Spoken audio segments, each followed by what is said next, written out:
seek to find is a world that's mine. Need a place to hide, will you free my mind? Follow the light of a world that's blind. In your eyes I see there's a place for me.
I'm searching for with a break of a day to follow away to you. 'Cause at the end of the day I'm looking for no reason to change, 'cause everything is good for you. Baby, I can see we're gonna shout it out to the sky, tell our secrets to the night, so we can see the end inside. We're gonna shout it out to the sky. When I look into your eyes, I can see no better light, better light than love.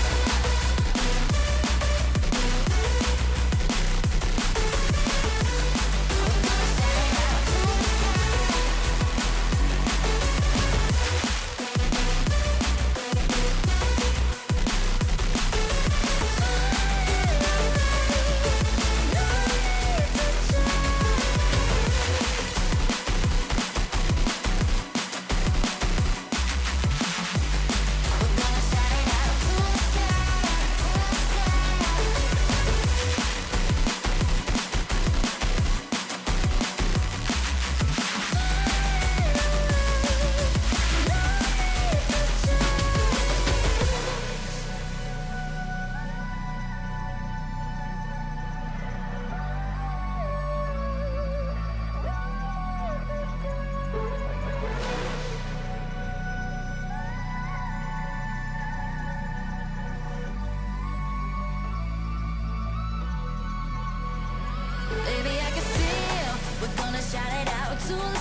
Welcome back, everybody, to RLCS SSA. It is our third open, and we are on the precipice of sending a team to Boston. I'm Naira Mizuki. I'm going to be your host for the day, and of course, I have my phenomenal, indomitable, and dare I say it, very handsome desk with me today. How is everyone doing today? Let's kick off with you, GB. How you feeling?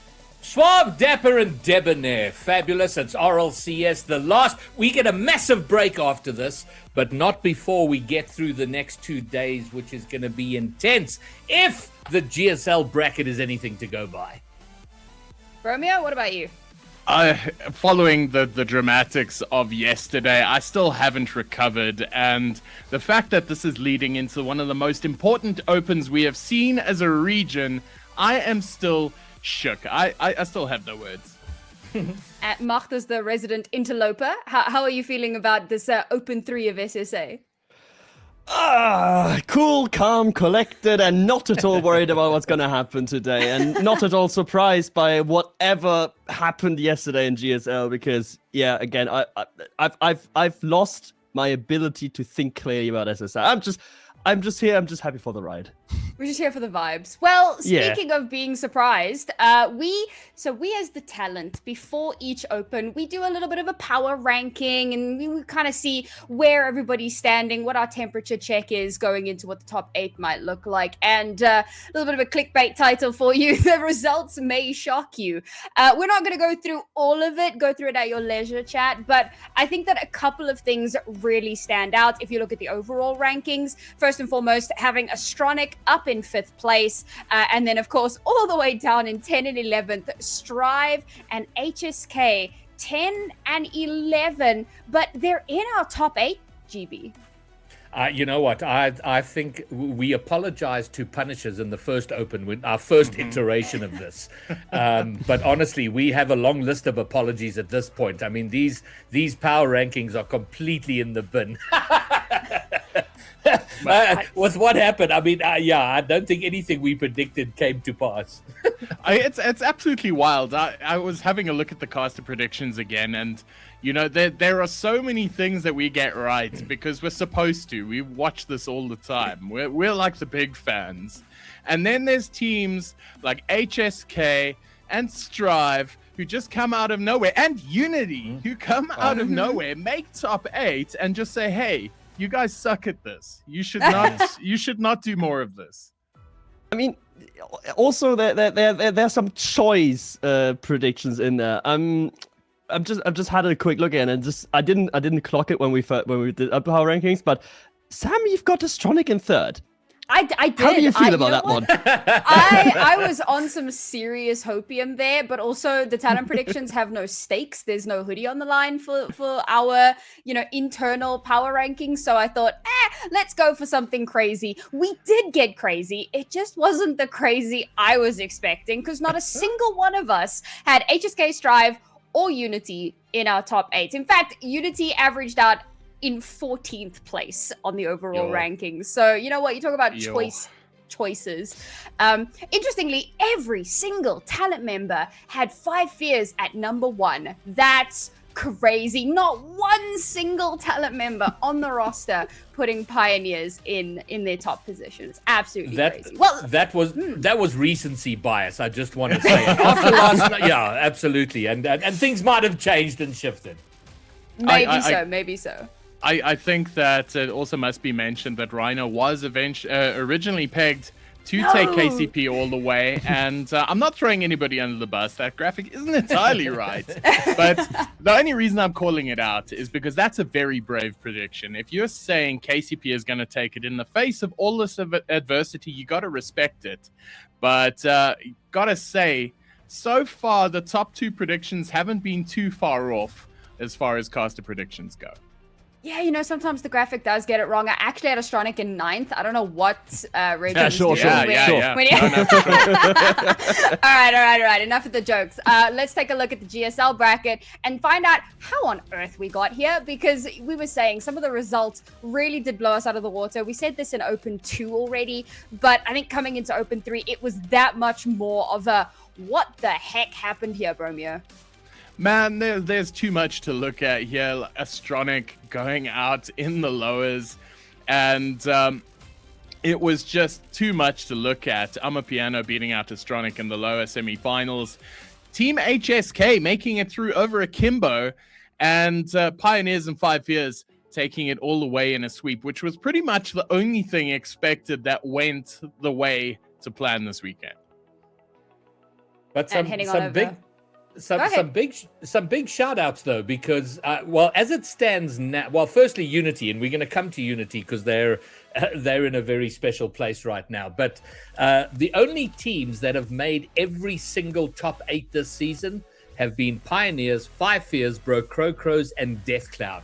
And Deathcloud are yet to make a top 4, and the contrast between those 3 teams and Deathcloud is crazy, because Pioneers, Crowcrows, 5 Fears have kind of breezed into the top 8, where Deathcloud, it has been a bare knuckle biting, scratching, hair pulling fight for them to get into the top 8, but they've made every single one. And by comparison, just to give an idea, just in GSL, Pioneers 18 games over the course of the season to get to top 8. 5 Fears 18 games to get into the top 8. Crowcrows 20 games. Deathcloud Esport 39. They fought all the way, but they're still here. I mean, that's a mark of quality, though, right? Like, Deathcloud always lose game 1. They always also play looking for Orc in game 1, which is weird. But they always lose game 1, then drop to lowers, and then just make it through lowers, right? And then make it to top 6 eventually. They've not missed a single top 6. Let's not forget that. And, also what's quite nice is they picked out rounds, so, that's always going to be a plus in at least one of our books. Mine, definitely. Bromeo, I feel like also. That's got to be a plus in your book, right? Rounds dropping to Deathcloud early on. Thoughts? Do you know, I've been called many things in my time, but Rounds is one of those places where I'm called a jinx, because every time I watch one of their games, they lose. And unfortunately, this transpired in the most ridiculous fashion, because they didn't make it through into this main event because they went down in game 5 in overtime to a reverse sweep to Deathcloud, and that was incredibly difficult because I think with a minute left on the clock they were up 3-1, and ultimately that was one of the dramatics of the beginning of this open. Now, taking a look at our leaderboard here, one of the storylines that I was so hoping against hope we could talk about was if there was a possibility for Crowcrows. But with 5 Fears and Pioneers making top 8, that is unfortunately out of the running entirely. But you all will notice 5 Fears and Pioneers both sitting on 30 points. Winning this particular open gets you 15 points and could potentially take you through. But on the off chance, in a world of madness where 5 Fears and Pioneers do not make it through and someone else wins this open, there is a world in which we get another team going through. Now, we can dive into that a little bit later on, but I think our big story, our more realistic story, is 5 Fears versus KCP. The fact that they went back and forth in Open 1 and 2, I think has left a lot of question marks coming into this particular Open. And as we head into today, I know that there's a little bit of a head-to-head that Bromeo was really excited. He sat and crunched all the numbers, got all the stats. Guys, there is a spreadsheet that I don't even understand, but he has distilled it down to the most important points. So why don't you walk us through it? Well, you're first going to have a look at the basic stats, the stats you're used to: goals, shots, demos, saves, win rate. Those are all pretty similar, except for shots. Shots. 5 Fears takes a lot more of them. Demos, you're going to see KCP has been doing quite a fair bit of that the entire season. Yo. And remember, this is overall stats, not just this event, just overall. So it is important to note that because these guys are deadlocked on 30 points apiece, we do not know how this is going to turn out. So we got to have a look at the little things so you can start making your own mind up as to how it looks. So what are the little things? And have a look here, guys and girls. It's a lot of numbers, man. Yeah, it's a lot of numbers, but bear with me. Stolen big pads. So the big pads that are on the other side by the opposition, that is statistically important because 5 Fears takes 2 more of them every game. That's about 15% more than KCP does. And it just highlights how aggressive this 5 Fears outfit is. Speaking of aggressive, overfill. And for you guys at home who don't know what overfill is, say you got 80 boost and you pick up big boost for another 100. You get 20 boost into your tank to take to you 100, and then you got extra 80. That's considered overfill. The only reason that I can think that 5 Fears is overfilling so much is they're protecting their own boost, because they rather deny the boost of their opponents and pick up a little bit too much to yourself. And guys, I'm not sure if this is something we can all agree on, and I think it needs to be spoken about, because if you take more boost than you need, you're denying your teammates some boost as well. So that's definitely something we need to talk about. But demos received. This is something I noticed, and it's wild. KCP get demoed almost more than any other team, 4.15 times a game. That's almost a demo more than 5 Fears, and we think the 5 Fears boys are aggressive. Yep, but like looking at all of this, right? It's like where's the sort of storyline that we can pull from this? How do we like analyze the teams? And I feel like the most important thing is what you talked about with overfill. Like 5 Fears almost fanatical about boost control of the games, where they want to really not only just secure their own back boost, but they also really want to steal yours away. Like even if they've got 70-80 boost and they're on a drive forward anyway, they go to that boost. They go on the wide exit rotation, try to steal the boost and trying to deny that resource, because boost as a resource is so crucial, but it is so plentiful on the Rocket League pitch. Boost should theoretically never be a problem unless a team explicitly goes out of their way, just like 5 Fears is, to deny you your resources. And that's, I feel like, where 5 Fears excels, and where possibly the more methodical style of, or like traditional style of KCP runs into problems when they play 5 Fears. All right, I think that we have very well set up the stakes coming into today. Although I think, Greybeard, you had one point to add to that. You want to quickly throw that in with us? I just wanted to say, we're doing this side by side, like it's the grand final already, and these are the teams that are going to be there. There is a world where we never get to tell that story. It could be all over today, for all we know. Wouldn't that be wild? Is there though? Is there? There is a world. Is it this one? That's a different story. Everybody has to agree it's a non-zero chance. Yeah. I think that's my favorite phrase. There is a non-zero chance that something. Well, we do have a non-zero chance, but all of that is going to come to fruition later today. Our first 2 matches have sweet nothing to do with our 2 top teams. In fact, we're going to be kicking off the day with, a couple of the upset teams to see what on earth is going to happen. So we kick off the day with Strive and HSK, 2 teams that we weren't even sure. I say we weren't sure. We were convinced that they weren't going to make it in here. So, chat, make sure to get your predictions in and let us know who you think is going to be walking away with that victory. A little bit later on today, we'll have Amapiano versus Deathcloud. And once those 2 games have wrapped up, then we can go a little bit more into detail about our top 2 teams. But here are our 2 upsets, and we were talking a little bit, and it feels like there's a lot of a lean on the talent side anyway for Strive. But Bromeo, you seemed unconvinced. So tell us why you think HSK could still be in with a shot here. Look, so we remember last split how we lauded Astronic for making top 4. It was one of the most impressive performances from that team we have seen so far. They are not here today. They are not in the top 8, because you know who beat them 3-1 in the upper bracket quarterfinals and sent them to the lowers? Team HSK. 3 games to 1. So it was a pretty convincing win for them. I don't think we're giving these boys enough credit. Strive, very impressive team, but HSK, just as much. There's plenty of upsets here today. There were many upsets yesterday, and I think this has potential to be one of them. Wait. So you're glazing the run of HSK, which had, 1 decent win. I'm going to give you that over Astronic. Strive beat both Synthesis and LFO in the lower bracket. And I'm sorry, that's 2 quality wins over 1, and arguably 2 quality wins over teams that have a little bit less of a sort of flaw than Astronic have. So I feel like Strive's run is the more impressive one, running through that Group B, which honestly, in my view, was the harder one of the two anyway, to in terms of closeness. So Strive being here is absolutely an awesome achievement from them, and yeah, they're gonna be very, very difficult. Like, and also don't forget, it's France, it's French people. Never underestimate the French.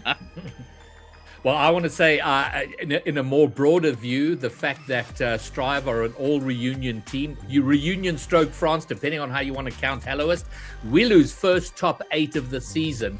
But then, Bigfoot and Douglas, both of them making their first top 8 since June 2023. So I go with Bromeo on this. I think we're snoozing a little bit on HSK. You make some solid points, Macht. But the argument is enough that it should be close. But I think HSK might just take this one. I'm just sitting back enjoying the chaos I've wrought, and I'm gonna reek a little bit more just for the fun of it, because Mark, you bring up the win over Synthesis, but you yourself have voiced some frustrations around the Synthesis roster, who, as we know, are not here in Open 3. So I'm gonna poke the bear a little bit here. Do you think that argument still holds weight in favor of Strive? I mean, yeah, Synthesis is the most unstable team on the face of the earth, but they've made both top 8s before. They've made a top 6 and a top 8. Like they've shown that in the end they sort of almost always pull through. So that just works in my favor. If you can win against a team that almost always pulls through, well, then the win is even more impressive, right? Just because Synthesis loses round 1 of uppers every time against a team that shouldn't lose to, White Rabbit Gaming and Unity. Wow. But yeah, it's still a quality win, I think, over Strive. From Strive, rather, sorry. Well, you mentioned Strive Synthesis, but you also mentioned another one where Strive beat LFO, and you're listing this as a big accomplishment. And we have vaunted LFO quite a lot, but they also weren't in top 8 last split either. So this is one of those things. Are we overhyping the opposition in favor of Strive? Strive not taking away from their run. This is the first time that they're here as well, but I think that this one-sided traffic of Strive being clear favorites, I don't think that's the case. I just love that clear, but like 60-40, like that sort of area, 65-35. I would, and LFO, like last time they've lost to Synthesis in the lowest, which I just said is usually a team that just clutches up. So right, LFO just had difficult runs last time and this time around. I just love that we're leaning so heavily into the transitive properties here. And the fact is, we're only gonna know once the game is over. So now, folks, I'm gonna ask my lovely little desk what their predictions are going in today. Chat's busy sorting out their numbers, so we'll kick off with Greybeard first. What is your prediction for today? I am gonna go where I was leaning, which is HSK.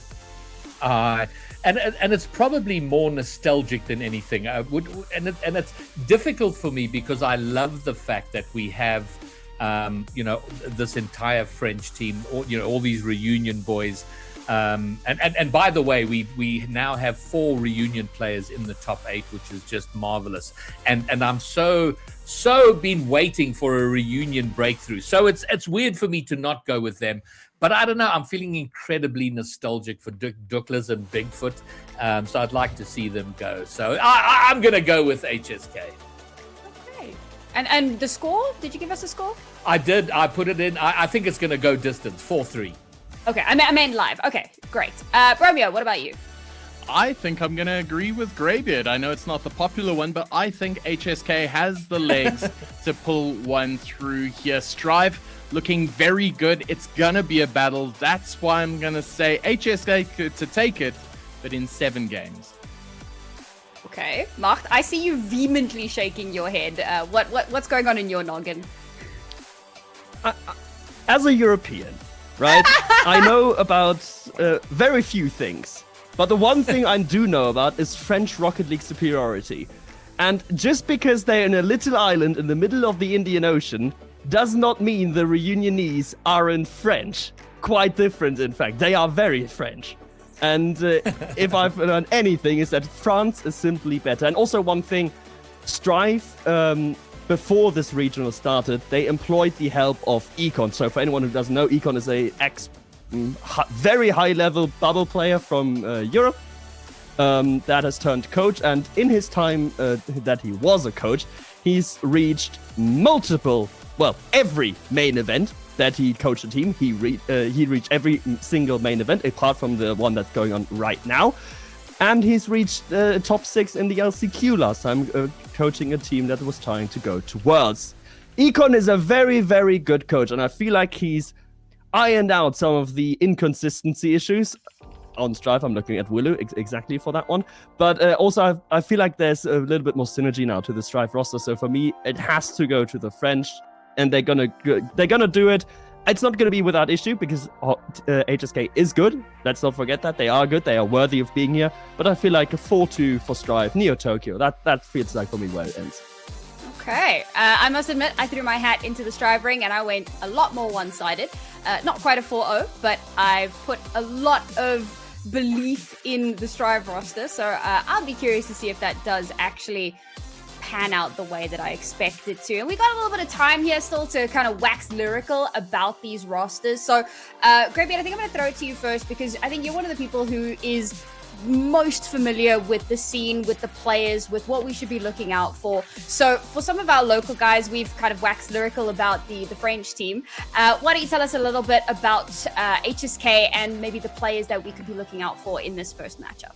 Well, HSK first as an org, they didn't compete as an org in Open number 2. Their roster kind of fell apart from their Open 1 roster, who didn't make, I'm trying to remember if they even made top 16. I think they might have not even got that far, maybe top 16. And then their roster broke up. Bigfoot remains the only person on there. So I'm thrilled to see that as an org, they've made it into a top 8. But man, to see the comeback of players like Douglas and Bigfoot, it's just, and they're not the only ones. I mean, we're still going to get to talk about Unity, you know, and the fact that it's taken them 490 games to make a top 8. And there's more to say there. Lackstar, Sculpt G haven't been in a top 8 in many, many years. So to see the return of that, and these guys are grinding. I get the feeling the Unity boys are having a little bit more fun than grinding too seriously. But Bigfoot, Douglas, these are, it's just so good. And then I have a question. I don't know if anybody, has Eagle made a top 8 before? Yeah. I was trying to. Last year with Pony no Jutsu. Yeah, with TNJ. Okay, together great. with Tisha. With T-Shao. Okay, great. Well then, so he's back but certainly he's first this season along with Wilu. And then Helloist, who made the effort, flew out to Reunion to be, and they look like they get on so well. So I love that about Strive. 3 people on a roster who actually seem to like each other and they're finding their straps. It's great to see. So there's a lot to be excited about on either side. But we have to pick a side, which is sometimes unfair. And yeah, for nostalgic reasons, as I said, I'm going with HSK. So look out for Douglas and Bigfoot. Liking each other in esports in this economy? That's crazy. All right, let's take a quick look at our chat predictions. And there is a lean in favor of Strive over the board. So it does look like there's quite a big favor, a big lean there. And perhaps this will be exactly the bolstering that HSK are going to need to maybe bring themselves back into. Maybe you see that and you spot, hang on, we've got a little bit of a something to prove here. We've certainly got something to say about this. But that's more or less bringing us to the end of our grand introduction for Open number 3. I hope that you all are just as excited as we are. I think that our first game of the day is one of the best ones we could possibly hope for. 2 of our biggest underdogs coming into Open number 3, and we cannot wait to see how they are going to perform as they take to the pitch. So, our lovely casters, take it away. We are thrilled to welcome 2 new orgs here into top 8 as Strive and Team HSK take to the field, though there is experience within the players themselves. Wilu on the Strive side has been there and got the t-shirt, bringing his Reunion brother Eagle through along with Halloist from France. Meanwhile, it has been a while since Ducklers and Bigfoot have been to the top of the mountain, while Anyilo spent a lot of the time in top 8 last season. Two teams with different paths, but for one, the journey continues into top 6. Let's run this one with myself and Ultraism on the cast. Both these teams have already left some bodies along that mountain path, Rhino, and they may serve as markers for anyone else who underestimates them. HSK started the GSL bracket by taking out Astronic. Strive eliminated some of the most experienced players in the region when they took Game 5 against Looking for Organization. Like Naori said, 2 underdogs. They have already proven their worth in Open number 3. Now they fight for a tenure for Championship Sunday. 7 games up for grabs, so let's get into this action. Oh, let's go, Ultraism. Feels so good to be back here for some SSA mainstream action. Ducklers gonna be letting Anyilo take this one. Didn't realize that he has a lot of boost. Sorry, that's Eagle, not Anyilo, my fault. Anyilo is challenging there. Hallowest on that right-hand side gets a good redirect off the backboard. Dealt with for now by Bigfoot. Not a lot of boost on the side of Team HSK. They do clear their lines, though. Back and forth, both of these teams seem to be contesting the Strive again, going for a nice foray forwards. Get some distance on that 50 as well, though, but all dealt with out of the corner. Still not out of the woods just yet. Great challenge from Douglas in front of the nets. Looks to the side for a while. That's a great pass towards the center. Contested early, but can Hallowest? No, nothing off the backboard. And HSK now with the foray. They've actually got an open net. Bigfoot, after withstanding that defensive prowess for so long, manages to open up our goal scoring.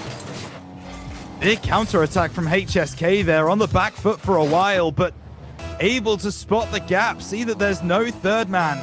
Big pressure from Strive Esports, but it doesn't actually convert into anything, and they find themselves 1-0 down. HSK now have something to hang on to, and how important could that be in this game 1? That might be the thing, Rhino, when it comes to two teams like this that are not used to these high-pressure situations. You got to put that pressure in there. You got to be able to consistently put it through there, and Strive manages to come out. Hallowest has been great in the air time after time, and this time HSA just cannot clear off that defensive line. What was it the Macht was saying about the French Rocket League just being that little step ahead? Yeah, Hallowest comes through and proves that right immediately. 1 minute 15 gone.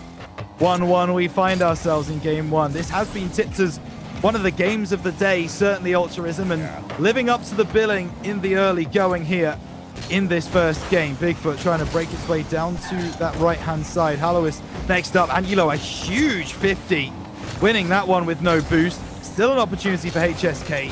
The third man not there, and Bigfoot will have to try and recover this situation. Ball on the left side into the middle. Cleared away by Anyilo as he found Wilu. Yes, he has. But Strive can't convert just yet.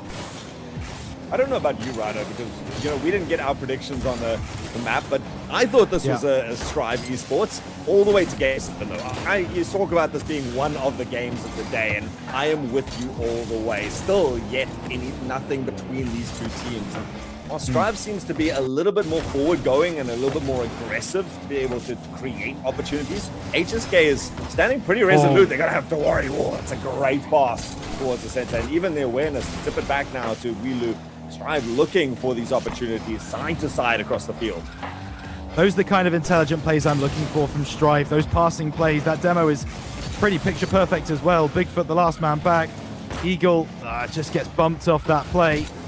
But yeah, I also had Strive. I had it going to Neo Tokyo, to be honest. I didn't have it going all the way to Champions Field personally.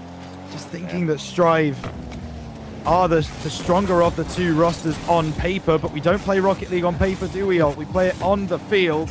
And at the moment, these two teams are looking very even indeed. There's a chance here for Wilu! Goodness me, Ducklers just about getting a save on the board.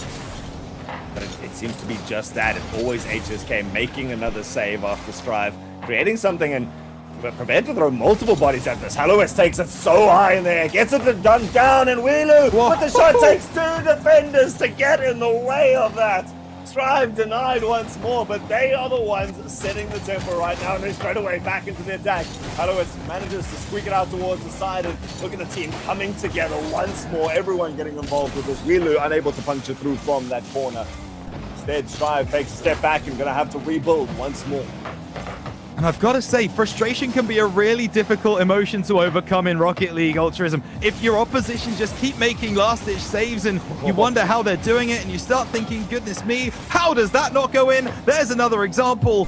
You can start to get frustrated. You take snapshots, you take opportunities that maybe you shouldn't be trying to go for, and that can open up opportunities for HSK, which they've already taken advantage of. That counter-attack earlier to go 1-0 up. That's a bit of a double commit on that ball, but there's no one around for Strive Esports, so it doesn't matter. Ducklers on the right side, looking for a teammate. Good challenge, but it won't matter. Hallowis still brings it away, looking for the pass down. Oh my goodness, Eagle almost read that, not quite.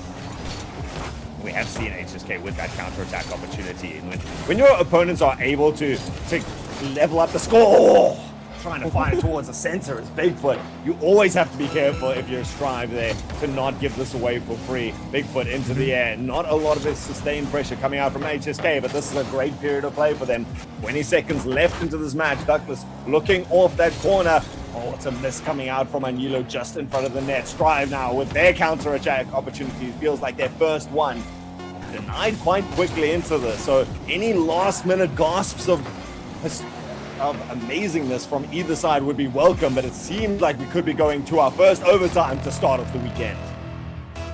Yeah, and well, we set the stage beautifully, didn't we, Ultraism? Even on the desk, pretty even in the chat, pretty even in the server as well. OT in game number 1 between Strive and HSK. It might be over relatively quickly.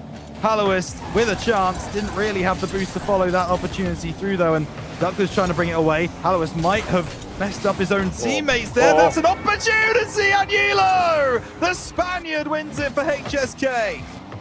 Well, we gave Strive the props for being able to go forward consistently, but always the worry about the counterattack. And it is HSK coming off with the victory in game number 1 off that blitzing push down towards the other side of the field. A really nice start for them.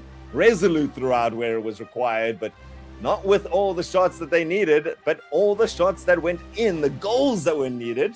Firmly, I think maybe a little bit too generous, but comfortably enough, shall we say. An overtime goal to secure game number 1. Just looking back at some of those saves, just wondering how HSK were able to do it. That shot had a lot of power in it. Don't get me wrong, HSK should be back to get it 10 times out of 10. Down the other end, again, a great save on the goal line, and then the goal that wins it all. I think it's Willu. Yeah. I'm not sure that shot was even on target, to be honest, from Anilo. Willu made sure it was. But what a frustrating game from the perspective of Strive Esports. And I think that's where my concern now starts to come from, is Strive Esports have to overcome this mentality of, oh, they're in the way of everything. They're all over the field. How are we going to deal with this? Like, it's difficult to get that out your head. Yeah. And it's not, I feel like Strive has to do anything different. They were doing everything that was necessary. All their shots were really good. I mean, there were a couple that went off the crossbars, but that's what you expect when you're taking something off your own wall in your own half kind of thing. But where it comes into the frustration now is when it comes to big match temperament. You know, in all my sports and all my esports, my coaches always would talk about big match temperament. How do you step up and how do you show up on that big day? On match day, do you have the ability to shake off the opportunities that did not go your way? And HSK seems to be handling that a little bit better. Strive, though, they know what needs to be done. And now immediately into game number 2, Hallowis muscles this one home. Welcome to the show. Welcome to Top 8, Hallowis. That is perfect. Picture perfect. Couldn't draw it up any better. Reset Musty. Forced it through on the goal line. 6 seconds into game number 2. And any feelings of frustration, any worries that you had about not being able to score, they are being waylaid at the start of this second game. I love the mentality immediately from Strive. You know what, if one goal wasn't enough last time, let's immediately put in 2 and get nice and comfortable. 11 seconds in is all that has been required to get to that point. And suddenly HSK, the ones who looked so stable after last time, maybe the hubris catching up to them, realizing that there's such a diversity of attacks coming in here and great communications, quite evident here from the Strive side. Be able to put in shot after shot, and they're in for one more demo to clear the back line. It's all up to Douglas, and he's done a great job to find Anilo on that side wall. They want it to work. Team HSK got a lot to do, but the good thing about it is they've got a lot of time to do it in. This chance into the middle. No, cleared away by Strive, and Willu working down that left. Of course, a very, very good 2025 season for Willu.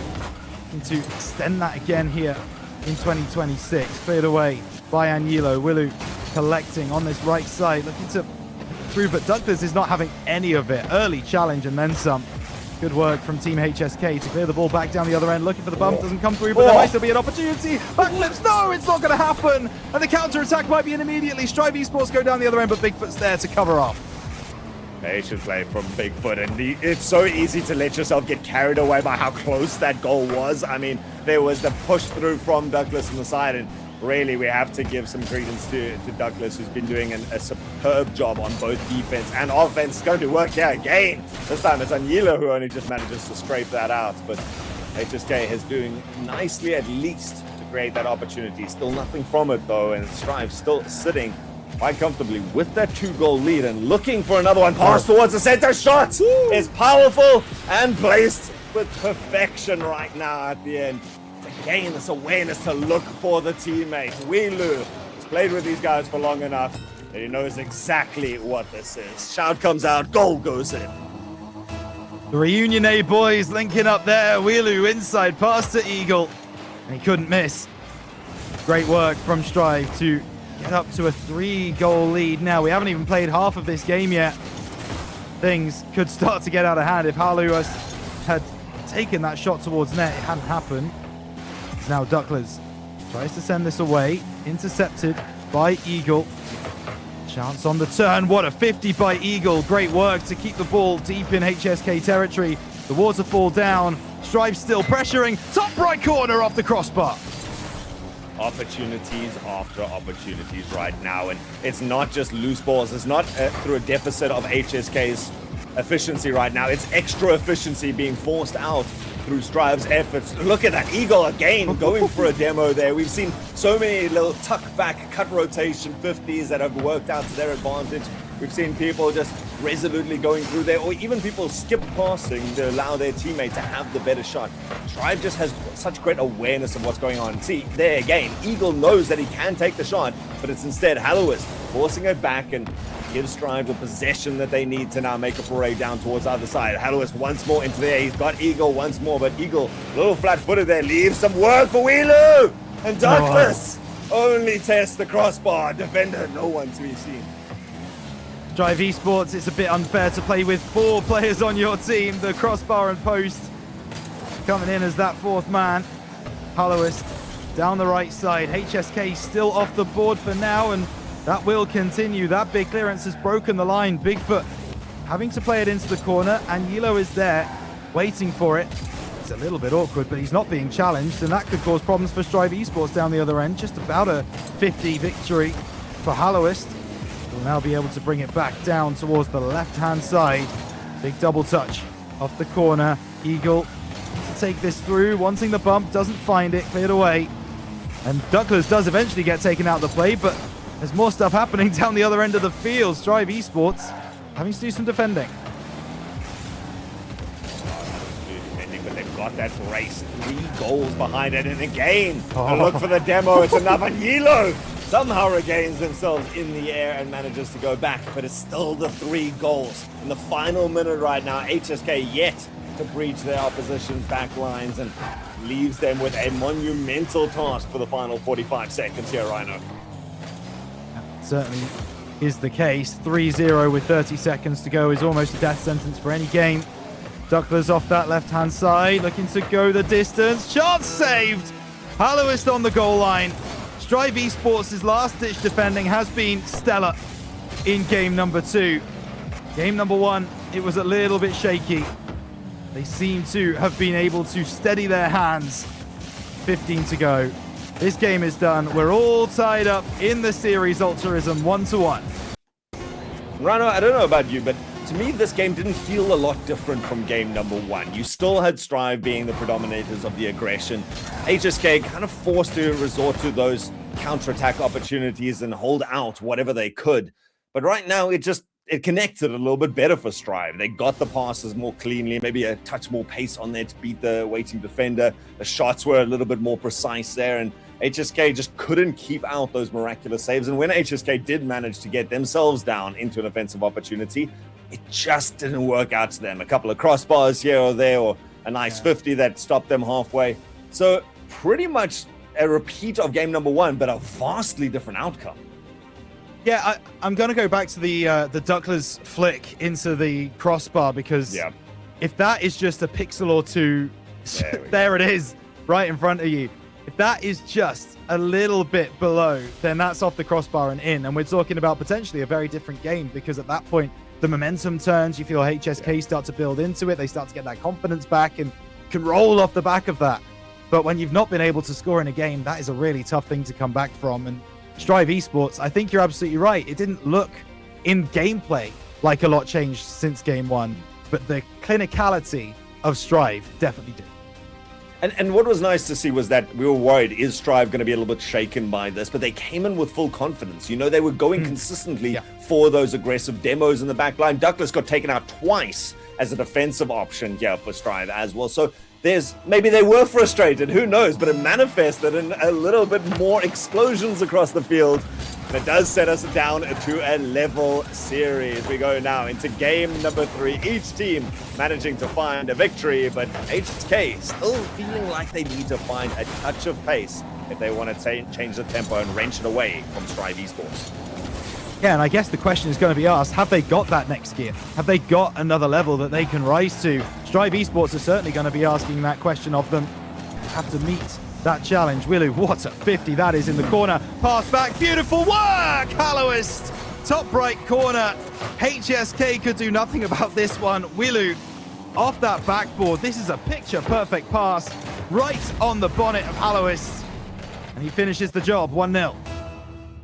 And Rhino, this is the efficiency that I was talking about that Strive is putting forward on display for us, is they just seem to do so much more with the same opportunities. It's a 50, but Willu parks himself solidly and chips the ball past his opposition, but then he doesn't just leave it there. He gets himself so far off the wall, and Halloist in the consistently aggressive position. He's looking to be that first man time after time, and he goes in again.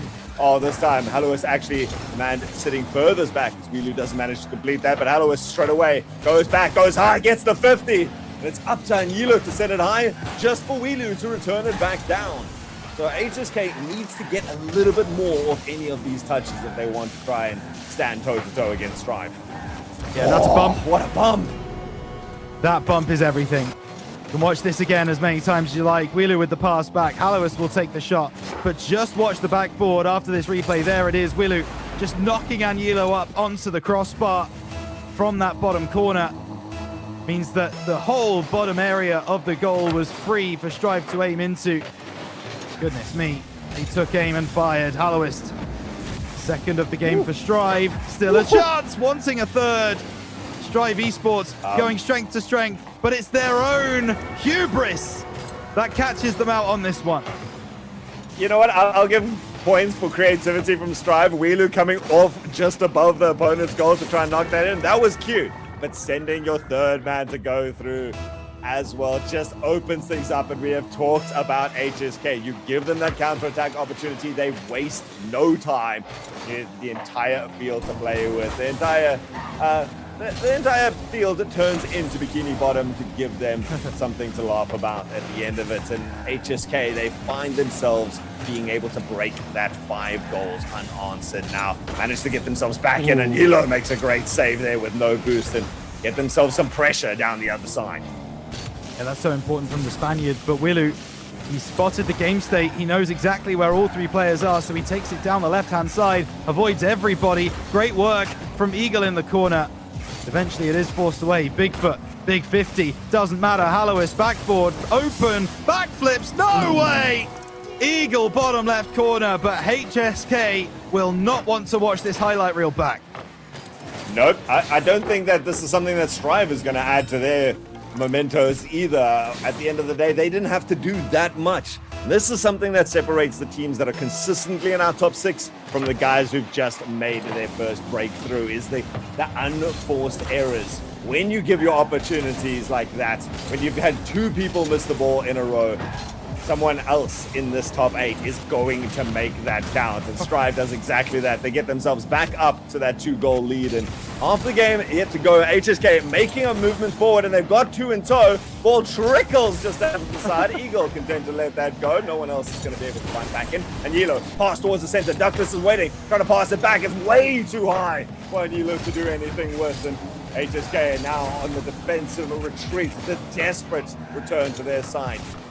Still yet to find either of those 2 goals. Yeah, and Yilo just wanting that bump there, trying to prevent Eagle from going to challenge. Eagle challenges very well though, and the pinch across also going to favor Strive, but Team HSK collect instead. Ball forwards, Eagle right there on the scene. Halloist waits on the ball, lets it drop onto his bonnet, tries to take on the entire Team HSK team. Can't do so on this occasion. Wilu, ball over to that left side. Big win by Bigfoot. It's Halloist to drive through off the ground. Well marshaled by HSK, but they need to turn defense into offense here if they've got any chance of winning this game 3. Early beat in the corner from Eagle dispossesses this completely and takes towards the sky. This is something Strive is doing sublimely. Oh, Halloist was looking for the double. Instead, it's going to be Wilu from downtown. Sends it up one more time.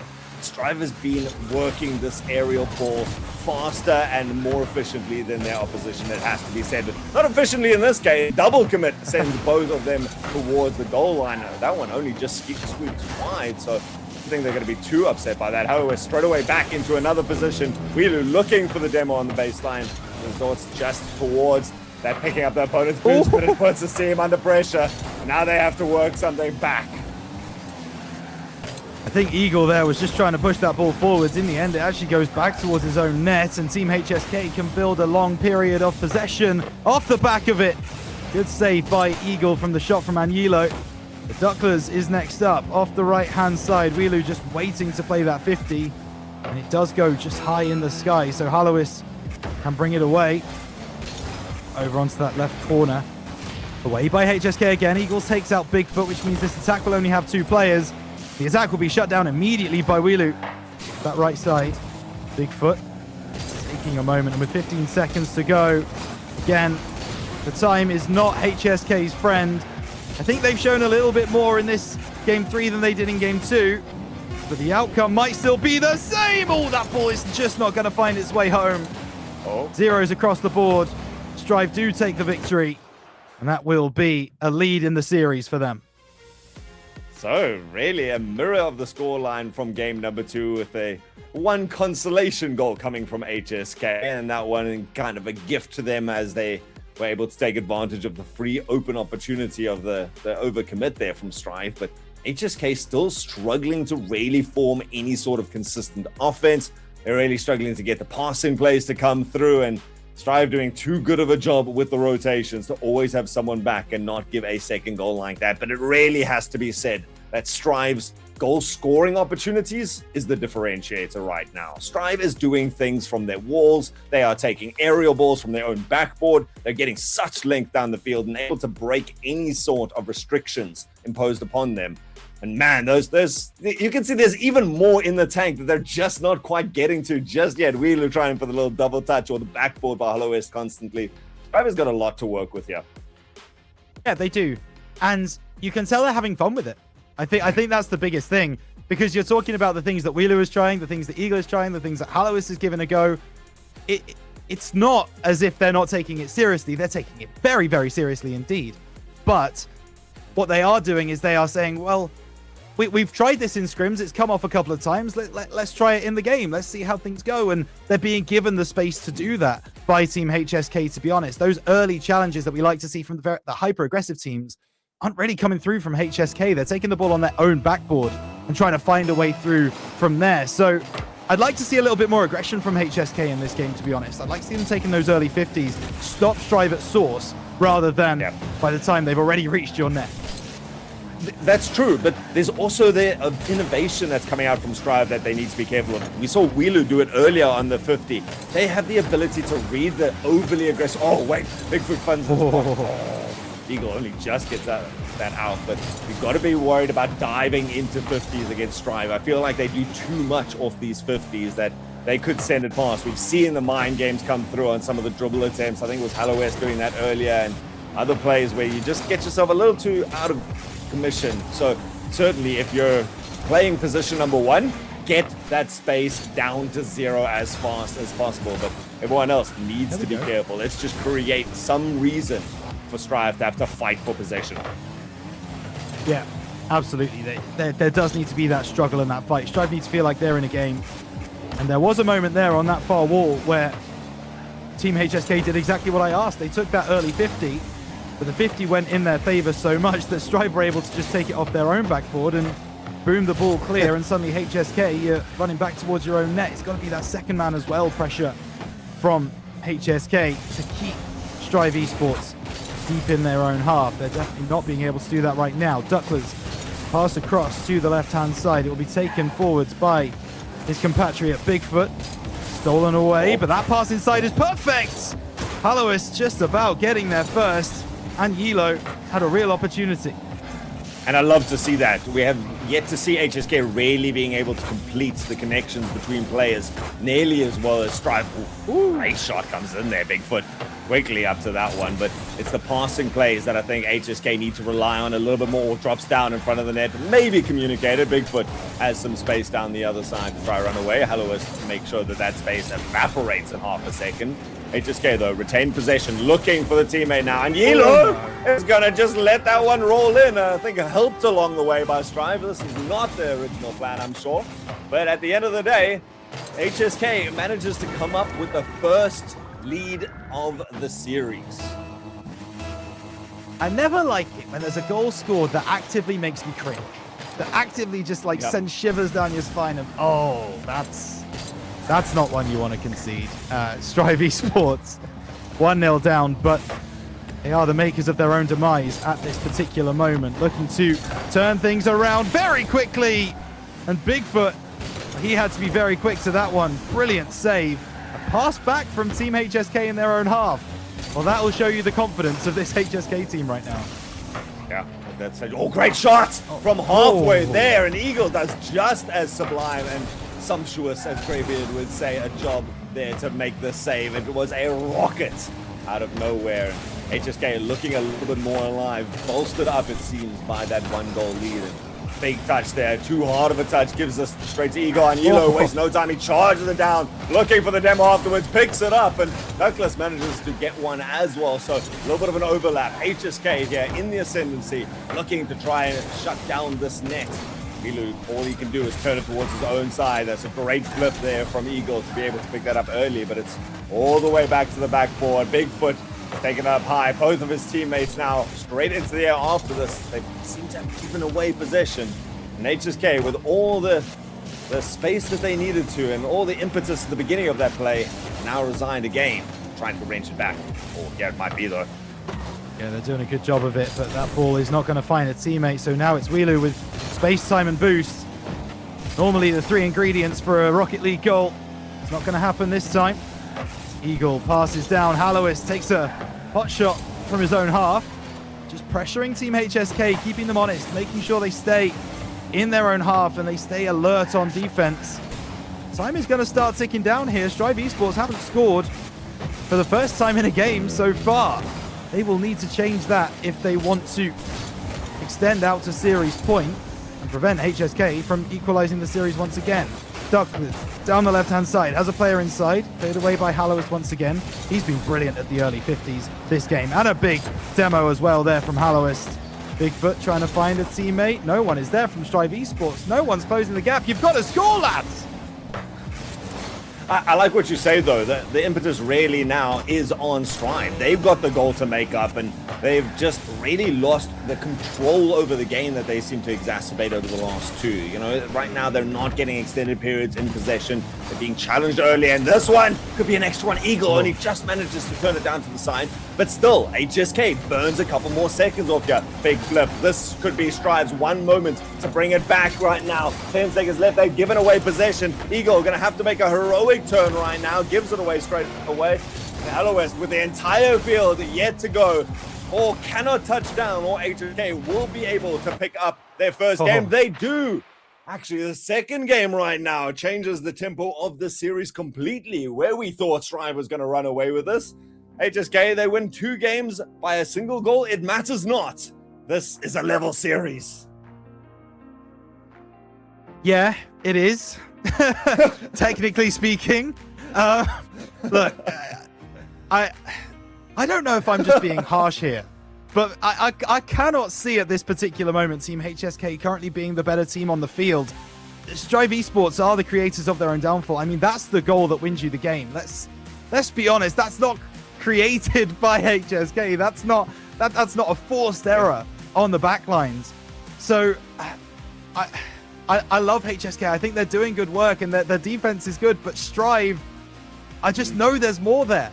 We've already seen it so far this series. It's even a little bit frustrating to watch, to be honest, Altruism, because you see these moments where they're flying through the midfield and looking so good, and then suddenly just giving up on a play, or not going for that second touch, or not chasing the 50.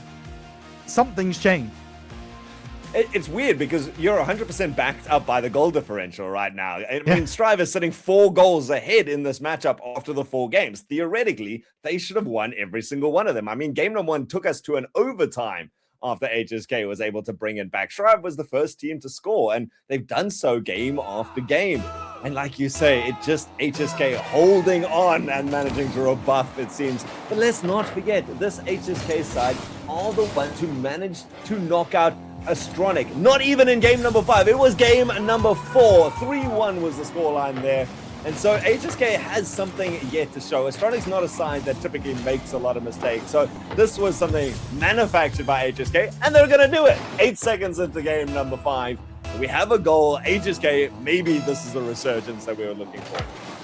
Yeah, that's exactly the kind of thing I'm looking for, right? That's going to give me confidence that I can say HSK deserve to win a game. Here we go now. This is what I'm talking about, but from the angle, what a save Bigfoot! Gets up so well, reads the situation perfectly.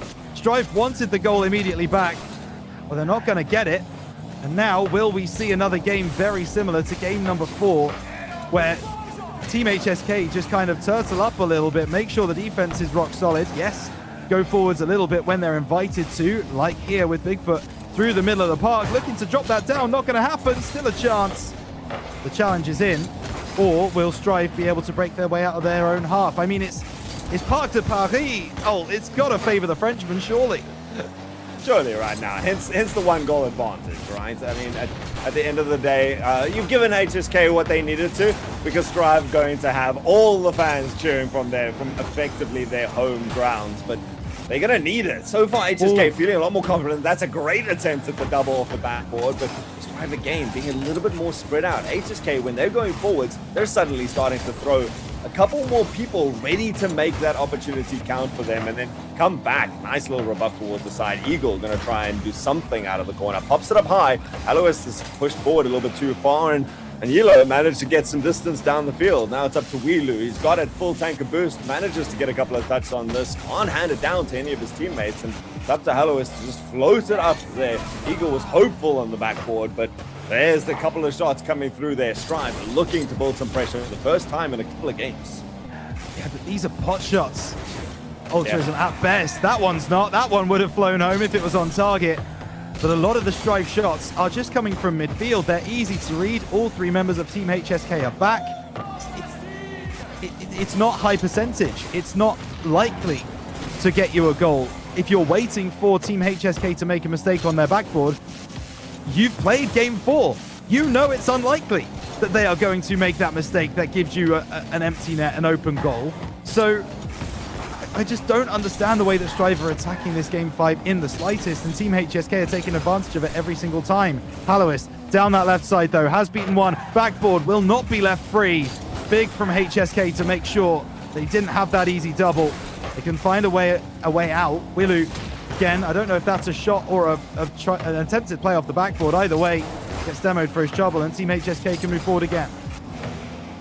HSK finally able to wrench themselves off their own backboard. Hands away possession a little bit too easily, does Bigfoot, and means Douglas and Anilo have work to do on this right-hand side. Strive continue to come forward aggressively, though. Wheeler makes a great challenge, but Bigfoot's flick more than up to the task, takes it low. Psychs out Haloes, but It's up to Eagle to try to turn this around. He's got some space though. It's HSK in retreat, but so quickly to it is Douglas off his own backboard, and this game starts to evolve into a bit of a slugfest between the two of them, hitting it as hard as they can and just hoping their teammate can get to it a little bit faster. It's still HSK with the 1-goal lead, and we head once more towards those final 90 seconds where Strive has yet to score a goal in nearly 2 full games. You said something really important there, Altruism, which is that these teams are putting it forward and hoping that there is a second man there, hoping that their teammate can get there faster. I don't know that these plays are communicated. I don't know that anyone on either team is saying, okay, I'm going to put this towards the backboard. Can someone be there to follow through? Bigfoot doesn't need teammates. Doesn't matter if there's 3 on the field. It's just himself and he, as he drives that one into the bottom left-hand corner. HSK double their lead, 1 minute 10 to go. And you'd be hard-pressed to tell anybody that they don't deserve it on this occasion. Yeah, right now HSK just putting the kibosh on that, and it's hard for a team to do that. You go 2 games down where you lose 3 goals apiece on each of them, or at least let in 3 goals apiece. That is something that you have to have inner strength to be able to overcome, and yet they've done it. They've given themselves 2 goals now to defend in the last minutes, and still Strive are yet to find the deadlock. They've had that clean sweep that they've had to contest time and time again, and I like this play from Bigfoot. He doesn't need to go for that. He doesn't need to dive in and put his team at a disadvantage if it doesn't work out. Instead, they're ready to tussle at the halfway line. Weelu, he's got a teammate just next to him. Eagle waiting for this ball, but he's overshot it. They've now got no one sitting in that third man to try and bring it back in, and it's up to Anyilo to just waste time. 20 seconds left, and HSK, we said this was going to go the distance. Did we, Rhino? Or at least, this will already be 1 more than you gave credit for from the HSK side. But game number 7 starting to loom if Strive can even bring it back. Wow. I don't know if it is. I do not know if game 7 is looming right now. Strive Esports look lost. They've not scored in 10 minutes of Rocket League, plus whatever it was at the end of game number 3. So HSK are absolutely on form here. And I think, to be honest, from what I can see, there is an opportunity. Oh, the ball has dropped. No goal for Strive Esports for 2 games straight. And I think it's a mental thing, Altruism. I really do. Yeah. HSK have got the confidence. They are trusting in their game plan. Absolutely. Whereas Strive Esports, I think, are being a little bit panicky, a little bit too aggressive, a little bit jumpy at moments. And that is costing them. Like here, Hallowist, did he need to go for that? He had the boost. Could he have got there sooner? Those are the kinds of plays that determine a series like this. And HSK are taking advantage of those flashpoints. It almost seems like overconfidence, because we know that these Frenchmen are coming in here, and especially after winning 2 games that decisively, you are going to be buoyed up a little bit. You're going to feel untouchable. Now you attack that a little bit slower. You start to think you can take it on yourself. I mean, how many passing plays did we see work so fruitfully for Strive in the first, or in games 2-3 where they won? And now they've all but evaporated. It's kind of trying for that backboard boost touch or something like that. Or like you say, the hopeful pub mentality of, I'm going to yeet it up nice and high, and someone somewhere go and try and touch that. But it's not the concisive plays that are going, right, this is our game plan. I'm going to be the first one. I'm going to go for the demo afterwards. When that demo comes out, look for the pass around the last desperate third man, third guy, finish it off for us. It doesn't feel calculated anymore. And it's not like Strive aren't being given the opportunities to use set plays, right? We talk about set plays a little bit at the top level. When you've got the ball in your own backboard and you've got space in front of you, let's set something up. Let's get players in position. If they're not going to press us, we've got the opportunity to go forwards. And I've already talked about the fact that Team HSK aren't 100% willing to take those 50s right at that front portion of the field. You can do that, and I'm not seeing it from Strive. I'm not seeing them maintain possession for long enough that it really feels like they're calculating things. So I hope that's what this timeout is doing. I hope that's the conversation they're having, because their coach in the VC is not going to be enjoying what he's been seeing in front of him so far, I'm certain. And maybe that's just a a psychological shift that we've seen from HSK that's resulted in that. You know, we were calling for them constantly to, you know, cramp up their opposition a little bit more, be a little bit more proactive on those 50-50s, and they've done a sublime job of that. It's just that Strive, in those other two games, they seem to have all the time in the world, or they were making a nice little back pass to give them the extra second that they needed to take off more confidently. Now, without the back passes, with your opponents charging down on you, there's a little bit more panic, and it's understandable. Everyone who's tried to ever make a dribble, it's much easier in free play than when your opponents are going down. But this is the last chance. We call it the field of broken dreams for a reason. Everyone comes this far, and just as you think you have the opportunity to turn the series back in your favor, your opponent snuffs it out. That's what HSK is looking to do right now. But at Strive, they've broken the curse. Immediately in the first 10 seconds, we see them back with a goal in hand. Well, that tells you that the timeout worked. That tells you the timeout did its job. Calmed everybody from Strive down, settled down the mental, made them realize exactly what they need to be doing in this series, because they were doing it so perfectly for the first 3, arguably 4 games.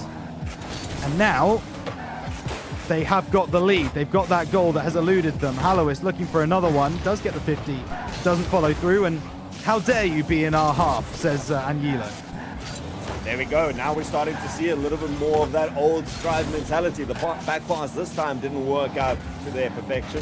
They still do manage to retain that possession and charging down, making sure Anguilo now has to find the longest route around, settles himself for a pinch off the ceiling, but hands it straight back into the hands of Strive. And now here comes one of those set plays that you talk about. Immediately hands off to Douglas, who's in a dangerous position, actually gets the 50 through. And you cannot let the ball drop in the center of your court unless you're going to be able to pick it up. Eagle was already pushed up, and Wheeler coming off the backboard. Valiant attempt, but not enough. Well, I did say that HSK were reticent to take those 50s a bit beyond the halfway line. Well, that's what happens when you do take them, folks. Able to get that goal, and Willu, again, going to be wanting that one back. Just a mistake of where that ball was played. But Eagle going down the line. I think he was hoping for a bump in front of him that never came. Now the counter-attack, HSK moving forwards. Bit of confusion on the back lines for Strive. Ball played on that left corner. Bigfoot trying to get it across. Well met by Strive Esports, and they can break down the right side. Why are you cutting your teammate off there? I know he didn't have boost, so maybe he was trying to help out at that stage. He has to settle for the 50, but I mean, like you say, when you've committed 2 plays to that, your third man is not going to come up that far, and certainly not track the distance with you to be able to take a confident shot for that. And instead, HSK, they're going to throw 2 players in the ball as well. This one bouncing into a great position, but without the third man yet again. It's a great 50 to set it down there. Unfortunate for him that Bigfoot was waiting, pretty ready for that. Strive and HSK both showing some weakness, both showing some excellence here as we fight it out once more with a level game. That play there from Strive Esports actually makes me very excited, because it means I get to talk about one of my favorite things. No, actually I don't. No room for a little bit of color, no room for something extra. Eagle doing it all himself. Backboard, gets an extra touch. Douglas on the retreat. Yes, he finishes it into his own net. I think he was on target anyway, and I consider that if the ball was on target in the first place, it's not an own goal. I don't care what anyone says. That's my personal opinion. You can tell me I'm wrong if you want.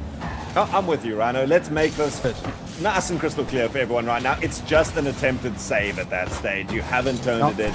You did your best, but it was Eagle once more showing just that extra little touch that no one expects to drop it down there. Now they get one. They got Wheelu trying to manufacture a second one. Well played from Bigfoot to just not give that ball any more momentum to go in front of the net. Just leaves it for his teammates to recoup themselves. And now they've got an opportunity down this side, fighting it out in the corner. Douglas doesn't manage to pop it out as far as he wanted to. And oh, that's a great little shot that comes out, but too much distance behind that, unfortunately. That's a much better shot, and test the defenders of Strive once more.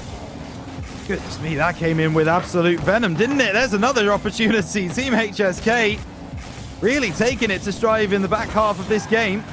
Cleared away on the goal line once again.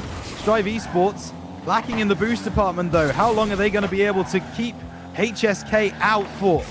That is the question that is asked now. Hallowist, that's not the touch you wanted. Cleared away, just about. Hallowist once again trying to bring this through into the middle. Demo in front of him, plays the 50 nicely, and now Strive can escape. Maybe even get something down the other end. Good save from Bigfoot, tracking it the whole way. But Strive, for a moment there, really looked vulnerable. Oh, they looked vulnerable, and then suddenly they didn't. They got the demo, they got the 50 out towards the center and had all the space. That was a great little 1v1 opportunity, but HSK, they came back. This is a team that once more, we were asking in the beginning, how is this the same team that beat Astronic? They cannot just rely on their opponents making mistakes. In this game, they are not. They are doing the defensive work that they need to, but they've also looked so dangerous in attack. Got work to do now. Right, nice and calm by Douglas, but forced away by Hallowist. He's been there with that extra 50 time and time again. HSK has done work, but Rhino, can they do enough to get that goal back in the last 40 seconds? Yeah, Strive now taking those early 50s, those early challenges. That's what they want to be doing now in the Team HSK half. The third man will drive through. Hallowist! He did have an orange trail, but again, I think this one's on target, and Team HSK just pushed their third man up a little bit too far. They certainly do. Nope. Oh, that one might not have been on target, you know. Not convinced at all. But a third man press from Team HSK. They needed a goal. Well, they needed not to concede one as well. Oh, there we go. We get a nice demonstration of the two variations. Oh, and there's going to be another one. A nail in the coffin right now. Broken dreams be damned, it seems, as Strive get themselves confidently and amazingly. Strive once more, when they win so decisively right now. HSK, they're going to have to take it all the way to game number 7. They had their opportunity to close it down, but now they just have to hang their heads for the last 20 seconds. Hey, you were calling it.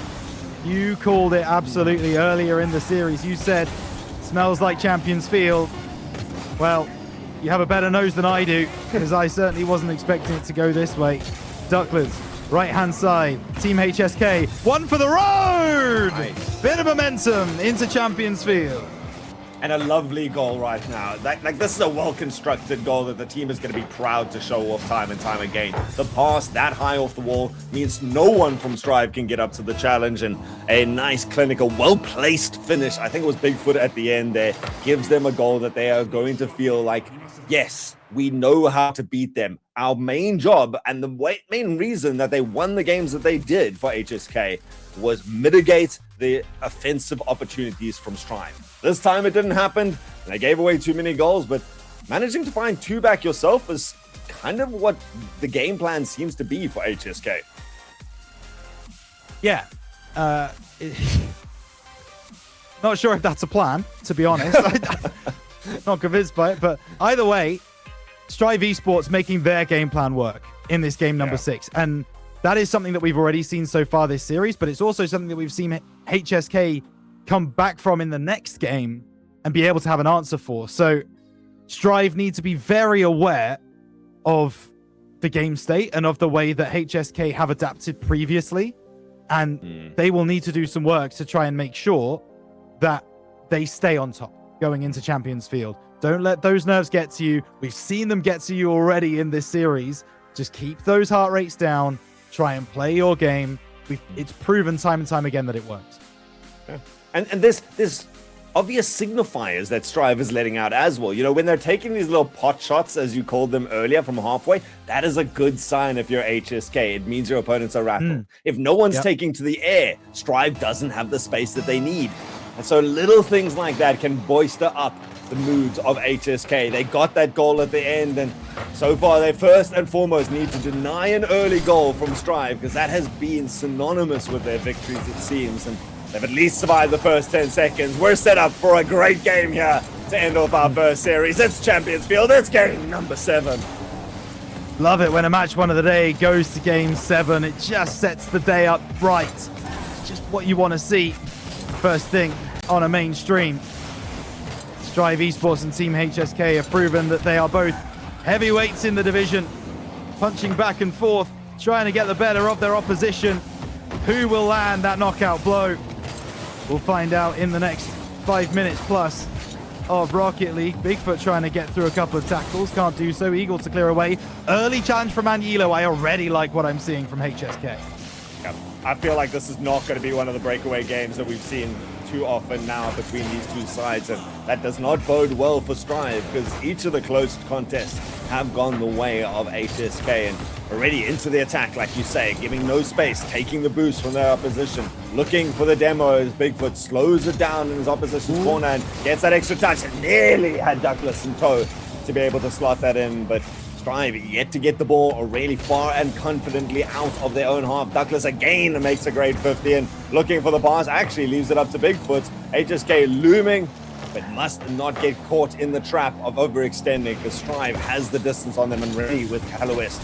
Already waiting down the other side of the field, picks this up and goes for the flick over the two. In fact, it's going to slide all the way home, finished off by Weelu. It is the counter-attack this time in the hands of Strive. Hallowest had gone down the other end of the field to get boost. That's what his primary objective was. He wanted to grab boost and then get back into a defensive position. Then he sees the ball coming towards him and thinks, oh, I could do something with that. Moves across into the middle of the field, gets the reset, gets the shot away. Strive Esports take the lead early in this game number 7, this all-important game 7. And it's off the back of some genius from the Frenchman. Eagle trying to turn this one around.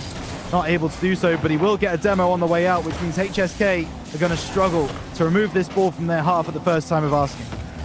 And I mean, all of this coming off a kickoff scratch. They did the little fake at the beginning, did Strive Esports, and they have not let it go just yet. They don't need to. They're going to keep hammering at that until the nail finds its way home. Such a nice pass. Douglas trying to intercept that, but it just pops it up so out of reach. A nice little demo on the back line there. You see the final puff of smoke that removed any last chance of HSK managing to make a save there, and Strive suddenly 2 goals up. Remember, this is the team that was actually suffering, and the double from Anilo with quick answer. That's an important one from the Spaniard. I thought maybe he'd been stopped here, but Weelu's touch doesn't actually make a blind bit of difference. Backboard left free. You can't do that against a team like Team HSK. They will punish you. That's exactly what they do. 2 minutes 45 left to go. Strive's still ahead, but HSK have scored relatively early, and that could give them a lot of confidence. Chance, Douglas, backboard. This time, there is a man up there. And you could see Douglas spotted that early, not going to commit too hard towards that, but it was such a nice sight there.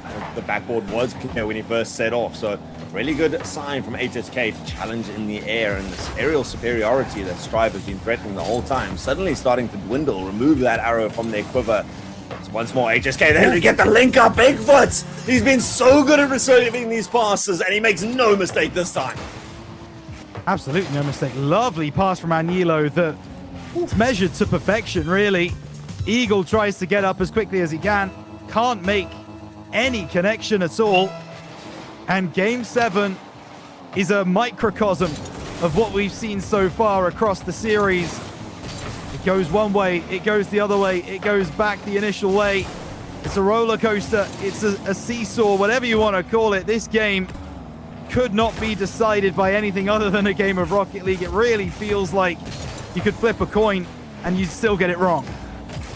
Yeah, that thing would land on its edge. It's so what it feels like right now, because I'm not making the prediction. I think the coin will be just as reticent. So we promised you guys the show to start the day, and what a show it has been right now. Simple mistakes, beautiful plays. They all come together to make a story of Rocket League. And that story yet untold, at least the conclusion of it is HSK hammering shot after shot, strike with a bit of a breakaway now. Hallowest actually makes a rare miss there, but followed up by Wheeler and Strive. This time they want to get that lead back. Yeah, they do turn from Hallowest, but he can't get the second touch. Bigfoot going to leave this to the Spaniard. Anilo backboard sent clear, but Douglas is waiting. Just a heavy touch from him invites Eagle into the play.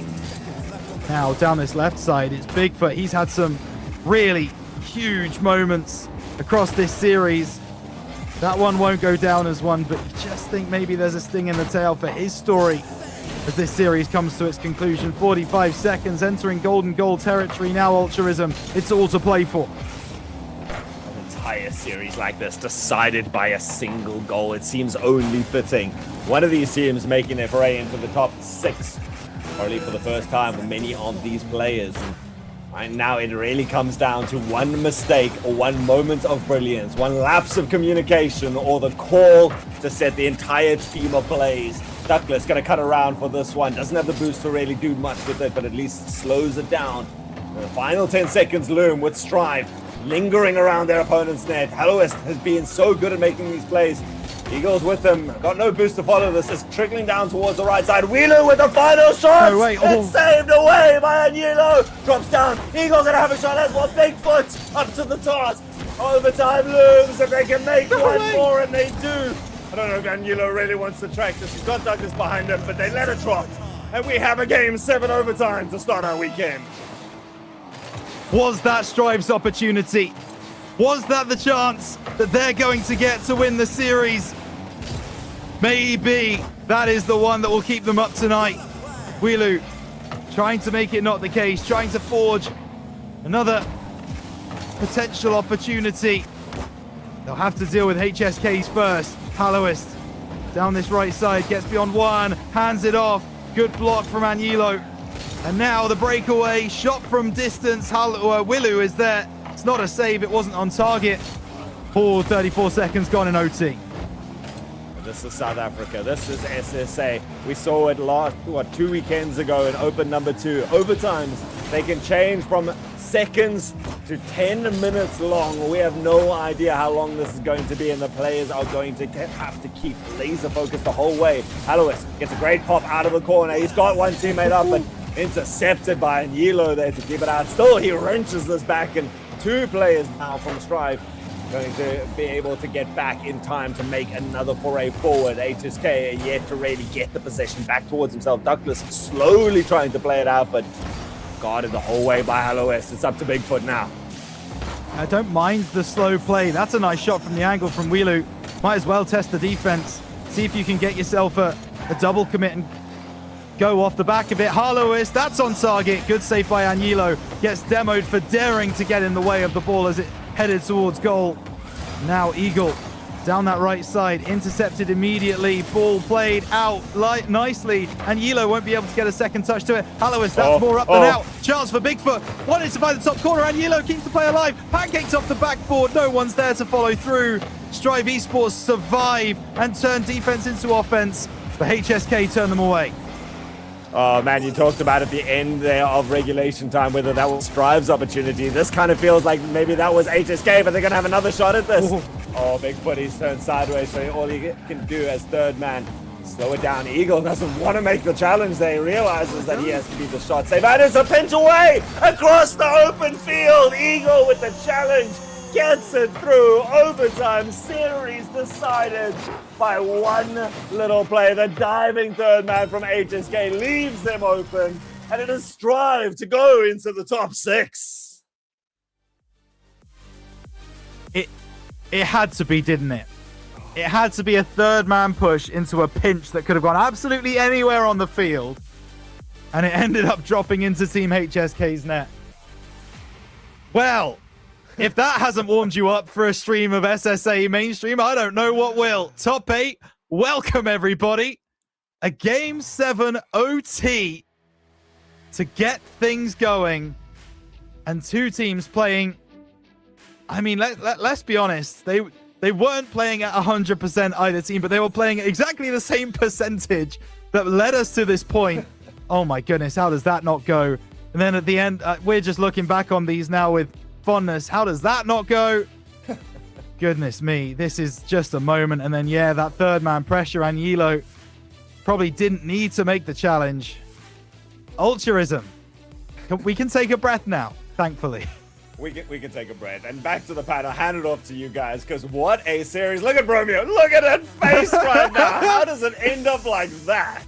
Well, so I was actually planning to start with the recency bias and give you, our wonderful casters, a moment to just digest everything that's just happened. Because, Bromeo, this series was very back and forth, but that overtime was infuriating. It was entertaining, but it ended on a little bit of a flat note.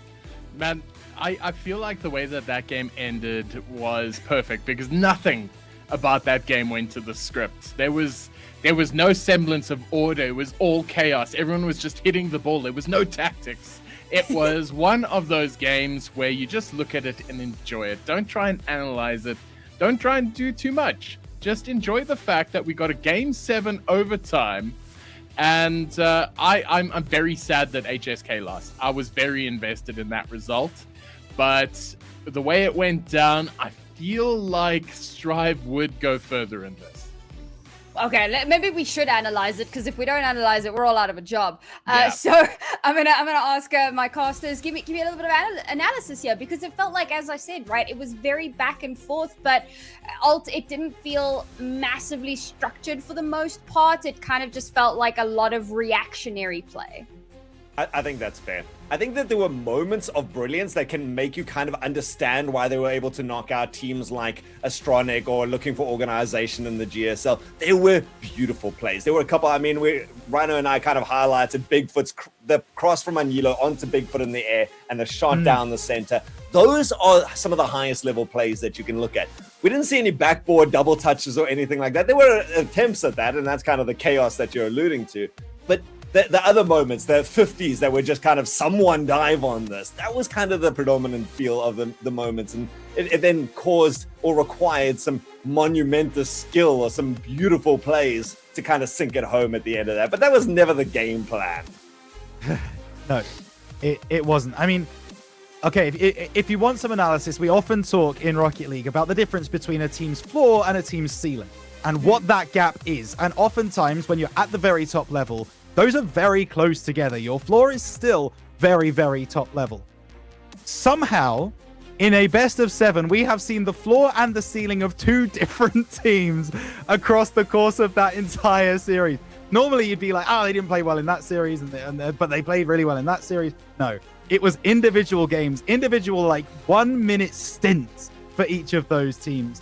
Absolutely insane to watch. But that is where we are. To get from where we are here in the top 8, and even if you're talking about the top 16 teams, you need to be trying to raise that floor. That is what your scrim should be doing. You should be raising that floor, raising that lowest possible point that you can play so that you can compete at the top level. Both of these 2 teams are going to have a tough time moving forwards in the top 6 because of it. Now, Macht kind of waxed lyrical about the coach Econ coming into Strive and kind of helping them out a little bit. Yeah, and I was kind of ribbing him when it looked like HSK was going to win, and I was really sad that I wasn't going to get to kind of pull on that thread a little bit. But Bromeo, he spoke so highly of it. Do we feel like we've seen a resurgence in Strive's play since he started helping, or is it a little bit, I don't know, a bit more nuanced than that?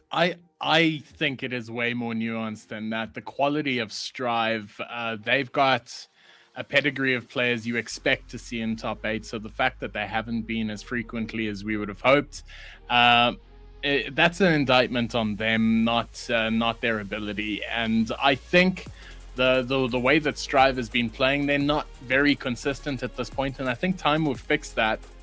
But this result here was not convincing. Let's put it that. We'll give them all the congratulations for making it in, because it is still a huge achievement, but I think they've still got a long way to go. And I see that as a positive, is that they are such good players.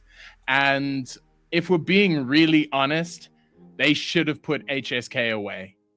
And the fact that they didn't, I think that says something. I voted on HSK to win purely because they were riding in on some heavy vibes, and I just wanted to be a part of that, and I love that.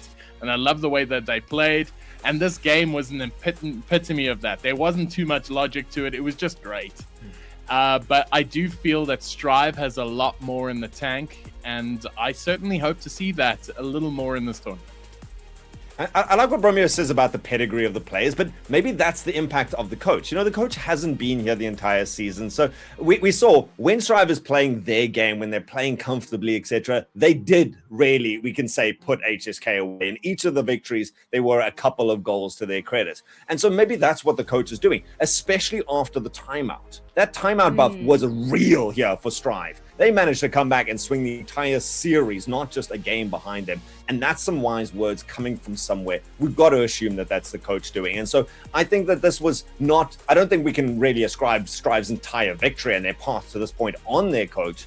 But I would love to see maybe that coach has had enough impact that they'll keep him on for longer. And then we'll see the Strive start to tighten up those things, and that skills floor that Rhino was talking about raise up to this level. Because if they can play those 3-0, 3-1 games time and time again, that's the Strive I want to see on Championship Sunday. All right, well, speaking of Strive, we have an interview for you guys. I do believe it's Wilu that's going to be joining us. So let's get him on in here and, say a big hearty congratulations on a very hard-fought victory. You got, oh, sorry, it's Hallowist. My apologies.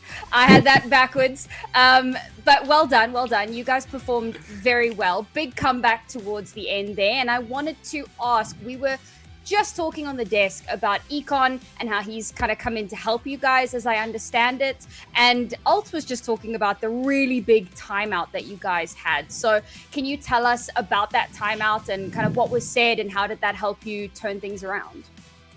Yeah, we kind of take a timeout because we were playing too fast and we weren't listening to anyone in the comms. And I feel like Leoxy did great work on the timeout, and we had a best rotation, we had best plays, and I think we gotta thank him for it. It really comforts us. So was that the only problem then, however? Because this is the first time we're getting to see you really out here, but we noticed, we were kind of chatting about the difference between the games you won being very convincing and then the games you lost where it was very close, and there was a different mentality. You weren't passing nearly as well. Your pace seemed to be more erratic. Was it just a communication issue at that stage? I think stress also came out, and we were really stressed, and we didn't play as we wanted. But the last game were really good, and I'm proud of my mates. You guys have a very tough matchup coming up next, potentially. How are you guys feeling, coming off of a series that was very close? And as you said, there was quite a bit of stress and communication wasn't the best. How are you feeling about that next match that you guys are going to have to come up with? I think that this is the best performance we made, for Eagle and me. So we have nothing to lose really. So we're just gonna play and enjoy it. So we don't have pressure. I love that. That's normally when you play the best as well. And now, how does that translate to, we're going to take a bit of a break now before open number 4, effectively, split number 2. Yeah. Assuming that nothing changes in your roster or anything like that, because I'd love to see you guys coming back together. Does this now reduce your stress for the next time, or is there now more pressure to again make top 8, to make top 6? No, I think that if I made 2 times top 16, I wouldn't come back, because I feel like I'm feeling confident right now because I feel like we really grown up, and sorry, he's making fun of me just next to me. Tell him to come give a wave. Yeah, come on, camera. You want to see them? You want to see them? Yeah, let's see them. Look at them. Well done, guys. They're just laughing at me because I don't speak English well, because I'm stressed right now. No, you speak English wonderfully, and I think they're just jealous. Okay, so yeah. Cool. Yeah, I think I will come back now.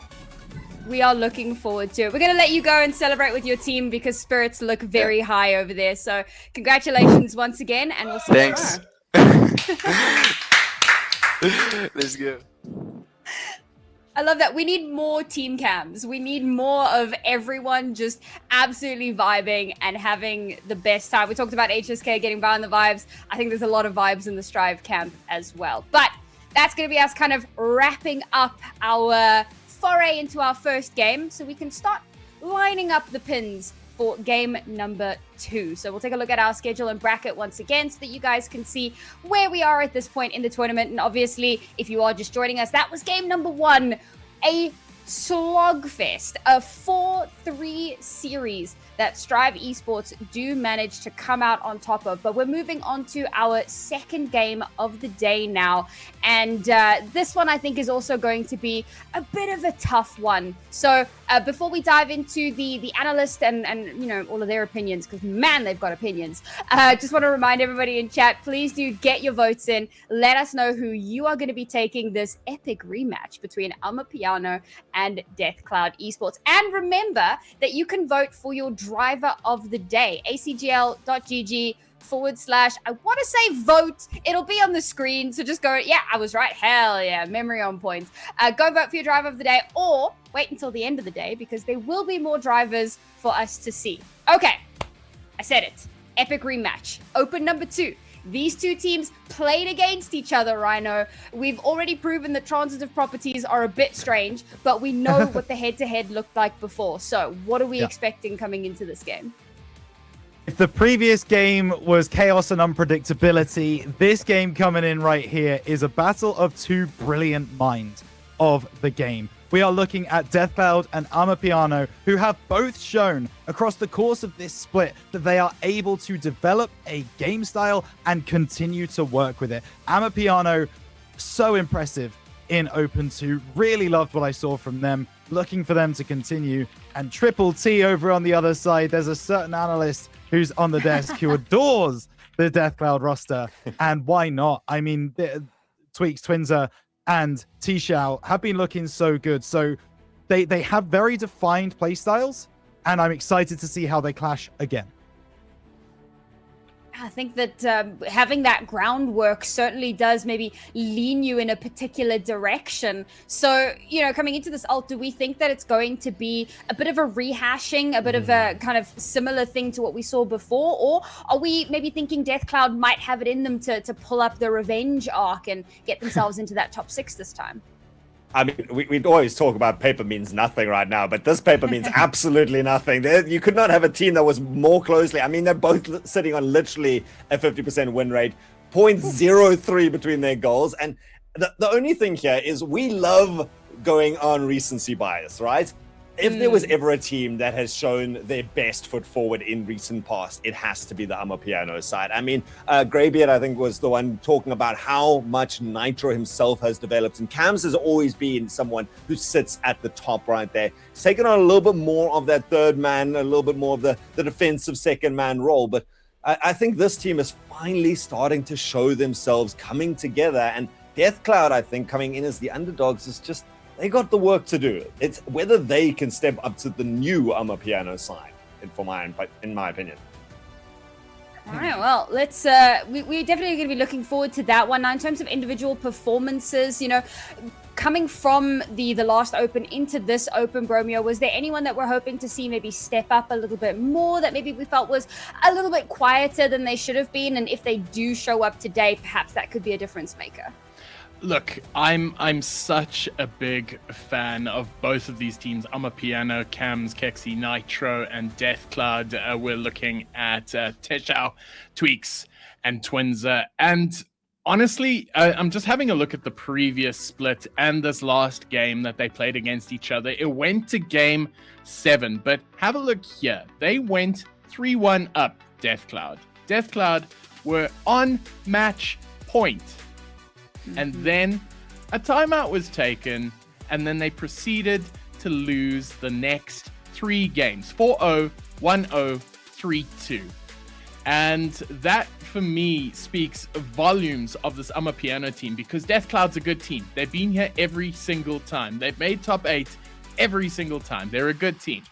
But Amapiano fought all the way back. So, look, we're saying DeathCloud are the underdogs here. I don't think so. I think this is going to be another Game 7. I think that this is a massive game ahead of us.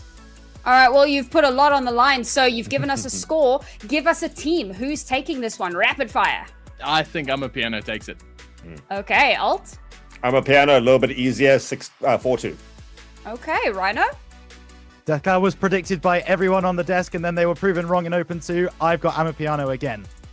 Okay, fair enough. I too have Amapiano because they made a fantastic run in the previous Open, and I think that they can actually go ahead and replicate that again today. But as mentioned, it was a 7-mapper the last time around. We've just come off of another 7-mapper, and if the Open 2 is anything to go by, the first 2 games on Saturday are always the absolute barn burners, the most entertaining games to watch. Game 1 now, something of the past as we look forward to what game number 2 is going to bring for us. And having a look at the chat predictions, there is a heavy lean in favor of Deathcloud. Recency bias be darned. There is a lot of strong faith and belief in this storied roster. So can they actually mount that revenge win and get a little bit of a further running into this bracket? We're going to find out very, very shortly as we dive straight into our hype train. Remember, folks, it's Open number 3.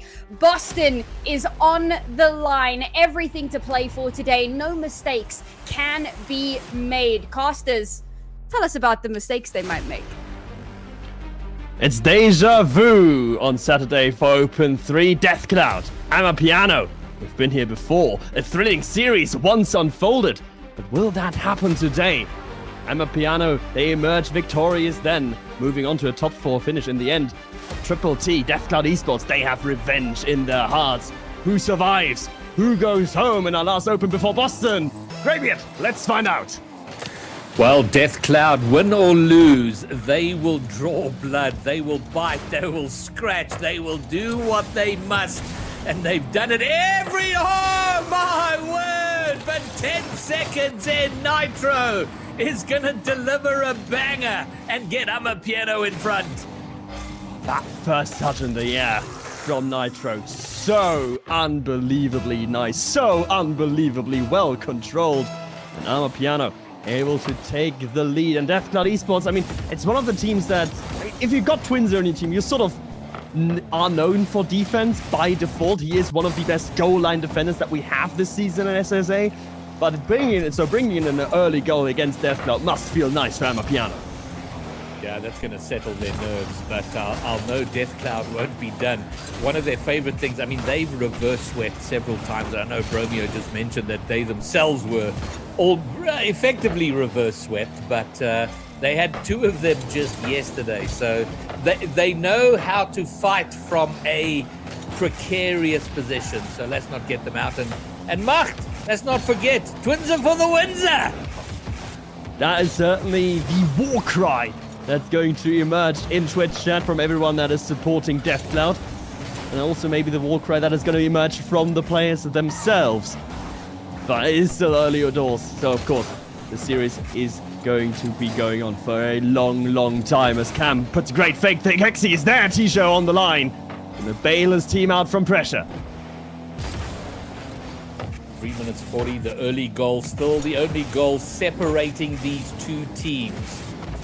And it does seem like so far Amapiano having the bulk of all the pressure in the possession and making it count inside the first 10 seconds. So Deathcloud, we need to get settled very quickly. We are in a best of 7, so you can take a little more of a running start at things. But better, sooner rather than later, they want to get themselves up. But they've done the first job, Mark, and that's not go behind by more than just the opening 10-second goal. I mean, these kind of goals, right, they always happen, and they aren't actually that effective in bringing your mental down or doing damage to you. This don't might though, Twinzer! Post and crossbar both deny. Amapiano stays in front, Kexin on the other side, counter-attack from him, and it's gonna be good! 2-0, Amapiano, double up. Yeah, putting the boot in. And Kexi taking it pretty much from just in front of his goal all the way. And that's pretty poor defending from Deathcloud to allow a single player to casually make his way from his own corner boost all the way into your net. It needed some urgent intervention by someone. Oh, there's been a massive mistake. Deathcloud falling apart. They needed urgent intervention. Well, they needed a touch there from T-Show. Unfortunately, no power touch out of the corner, and Nitro is there, and yoinks that goal away from Deathcloud. 3-0, Amapiano are having a game one, a better one they could not have wished for. Oh, it's absolutely thrilling for them. They will be absolutely delighted. But we're coming up to the halfway line, the halfway mark in terms of time. And the theory is, whatever happened in the first, the other team can do in the last half what happened to them in the first. So that's a little bit of copium, but nevertheless true. But right now, DeathCloud are not in the series. DeathCloud definitely struggling. Amapiano. We've heard from Kexi the supreme confidence that they have during the week and of course after the last event, so they're not going to be faltering easily even if DeathCloud decides to come back here as the team pinch ensues. Tweaks and Twins are trying to drive the ball forward, but are met by the Englishman in its own corner. And the pressure continues. Oh, Nitro with a bit of a mistouch now. Twinza needs to take huge advantage. He had his eyes lined up on that double tap. Doesn't get there. Tweaks now has a shot on, but met by Amapiano and comfortably blocked away. But this is the most positive period of play we've seen from DeathCloud. But just as soon as it gets going, it's undone. But here they are again. Here comes Twinza. Doesn't quite get it past enough to put a real threat on net. But they've left it late. But they are at least pressurizing, but leaking a little bit maybe at the back. And we've talked so much about the deja vu, right, of DeathCloud being here against Amapiano, but last time around, 2 weeks ago, Twinza was really the difference maker offensively for DeathCloud, who scored basically every goal they did indeed put past Amapiano. So DeathCloud possibly looking to the German to once again step up here offensively. One shot easily defended by Cam. Hang on a second, there's been a mistake, and Twinza finds a first for DeathCloud. Well, finally they're on the board, and Cam, if that was to his own teammate setting up on the other side, we'd be praising him. But a little soft touch to your opponent who has an open net against him, not as smart. Yeah, unfortunate mistake, and that's going to breathe some life into DeathCloud. The final minutes, like that final push forward. As Tweaks goes on left flank, drives all the way around, tries to bump as many people out the way as he can, but unfortunately the ball, it's not going to be as easily to control for DeathCloud. Amapiano already in the counter-attack. Oh no! Okay. The comeback's not happening, Markfish. We had hope for a minute, but it's another horrendous touch from DeathCloud to set up far too easy for Amapiano. And that's a gift that Amapiano's just going to accept at every point in the year, at every point of any day of the year. Cannot give it away from them.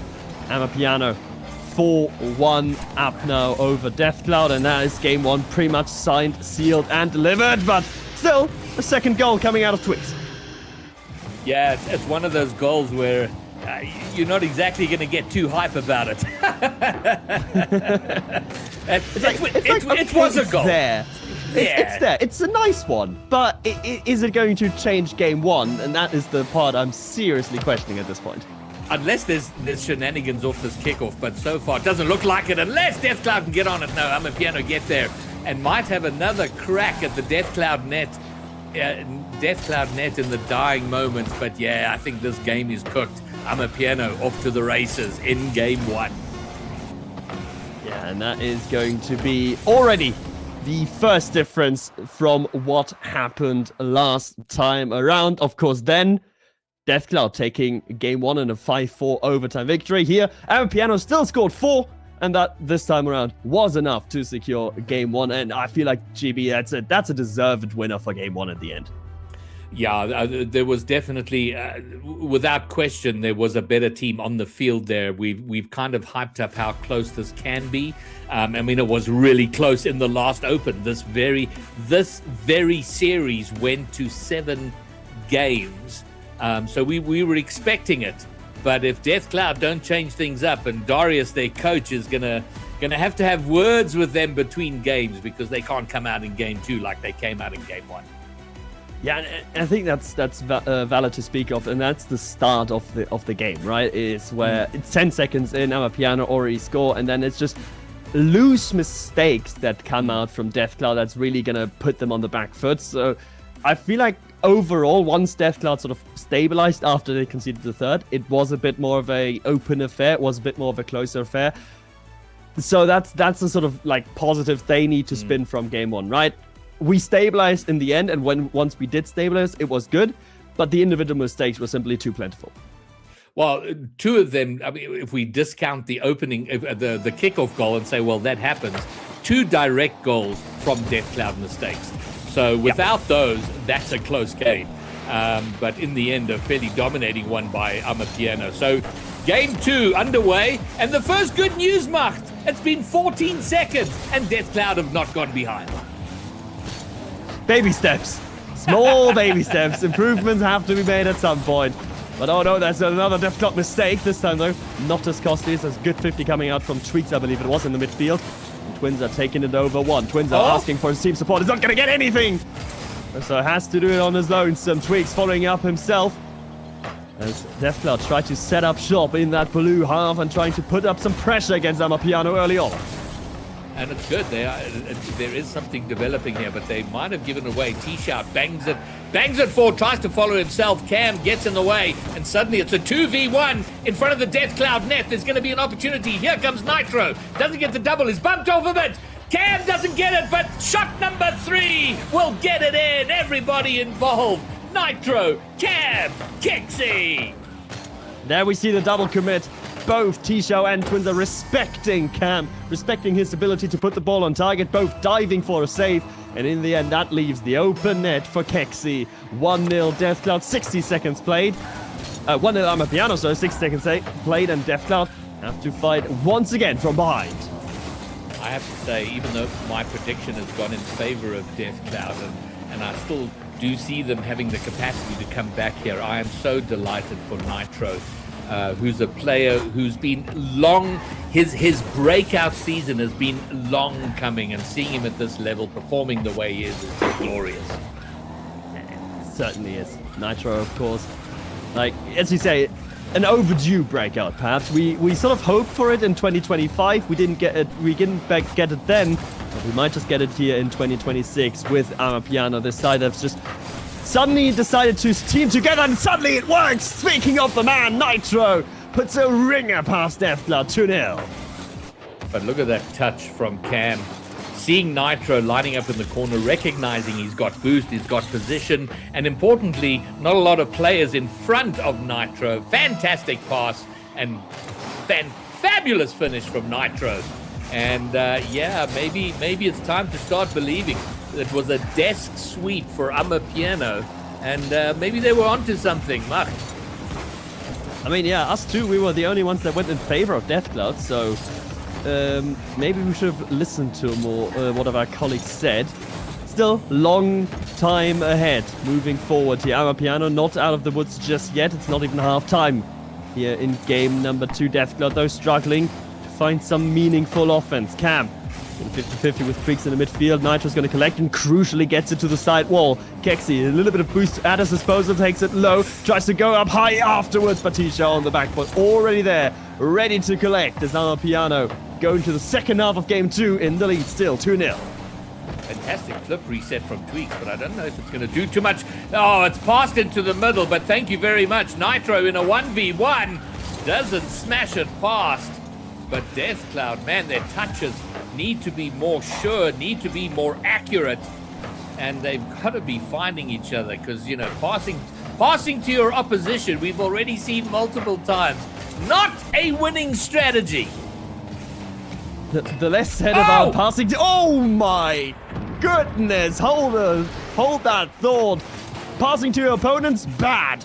Missing the ball on the goal line, even worse. Yeah, I'm going to call that a Deathcloud Game 1 touch by Amapiano there. And they are punished in the worst way possible. Yeah, Kexi had... I mean, good on him. He respected the call from his teammate. He respected Cam saying, I've got it, don't worry. But unfortunately, he didn't have it, so do worry on the side of Amapiano, you must. Oh, no. Suddenly, Deathcloud are within reach and do have the possession in quite a dangerous position. Twins are free backboard. No, Kexi's going to shut that down. And Deathcloud are very fortunate to be back on attack here because a terrible touch up front led to a potential Amapiano counter-attack. Doesn't come to anything, and now they're in a very strong position. Kexi's not going to have that. Where's Deathcloud? Someone's got to be there. Someone's got to punish that whiff. Not to be, but they still do have the pressure, unless Amapiano could break out here, but picked up by T-Shao halfway line. Demo on the other side, though, from Twinza on Kex is going to take away the passing option that Amapiano was looking for. Tweaks now, ground double touch. Oh, but you can't get past Cam so easily, can you? Onto the backboard he goes. Deathcloud standing firm in defense, but truth be told, that's only half of what they need. They move forward. Oh, wow. T-Shao shot! Oh. T-Shao! Oh no, the crossbar! That is so brutal because the leader play to that was so good. The pass was perfect and T-Shao smashing the crossbar and the Rocket League gods not smiling.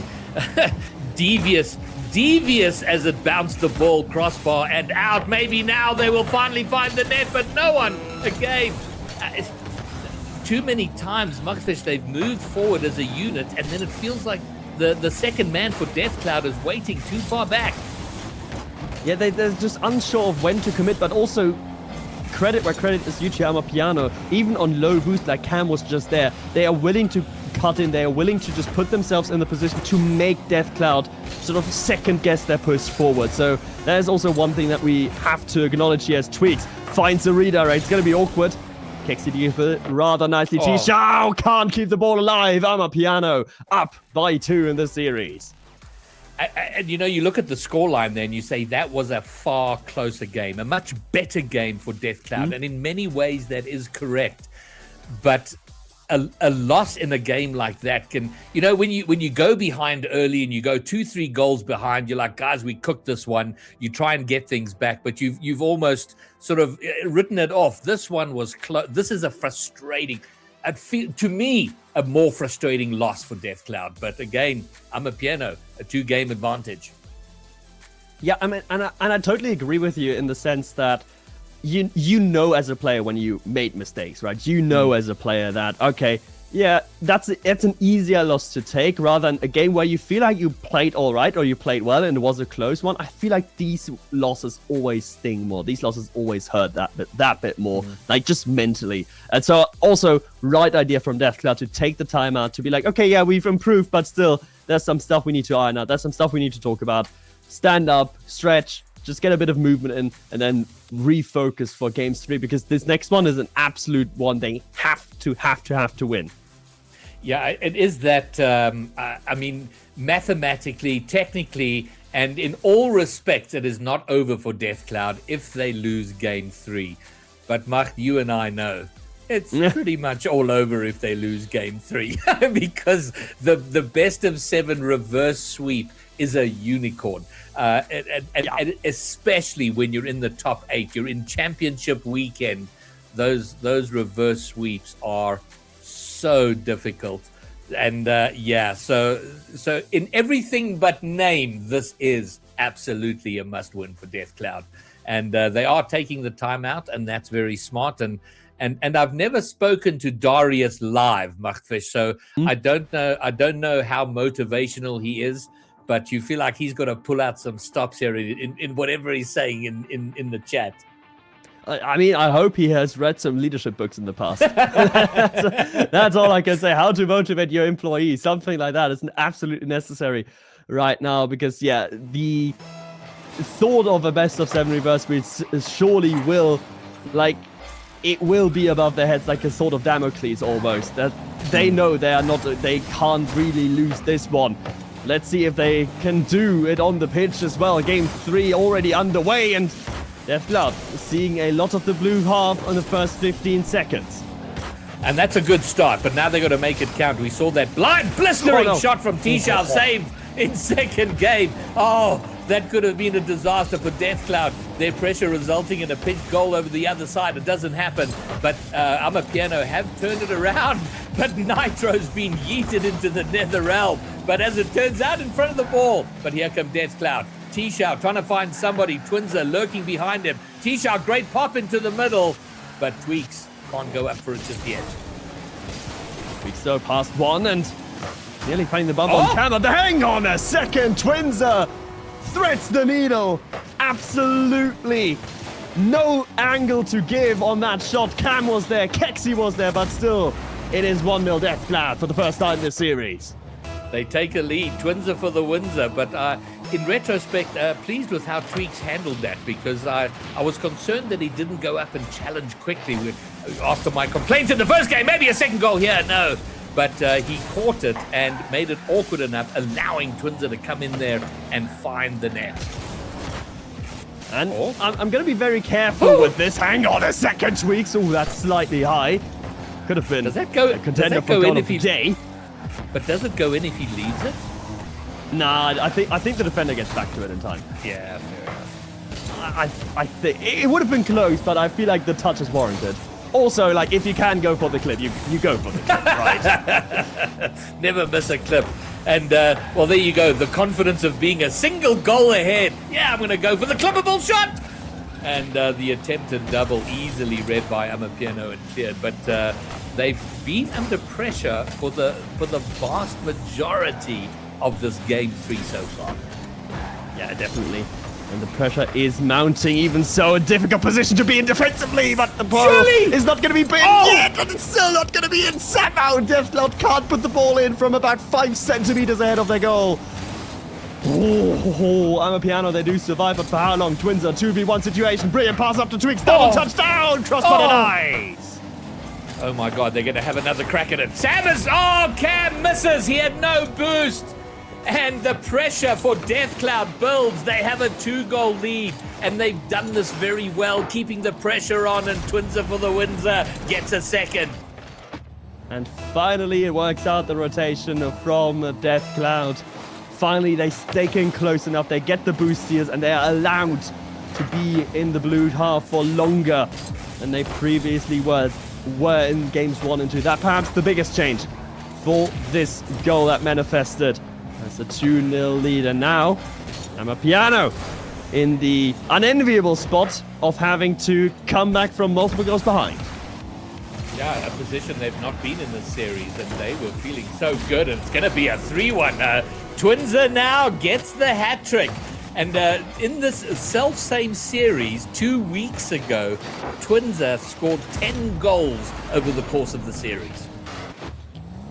He certainly seems to be on his way to be the point man here again for Deathcloud. Though honestly, I don't like it when all the goals come from one person. I'd much rather see Tweaks and Tisha also get some goals, because goals can always instill some confidence in you, right?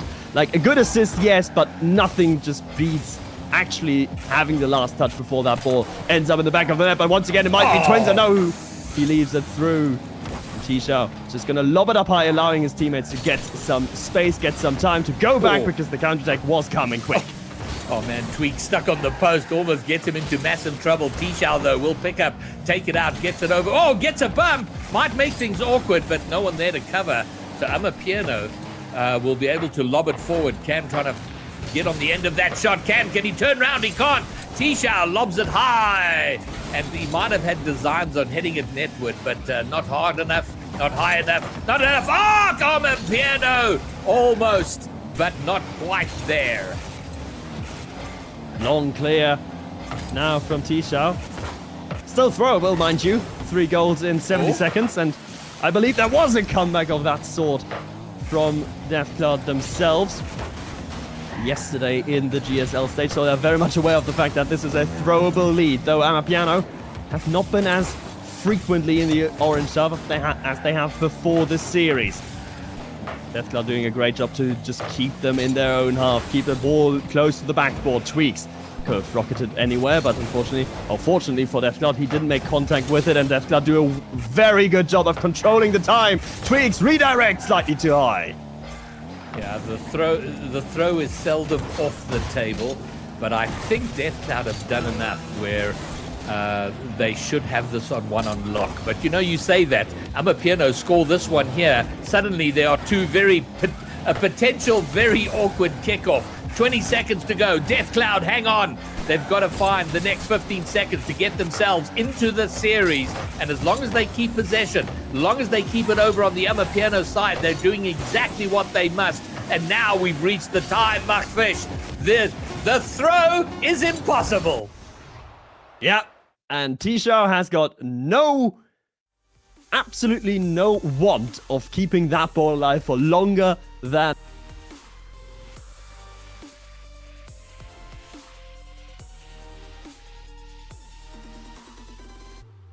like for a team that is built around a bit more of a defensive, or just has a bit more of a defensive vibe, is very important for them in terms of their confidence moving forward. Well, we spoke about the frustrating loss of game 2 because it was close and they would have felt like they could have won that one.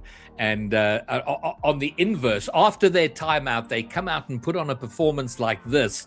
In as much as that game 2 was frustrating, this will do wonders for their confidence. They'll be like, oh yeah, we can score, we can defend, we are a good team. And you sort of reset and find yourself. So the worst thing in Rocket League your opponents can have is hope and confidence, and that will have taken a massive jump. And Amapiano will know they got to try and squash that ASAP. Yeah, because and also there's one other facet, right? You mentioned it, I think, during the game as well. This is at the moment exactly mirrored to how it was 2 weeks ago. This series. Last time around, Deathcloud take games 1 and 2, and then they lost game 3. This time, Amapiano take game 1 and 2, and then they lose game 3. I'm not saying there's causality, but there might be a correlation between what happened 2 weeks ago and what's going to happen now. So let's see if Amapiano can move on to match point here on Utopia Coliseum, or Deathcloud and equalize the series. That would be wild if it turned out to be the case. We'll see how we pan out. I still do think we get to Game 7 and have a whole bunch of shenanigans there. And I love Voodoo. Voodoo comments in chat. Voodoo, of course, with Unity, tagging Deathcloud and saying, oh, for the content, right? And Voodoo would know. A past master with Unity in terms of their content runs. I mean, I think we're gonna talk about this later when Unity plays as well, right? That we absolutely have to, but for now, let's see what happens here between those two content masters. Oh, that's a bump, I think, from Kexi onto Tweaks, and that's gonna spell calamity as Amapiano go up by 1. Was it a mistake? Was it a bump? I'm not entirely sure if there was off the ball shenanigans, but not good for Deathcloud. We aren't sure how it came about, but we do know the result is very bad. It came about. it did indeed come about. Tweaks now looking for Tisha. Maybe a quick little 1-2 in the end. Oh, the bump though from Tweaks on the end, but Twinza has buggered off to his own back half. And so Amapiano don't have to worry about a whole lot with that Deathcloud push forward. Amapiano indeed going forward themselves and trying to cement a multi-goal lead. Yeah, and suddenly Deathcloud's formation looking a little bit shaky, looking a little bit out of sorts. Like they're suddenly not quite where they need to be, seem to be stretching for the ball, and they've got to take a breath amongst themselves. It is far too early to panic, and it's a single goal. They just got to reset and lock back down, and now a little double commit is going to keep them under pressure. T-Shout with a no boost, hopeful punt to nowhere. I mean, it's worked before for T-Shao when Cam and Kexi messed up in game 2, but this time around, no such thing happened, and Amapiano able to take ball and ball control for a prolonged period of time. As we move forward, though, Kexi, long clear away, T-Shao already in the air, ready to collect. Yeah, and his teammate was behind him, got a bit debated by the second touch. Which means that they're immediately back under pressure. Kexi trying to direct it down into the net. Doesn't find that orange corner suddenly populated by everybody. And Deathcloud remain under pressure. And we'll see the game they won. They were camped out in the Amapiano half. They had so much pressure, struggling to do the same in game 4. Mistakes coming out from Deathcloud again. Missed touches coming out from Deathcloud again. And loose touches coming out from Deathcloud again. What can happen here? Wow. Oh, there's a mistake, and Tweaks is there to capitalize off it. Mistakes aplenty from Deathcloud, but one crucial one here from Nitro is opening the path to an all-square game. Tweaks must have been, that was literally manna from heaven. He had completed his play, he was out of boost, and suddenly the ball fell in front of him. He will be delighted. Deathcloud have leveled the game. It came out of nowhere, but that's not gonna stop Deathcloud in the slightest with Amapiano. I feel like, though, during this game for currently like probably the better side, probably more the side that is deserving to be up, but much like Team Hoskia earlier against Strive, you know, Rocket League owes you nothing. If you're the better team, you better cement that on the scoreline. Yeah, never a truer word spoken. You can deserve to win all you want. If you haven't scored more goals than the other guy, no one cares. Even if all of their goals came from scuffed lucky touches. Deathcloud may have an opportunity here. Twinza lining up. Nitro gets in the way. Tisha and Twins now, they're both rushing back, trying to support Tweaks as best they can. Tisha does so sort of semi-good, but the ball, second attempt at the clear is going to be much better. Hang on, actually, is that going to be in? No, crossbar! It's going to be down, Cam! To the side, he secures it. Nearly the long punt from Tisha, successful again.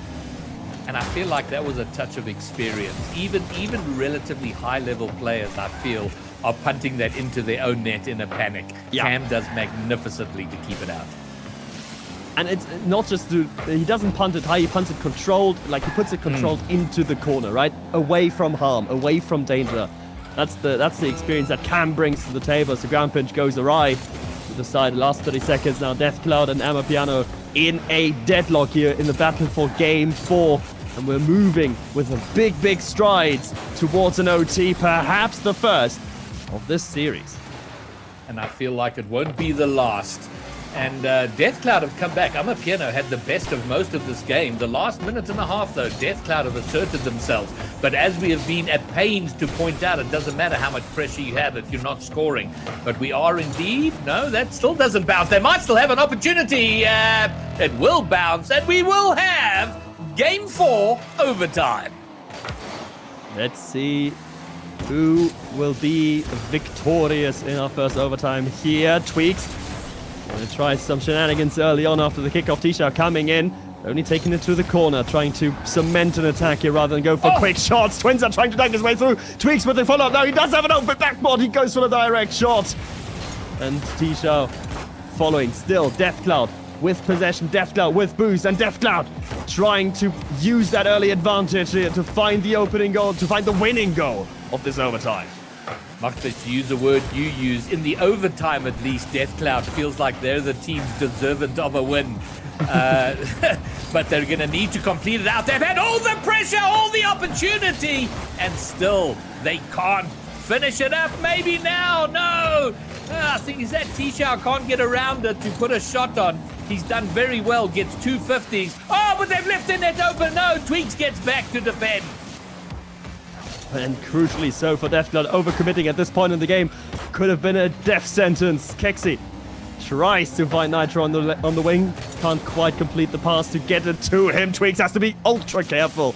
There's a Cam breathing down his neck, but now Tisha pass bomb. Tisha with so much patience, but crucially Kexi gets a touch to that ball.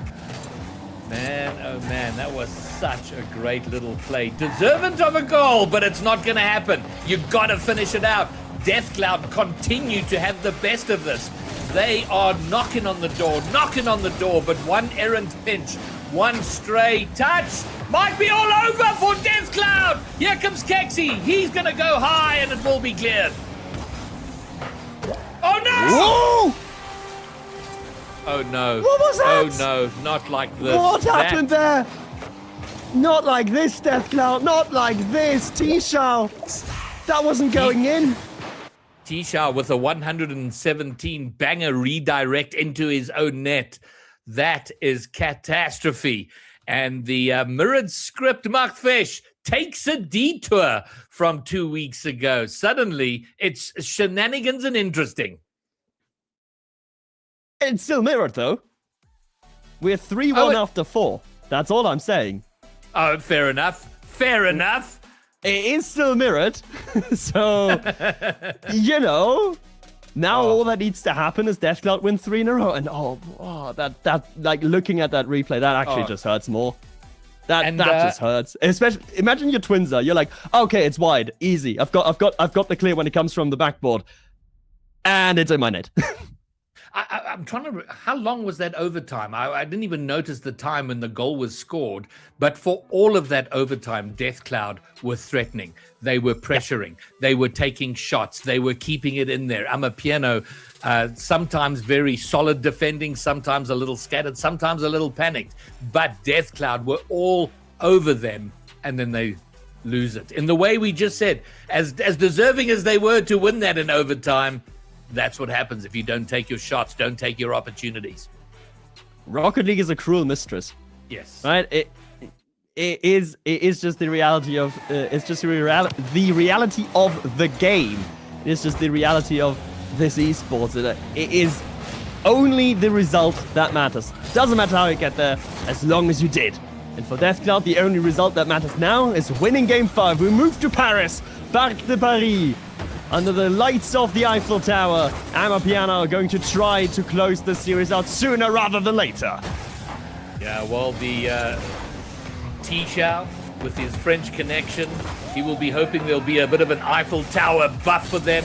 But early on, there's pressure from Amapiano.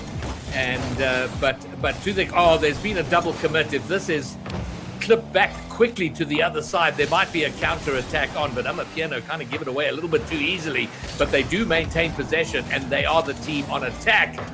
Although, yeah, no, they're going to go. Cam gets past one, bumps another, but it's kept out. If T-Shao gets an Eiffel Tower buff from being reunionese, so French, do Twinza and Kexi get a debuff for being English and German, respectively? Oof. How does that work? I'm unsure of the dynamics. What I am sure of, the Eiffel Tower debuff. The buff debuff rules are pretty complicated. Very hard to understand. Oh! Shot gonna go wide and kept out. Oh, they've left themselves open on the other side. Death Cloud Esport are a goal behind. Oh, look at how unfortunate that one is. It was never going to be in any danger, but Tweaks landed perfectly for Amapiano. He popped it up high into the center where Kexi was turning into, and he just had an open goal, and he was going to take it. First no luck, then a bit of misfortune, but it doesn't matter. T-Shao there to equalize. I find kickoff goals, when you've conceded, the team who's conceded, to get a kickoff goal, it adds something so much more than just the goal, because your opponents have had to work. They've had to sweat in defense, then find a breakout and score a goal on the other side, and then you just get a quick one off kickoff. It is certainly very hurtful, but so is this.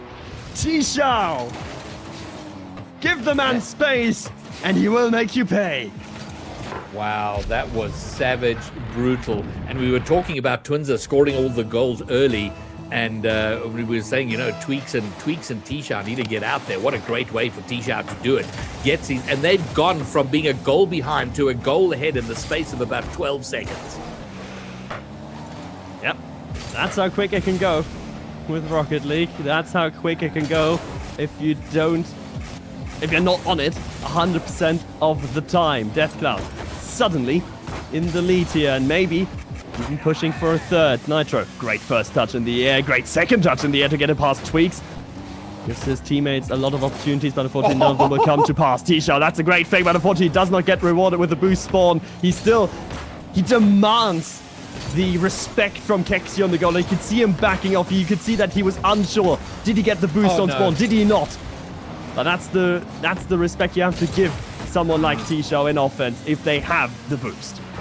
And since that second goal, they've suddenly turned things around. They're looking like the Death Cloud that had all the pressure and possession in that overtime of last game. But again, they need to be cautious that they don't give it away and concede while they're putting on this pressure. And even better, they've got to find a way through. Get a third. Get a little bit of a cushion on that lead. They are the team in the in every respect a must-win game. Twinza takes control, tries to out-dribble 1v3, but unfortunately the first man already one too many for him. Death Cloud needing to be very controlled now, balanced, going forward. What do you have to commit to? With this one, you definitely have to. Twinsight fights one save. T-Shot can get a second. No! Cam puts it over the Reunionese and into the back of the net. All square, 2-all. Amapiano find the equalizer. Yeah, and a double commit in net with both of them going for it. And you can understand it. It's kind of panicky time, but it does put Tisha out of position and he can't get back for the angled shot from Amapiano. And we're all squared away. What can Deathcloud come up now? What can they brew? Will there a storm brewing from Deathcloud, from Triple T?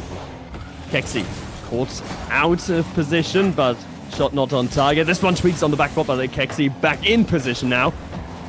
But Deathcloud trying to end this one in regulation, it seems. Early pressure, but not anything that is going to be too dangerous coming the way of Amapiano. 1 minute to go, and it feels like we're destined for another overtime. Here comes T-Shao. He's already scored a flip reset, and this time it acts as a pass, and Twinza will smash home the finisher. Again, no one's challenging him early in the air, and T-Shao will make you pay for that. T-Shao's touches have been getting increasingly better. His controls becoming increasingly better throughout the series, and it has sort of culminated this game 5. Amapiano, they have to respect him. They have to challenge him. Twinza fights a bump. Kexi fights a bump, though, in return on Tweaks. And that will make him pay. 3-2 still. How long can pass the net? How does Twinza has to dodge the bump and get the touch away from net? He was under so much pressure there. But Tweaks' miss, that may come back to haunt him because he had all but an open net there. He should have buried that, put it away. And now Deathcloud with a 1-goal lead have to hold on for just over 20 seconds. And it feels a little shaky, a little insecure. They put it past the net. Kexi, Cam will tap it toward the net, doesn't go in. Amapiano have to back off. They have no boost. So Deathcloud, just another 6 seconds to hold on, and we will go to Neo Tokyo. Oh! Oh, close. Close, Deathcloud. Close it out, and there they will. Oh. Nearly throwing it away in the end, in the dying seconds. But Amapiano cannot secure that overtime. Deathcloud are here to stay. Deathcloud are here to fight, and we move to Neo Tokyo. Well, despite efforts being made on their part, Deathcloud take a game. They hold on to a lead. And I feel like it was T-Shao's game there. He's the player that kind of clutched them out, with with that first flip reset goal. And I feel like he's the guy that took a little bit of more initiative for Deathcloud in game 5, got them the win under the shadow of the Eiffel Tower. So there we go, the Eiffel Tower buff, and then now we go to Neo Tokyo, the Bob's Ramen buff. I don't know who that goes to. Oh no, that's the anime buff. I've been a big supporter of the anime buff for a long time. So basically, whichever player watches the most anime is gonna get the biggest buff here from Neo Tokyo. I'm sure of it. Well, I don't know which player that is. But that's my problem. Sure in all the effort we've made to gather stats of SSA players, that's not one we've thought to keep a record of. So we have no idea. We'll check the Crunchyroll subscriptions. Yeah. Well, we'll certainly know at the end of the Neo Tokyo game. No timeout for Amapiano. They're happy to get right in there. Kexi in chat at the start of the series was saying they never take their timeout. I'm not sure that's a flex. I don't know if that should be a flexible item or not. It depends, right? But Kexi was also saying, like last time when we interviewed him, and also when he was on the podcast, on your podcast this week, they vibe, right? So I feel like taking a timeout for them hurts more than it would potentially benefit them. It's just a risk assessment that Amapiano is trying to do, and also a bit of confidence that they don't need the extra minute to talk things. They don't need the extra minute to stretch. They're just on it. They try to just get through it as quickly as they can. All right, well, it is Deathcloud facing the pressure of Amapiano inside this first minute of Neo Tokyo, and every game is a must-win for Deathcloud, and they took care of game 5. This remains a must-win. And of course, if we go to game 7, it's a must-win for both teams. But here we are, first minute, done, dusted. It remains locked at 0-0. It feels like a low-scoring game incoming. Perhaps, and this is way too early to call, a goalless overtime maybe? I would... Considering how the series has gone, and considering how the series has gone 2 weeks ago, I wouldn't put money on it, and Tweaks... Well, he certainly wouldn't either. Great redirect from T-Shell, and Tweaks simply quicker than both Cam and Kexi. And is that Tweaks' first goal in the series? I'm trying to remember if he scored before. I think Possibly. that may be his first goal. So maybe he comes to the party. He comes late, but once he arrives, the party really, really gets going. Oh, awkward time for Deathcloud. They keep it out for now. And the timing on Tweaks' goal was fantastic because Jack in chat says that Tweaks absolutely is the one that watches the most anime. All right. Glad we figured out that one out. The Namibian watches the most anime of all of the players here in the lobby. If that is true for the entirety of the RLCS playing roster, well, that is something we will try to inquire about before open number 4, because we've got a lot of time to figure that out then. But right now, Tweaks and T-Show and Twinza have to figure out how to beat Amapiano in this game number 6 as T-Show tries to bully his way through, but is kept to the side by Amapiano. Opening minute was fairly kind of even back and forth. Deathcloud have scored, and since then they seem to be enjoying the most of it here, and it just feels like game 7 is where we need to be. T-Shao has a crack. Top right hand hits the post. The rebound shot on target. Big double commit from Amapiano might make their defense very awkward here. But Kexi will long clear it and give them time to breathe and get boost. 1-0 still in favor, though, of Deathcloud. And Amapiano need a way to come forward. Oh, Tweaks doesn't want to commit! No! And in the end, he own goals. Kexi gets credited with the goal, but Tweaks, I feel like he could have gotten easily to this pass. Okay, so own goals is vying for top scorer here. This is crazy stuff from Deathcloud. Oh, it's devastating. Okay, well, can they shake it off and get themselves back? The next few seconds are gonna be crucial for Deathcloud. Oh, but I need to hurry back quickly. Tweaks versus Cam. Didn't get the full boost. He did do enough for Tisha to move in. Now Twins are tasked with getting anything, but he can't quite do so. Tisha on the back row, though, collects for his team. It's pressure from Amapiano. Nitro, reset gain, pass made to Cam. The shot is lacking.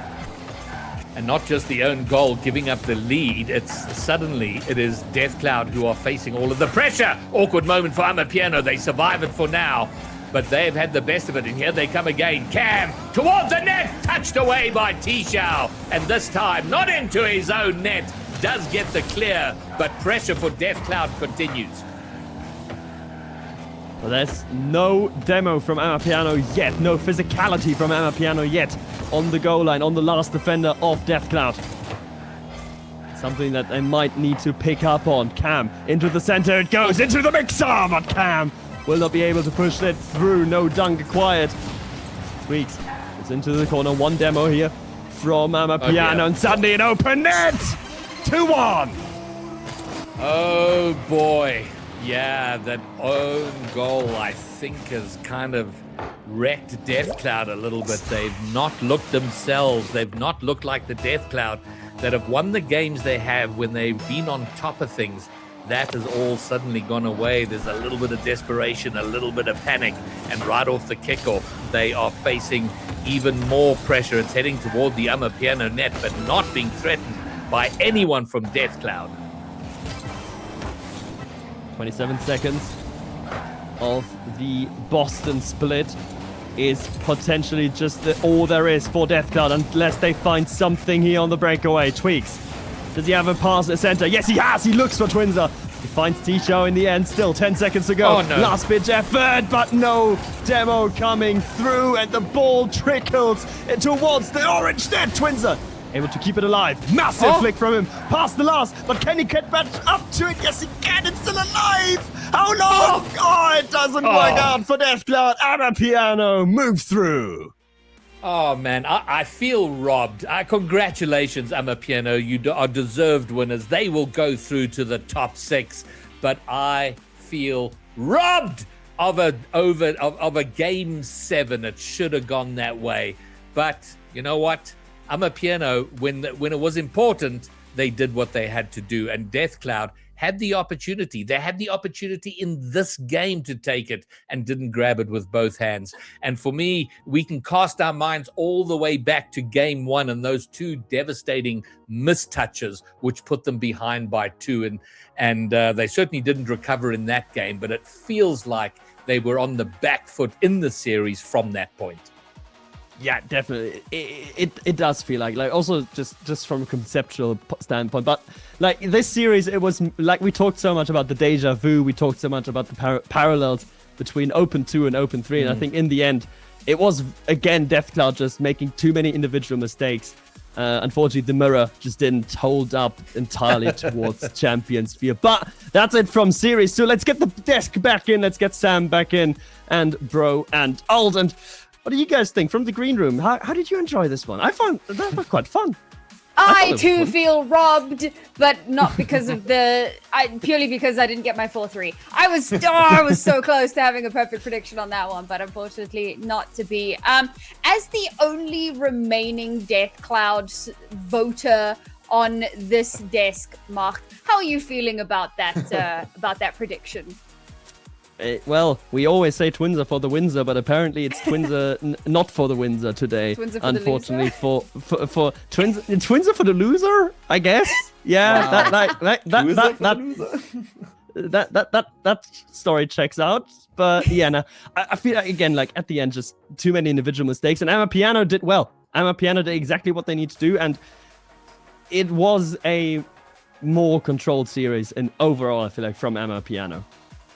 Well, I mean, that being said, we came off the back of our last series, and a certain somebody, we're not going to name names, said that, if the first game was going to be super messy, then the second game was going to be, like, really, strategic and cut and dry and almost perfection, Bromeo. But it felt like maybe that wasn't entirely the case all the way through. It wasn't. And if you have a look at some of the scores throughout the series, Deathcloud posted a 3-0 over Amapiano in the third game, and a 3-2 in a game number 5. So they certainly don't have an issue with scoring goals. And Deathcloud have been up here consistently. They are a good team. And Amapiano was just more efficient today. And you felt like they were in control for the most part. And we saw some very good individual plays. We saw some very good team plays. So they must be lauded for their all-round performances. Amapiano's side has grown significantly since Open 1. And I think they're one of the few teams who I'd argue have gotten better with time. Yeah, this is where I think Bromeo has got a really nice word there, the efficiency. It was something that I noticed in game number 1 with Team Strive.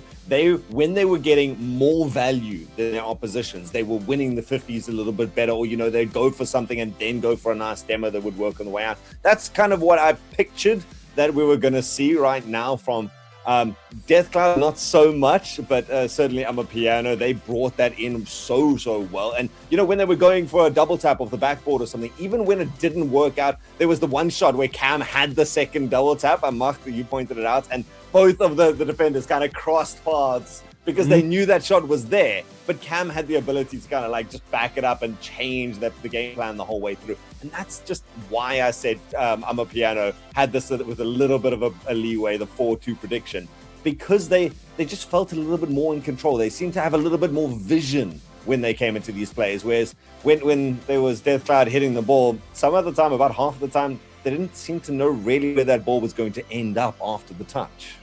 Well, we can find out a little bit more about that vision, because once again, we have the wonderful Keksi joining us for an interview. So Bromeo and Macht, take it away.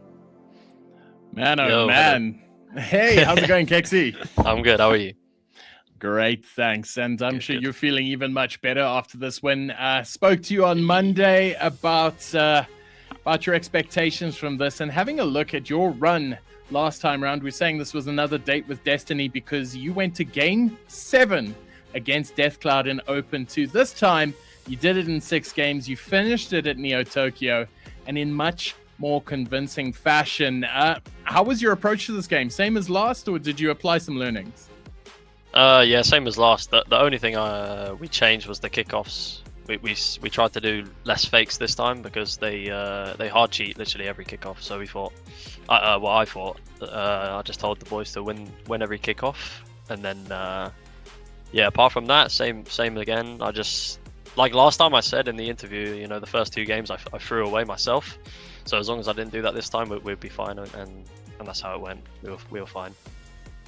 Like, look, we drew a lot of parallels across like this matchup, and of course what happened 2 weeks ago, and it seemed to be following the same script, like 2-0, then 2-1, then one team goes on match point, and then suddenly you lose game 5 on Parc de Paris, and then we think, surely this goes to 7 now. Is there like something in the back of the mind that you as a player have as well that goes in that direction, or do you not allow those thoughts to sort of creep up? No way. Since I played SSA, I've never lost on Neo Tokyo, and I still haven't lost, so I think it's fine. We're gonna fact check on you. Yeah, I you think can we're gonna fact check it, bro. you. Go ahead. No, All right, we'll do. We'll let you know the result as well. But Go for it. Obviously, now you move on. I think you play the loser of Pioneers Unity, which, let's be real, it's gonna be Unity. Tomorrow. So another top 4 easy, or what are your thoughts of the like going further in the bracket? I mean, with our expectations, we should be beating Unity, but we also have never scrimmed them, so I have no idea how they play or what they play like. But I mean, I should be beating them. I hope I do. Well, you know, we don't want to talk about Unity because they've made their way through the upper bracket. They're having an absolute barnstorming of a run. And like you said, you backed yourself to beat them. And it's been an interesting weekend so far, and we've hopped on it a lot on the desk. But there's a few interesting faces. Strive making it into top 8. Team HSK making it in, and now Unity. Do you think it's just that the top 8 is getting closer, or do you think some bigger teams have just dropped the ball? Nah, like this top 8 is so confusing. I think any team can make top 8 at any point. Like, it's crazy. The 16 to 8 is just like, it could be anyone. Like Synthesis going out top 16. I never saw that coming. I couldn't believe what I was seeing. Well, absolutely crazy indeed. Top 6 now confirmed. On to the next. Congratulations, Kex, and I hope you have a good one further. Yeah, hold on. Let me shout out our coach this time. I didn't shout him out last time. Shout out our coach Wilson. That guy's the GOAT. Good man. Thank you. Cheers, Good guys. man. Thanks for having me. Cheers. See you right, mate. See ya. Just win, forehead. I got a whole breakdown from Alt as well, where he's like, no, there's a thing, and I'm like, and it boils down to just win, lol. Just win. Unless, did I say maybe I meant altruism? So Alt, maybe you could give us a little bit more insight into the just win forehead of it all. I like when teams have kickoff strategies. They're really nice to break out as an option sometimes. But when you're playing like an overly aggressive team, fake kickoffs are risky. You're putting all the pressure on your last guy, and it has to go kind of straight to them. So I love the fact that they just win the kickoff, right? And have the idea being the second person, charge down that ball. Wherever it goes on the field, you win the next 50, and you win the game. Simple as that, forehead. So no, don't worry, mine was just as sarcastic as yours there. It's an easy thing to say, right? Just score more goals than your opposition. That's all it takes to win Rocket League. But it's the awareness of it is true. It's so simple as that. But how do we win that? Like, do we try and win the kickoff with a bit more aggression? It's a good heads up play. So I understand where it's coming from, and I respect it. It reminds me of that step 1, step 2, question mark, profit. That's pretty much where we're at with that. But let's see where we're at on the day, because of course we've wrapped up our second match, and it wasn't quite the 7-mapper that we were hoping for and expecting, but still a very, very close affair. So of course, if you are just joining us, we had a 7-map slugfest for game number 1, 6 maps for game number 2, and now we head into our upper bracket, Mark. Yeah, I mean, and lower bracket delivered, right? We always say this is the really, really fun part of Saturday. These opening 2 games in the lower bracket, they always deliver. And I feel like they delivered again today. So 6 out of 6, pretty good quota for the lower bracket. Now the upper bracket has got a big step up to do. But I feel like that first matchup, 5 Fears against Bro Crocros. Oh boy, that's going to be a fun one. And we've had some spice in the predictions as well, at least on the talent side. We'll get to that in a little bit. But of course, Twitch chat, we want you to tell us what your predictions are, because maybe it looks really obvious on paper, but perhaps there's a little bit of a surprise around the corner. So let us know who you think's taking that one. And remember to vote for your driver of the day. It's acgl.gg/vote. Now, remember, you don't have to make your vote right this second. You can wait until the end of the day if you'd like to see, we still have 5 Fears in KCP to play. There's a lot of competition for that top driver. So you can hold on to that, or you can go now and vote immediately if you feel like you just have the best driver in mind. But make sure that you remember to do that. All right, nitty-gritty time. This is going to be a bit of an exciting one, mostly because I think that the fact that we've got Brocrocos coming through in our upper bracket here to take on the previous champions that won out on Open 2. Bromeo, there's some high expectations, I feel like, on 5 Fears, but Brocrocos have shown they've got something to say for themselves. Brocrocos have proven that they've got some staying power in the upper half of top 8, and 5 Fears have proven that they want the top. Snowy Guns and Tech Cars have shown us over again that they are major contenders. And this weekend, I feel like starting right now, where we see 5 Fears and KCP coming up, the first time we're going to get a good idea what their form is looking like into this Open 3. So, Brocrocos, make no mistake, they are the underdogs in this, and have a look at these stats. Average 3 goals to 2.5. It's a bit night and day. So it's an out and out challenge for Brocrocos to improve on previous results. Brocrocos want to break into the top 2, and 5 Fears want to clear their lead. Oh, it's definitely looking like it could be a little bit spicy here. You mentioned the 3-2 goals, and of course it's 11-7 shots. So again, we're kind of leaning into that aggressive play that we spoke about a little bit earlier today, about how 5 Fears really do like to take that forward movement, take that forward momentum, and just kind of constantly be an aggressive force. So Alt, it feels like the defensive line for Brocrocos might become a little bit of a linchpin for them today. Yeah. I feel like this is a team that steps up to whoever their opposition are. They've taken Pioneers to game 5 of the series, of a 5-game series in the group stage last Open. This is a team that really likes putting the aggression on their opposition, and when it works, when they're far superior to their opposition, they flatten everyone that they walk up against. But when they go up against the best opposition, they tend to get themselves a little over-invested. They maybe dedicate too many resources to that attack, and their opponents stand firm. And then they don't know what to do. Then they're sent scurrying backwards. They're a little bit broken. And this is 5 Fears, Pioneers. Those are the 2 teams you cannot afford to dedicate too much to, because they will stand for days and days defending their own line when they need to. But they're also not afraid to kind of push you back to your side. So I'm very interested to see how Broco goes as the very scattered team. Again, we're kind of having a whole day of people that don't have the same consistency as our top 2 teams. And Brocrocos is there and thereabouts, but I still feel they're on that next echelon, that next level compared to 5 Fears or Pioneers.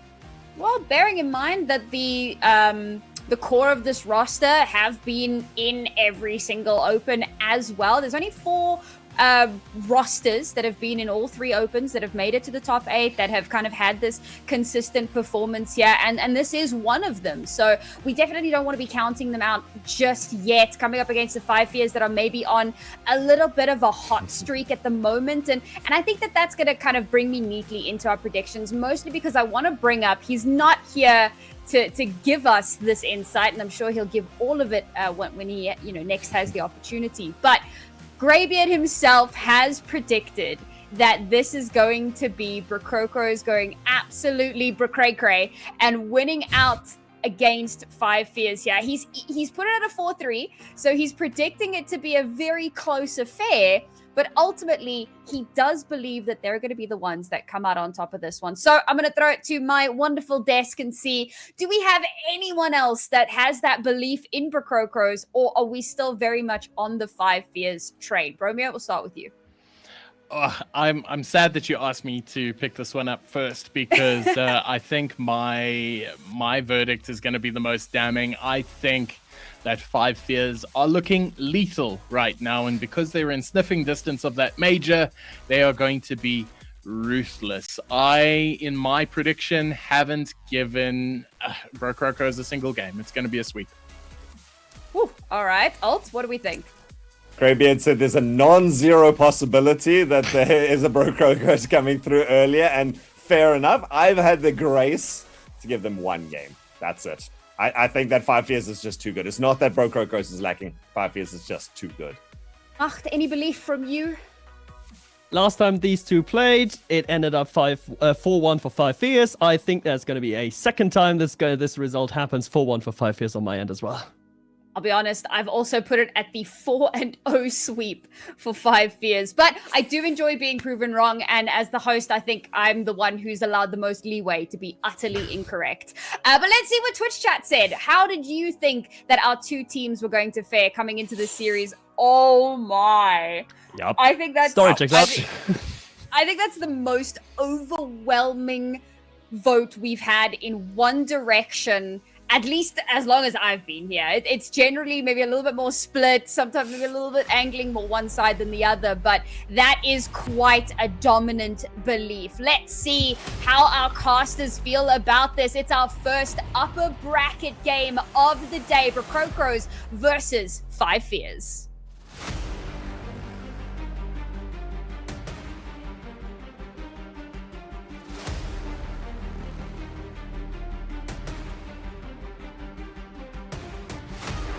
Well, it is time, and I have completely lost my mind because I think Brocrocros are going to lose their minds and do something crazy here. The stats are against me. Everything is against me, but why not? Why not have some early and drama in SSA Rocket League? Yeah, let's hope so. Let's see if we can get it. Brocrocros will believe that there is an opportunity. The problem is, they are playing the immovable object in 5 Fears. They have proven time and time again. They are a scary team to play. Off the backboard, though. Chance for Brocrocros breaking down the line, though, for Snowy. The snowplow is very much out, but Jeff will not be pushed aside. Yeah, the pressure immediate and relentless in the opening 30 seconds from 5 Fears. And Bromeo is called for a series of no roof from 5 Fears. They defend that one out. And it's very likely that 5 Fears will come through with that ruthlessness, as we said. Although, I do bring you back to Open 2 semi-finals. 5 Fear versus Amapiano. Very different style of game. And Amapiano and Brocrocros, I put in a very similar echelon as far as quality goes. And to be honest, Amapiano made 5 Fears look like they weren't the indomitable force that we knew they could be. Chance there for Jeff, goes begging, but Brocrocros got a lot of possession right now. And Pioneers, KCP and 5 Fears both swept their way pretty easily through the GSL bracket last night. But in their opening match against Thrive to Greatness, who are an up-and-coming reunion team, pressured 5 Fears, scored, was scoring against them regularly, and actually made them sweat just a little bit. So it made me think that maybe there's a way to wheedle your way through the armor. But in the meantime, Brocrocros are fighting hard in defense. Only Ravi with any boost to speak of. And the ball is not cleared yet. Oh, bad touch! Wow. And it's going to squeeze in from Tekars just over the line. Said it right there. Bad touch coming through from Jeff. You want to play that one over the bar, over onto the far corner. But he brings it down right in front of net, inviting the pressure on, inviting Tekos to come through for the 50. 5 Fears take the lead after a very even first 2 minutes. And that's frustrating because, you know, when it is even and you have an opportunity, and we say it time and time again, when you have the tiniest of opens against a team like Five Fears or KCP, you've got to be taking it. And look at this from Stake. Opportunity grabbed. Well, the Spaniard comes through and is simply quicker. Tekos, I don't know why he's given up on that in the corner. He certainly hasn't got time to get back. Maybe thought there was a third man behind him. Communication needs to improve on the Five Fears side. Crocros able to get a goal and bring themselves level. Snowy has taken out Ravi off the play, clearly angry about how things went just a moment ago. He is back alive now, going to stand behind Jeff. Backflip towards goal. It's awkward, really awkward in front of Crocro's net, but eventually ball is cleared away, but only as far as the Spanish superstar. Tekos moving forwards. Isn't able to get the finish. Still danger. Five Fears lurking. Sent clear by Jeff. And Jeff's gonna want to make up for his terrible touch that led to the first goal. That's heading toward the net. Somehow it's kept out. Oh, and you feel with two Crocro's players there, someone needed to be there to tap it in. Yeah, you do. That's another opportunity, and Five Fears are a team that aren't going to give you too many of those. So on this occasion, you've got to think that Crocros are wondering they really should have taken that one, but you can't think like that. You can only affect what's coming up, and that's a nice shot. Demo on the back lines. Lots of possession for Crocros. Opportunity. Gun sends it away. And will now take it down that left-hand side. Gets the better of the back marker as well, but Jeff is there to clean up. Can he get the clearance away? Does win the 50 enough in Tekos' face with a minute and a half left. Well, you say Five Fears don't give up a lot of opportunities. They have given 3 in this game. Crocro's only taking full advantage of one of those. They're going to have to defend here. It's looking a little bit tight. If they get it past Snowy, they've got a huge opportunity. They don't. Snowy stands firm on the halfway line, and it gets cleared all the way. Maybe now Jeff can't get a touch back out of the corner. So immediately, Five Fears will be on the hunt for their second goal. Mind that pass up the line. Guns. Oh, he is going for the Psycho. Got the touch, just not the direction. So now Jeff gets met by Tekos. Tekos, Goomba Stomp. Nothing else there, really. And the clearance on the left-hand side for Stake, but Guns just marshalling, and Tekos comes through, takes over. Some will call it a double commit. Tekos just took charge in that instance. Jeff will clear it away. 30 seconds remain. Five Fears and Crocros very close in this game number 1 of this series. You know, I hearken back. Now, there's an old man word for you. I hearken back to the first series of RLCS where Orlando Pirates were winning everything. But in the end, they didn't win everything because it is hard to be switched on all the time for so long. And I wonder if there's a moment here for either Five Fears or Pioneers to kind of take their eye off their ball and not be at 100% and allow a team like Crocros to come through. Oh, I thought it was going to be a 0-seconder. It's not. We have a game 1 overtime. Something that I was going to say in my intro was the fact that Jeff, Ravi, and Stake were tipped in the preseason roster mania as serious challengers to the very, very top of SSA. Starting to see why now, taking Five Fears to overtime. It's a very big feather in the cap. Not many teams in SSA can say that they've done that. Can they now say that they've taken a game off them? That's a lovely play. Chance for Stake to come through. No, Ravi, left side, redirect. Beautiful, good save. Guns at the top corner. I favor Crocros here in the overtime. Last night in GSL against LFO, I think Crocros had the world's longest ever sweep. They swept LFO, but not before they had done 17 and a half minutes of overtime. Every game went to overtime. And LFO not being in the top 8 again is going to be a big concern for them. And so that's another conversation point for another day. Oh, Guns! No! How did it go in? Oh, he couldn't pinch it out. And Five Fears have smashed Crocros in the overtime. Oh, he pinched it inward. Oh, he was just too left of the ball. And I don't want to be that guy, Greybeard, but it's kind of our job. Jeff at fault for both Five Fears goals there. It was a poor touch on the first one. and then you feel like he's got a little bit longer than maybe he thinks in that second one as well. You got to get that car behind the ball, pinch it away. Was a little bit panicky on the goal line.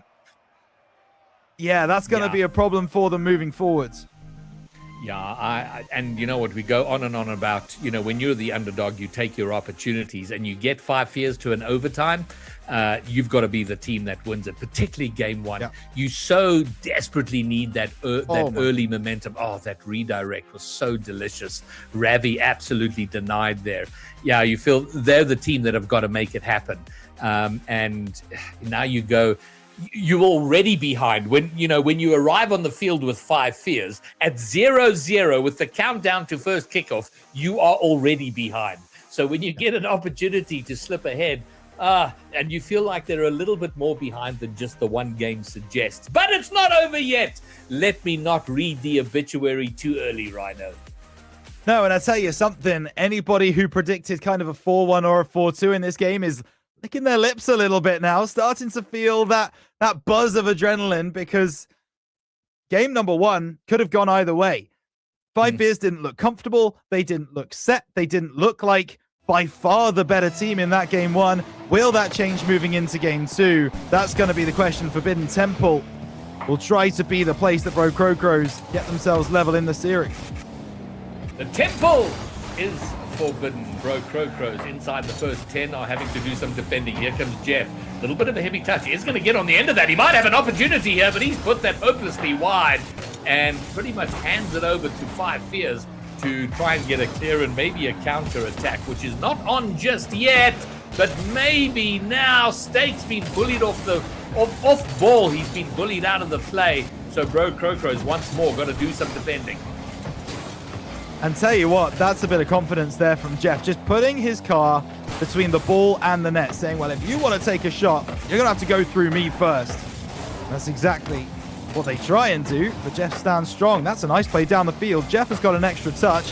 Ravi, hesitant on that play. Had an opportunity to go for the 50, decided to back away, wasn't convinced he was either the third man or the second man. So I think just had that moment of uncertainty. Cost Bro Crocros a real opportunity to push 5 fears back. Well, they haven't allowed themselves to be bullied by 5 fears in the opening minute 20 in this game. Oh my word. Okay. Wow.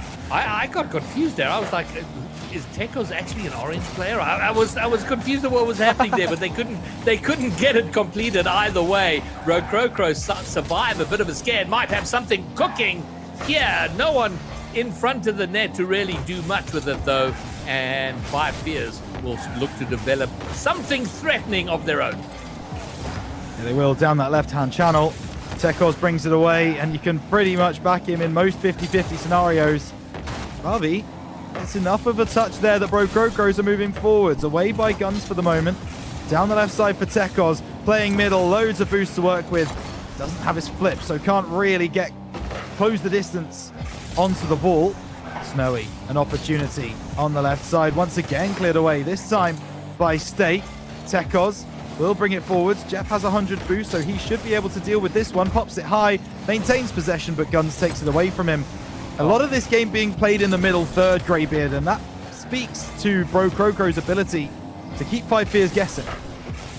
Yeah, and this is a good little passage of play for them. They're building some pressure. They had an opportunity, and for some reason, Steak's shot toward the net was very, very soft. But to their credit, they have kept the ball there and thereabouts. They've not allowed 5 fears to clear it over to the other side. Every attempt has been kept in. Although there might be an opportunity now. The in and out from Steak gives everyone a heart attack, but they survive. Yep, they do. Really nice work from Steak, because he saw the danger building. We were on Steak's POV in that moment, and you could see how he was thinking about it. He thought about going for the challenge first. He realized he wasn't going to get there, so he half flips back to go for the in and out. Oh my goodness, a whifty in front of the Bro Crocros net right there. Could be 1-0 already. It's not going to be just yet. Ravi, pressure on, no boost to work with, but the opponents don't know that. They do now. As they start to move back down the other end, the pass inside isn't good enough. Steak won't be able to follow that through though. Tekos at the angle, saved away by Jeff. And here comes Ravi, gonna have a crack at it. He's got enough boost to make something happen. Nothing really does come of it. Jeff tries to pop it down in front. Steak can't get anything going. He pops it up. Ravi's lurking, looking to take over, make something happen. Here comes Steak. One boost. It's into the middle. Jeff is not going to be able to catch it, but another excellent passage of play from Crows. Their shot goes just high, and now a counter on the other side is saved. Goodness me, Guns look destined for the net there. It didn't happen. Maybe another chance. Steak making that save. Crow's bodies on the line to keep the ball out of their net. It's been over 4 minutes now of goalless action, but it's been enthralling. One for the purists. Ravi down the left side, out of the corner. No one there. Guns in good position to send it away, and he's got his team on the attack. The second man just a little bit too far behind. And now Ravi off that right-hand side trying to play it through. Cleared away by Five Fears again. But dare I say it, Five Fears playing a little bit of boom ball, GB. Yeah, uncharacteristic of them. And it feels for me like Crows here. This is a little bit like that overtime game. You've held Five Fears to 0 goals in almost a complete game. You're pretty much in overtime territory. If a goal goes in now, it's done, and there it is! Oh, and Crows are going to go down, and that might just break them. That is devastating from Five Fears. Yeah, a little bit of lag on the replay, so we don't get to fully appreciate the work. But goodness me, Crows have done so well so far. We are having some connection issues. We do apologize, folks. There is an opportunity, though, at the very end of this game. Maybe there's life! Overtime is on the board! Sorry, what?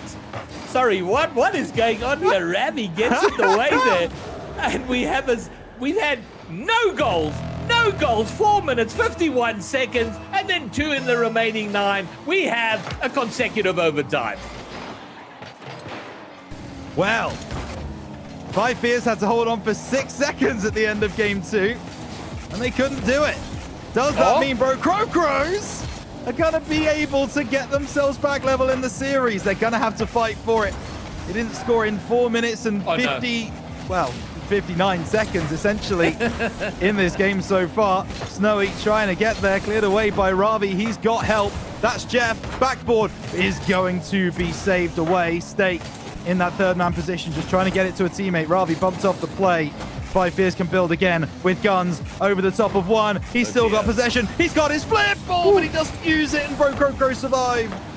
Oh my word, but they're under pressure. This is so important. The second overtime, they've got to win this. They've got to take, if they can level things up here, then it is game on. If they go 2 behind, I wonder if that would already be too far, too much of a tall order for Crows to overcome.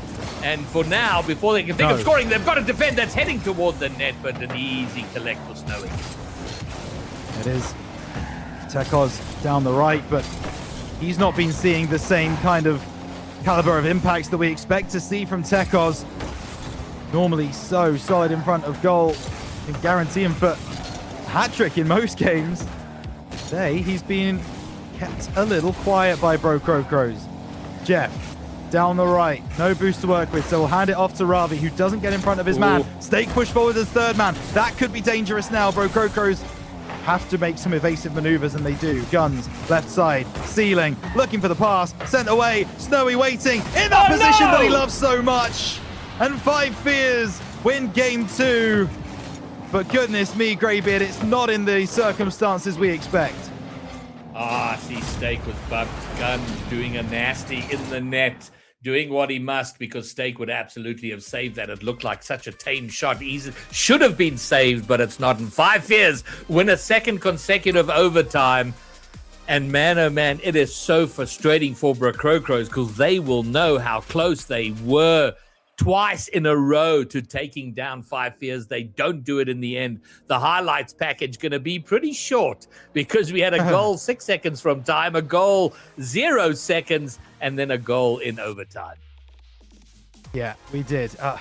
Steak getting bumped right at the moment. I mean, that's an incredible play from Five Fears, don't get me wrong. The communication there, just for Snowy to tell Guns to move forwards, get the bump on the goal line. It's everything. It's absolutely everything in that overtime goal.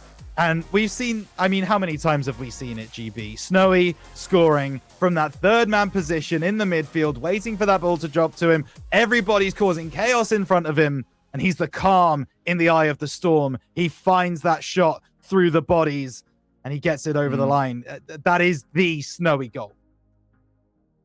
And so far, those who predicted the sweep are very much on the table. And I said it at the end of game 1. I'll say it at the end of game 2. It's not over yet. It could still all change, but it's feeling more and more precarious for Bro Crocros. And we haven't seen confirmation of a timeout, but I don't think so. Bro Crocros, they're like, to hell with it. Let's get right back in there. Yeah, I was about to say the same thing. I would have loved to have seen a timeout there from Bro Crocros. You are on the cusp. Okay, there is going to be a quick goal. Tekos gets that over the line. But the point still stands, right? Bro Crocros, 2 overtimes in the first 2 games. Take the timeout, calm things down. You are on the brink of breaking down the current Open champions of SSA.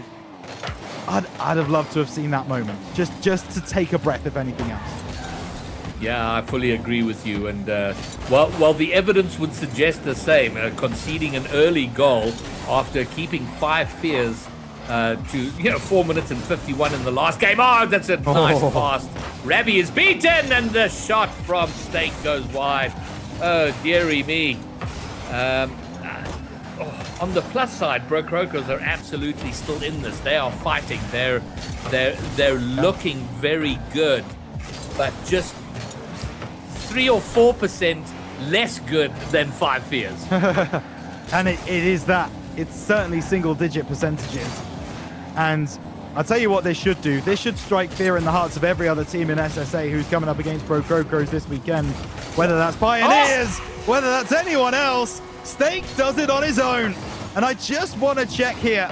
Was there a bump on Guns on the left side? Ravi, yeah, making Guns miss a beat, and Stake takes advantage of it. 1-1. Yeah, sometimes you don't have to kill the guy. You don't even have to yeet them anywhere. You just got to put them off a wheel there for a microsecond, and it works magnificently.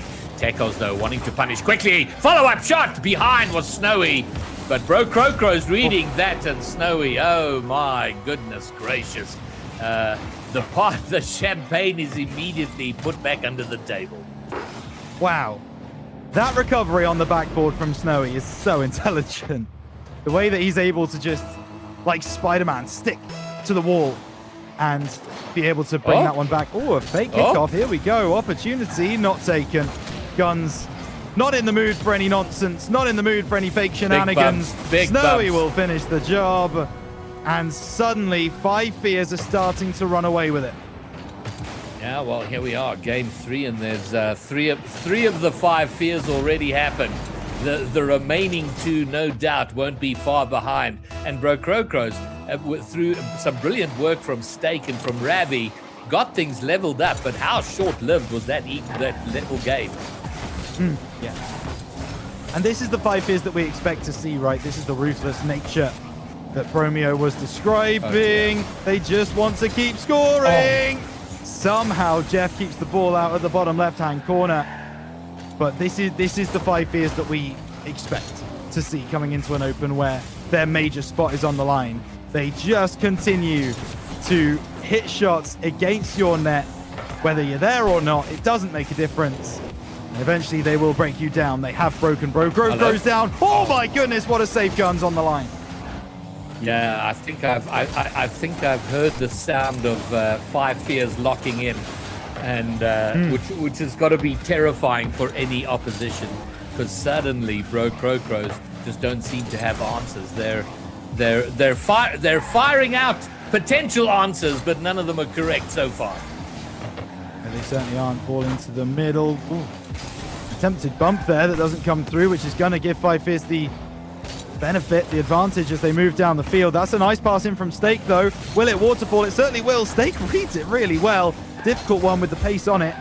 Jeff off the left. Ravi's not up first. Tekos sends it away, so it will now be Stake to send it back from whence it came. Will it beat the defense? No. Snowy gets back And the speed on rotation from both of these teams is quite a sight to behold. But Jeff's going to lob it high and forward. No one's going to get on the end of it. Brocrocro's trying to find a way out. They're 4-1 behind now. And oh dear, it just keeps piling on for Brocrocros. They've kept pace for 2 games, and I would love to see the complexion of this game if it was Brocrocros that found a way to win those opening overtimes. Or we'd be talking about something very, very different now, wouldn't we? That's for sure.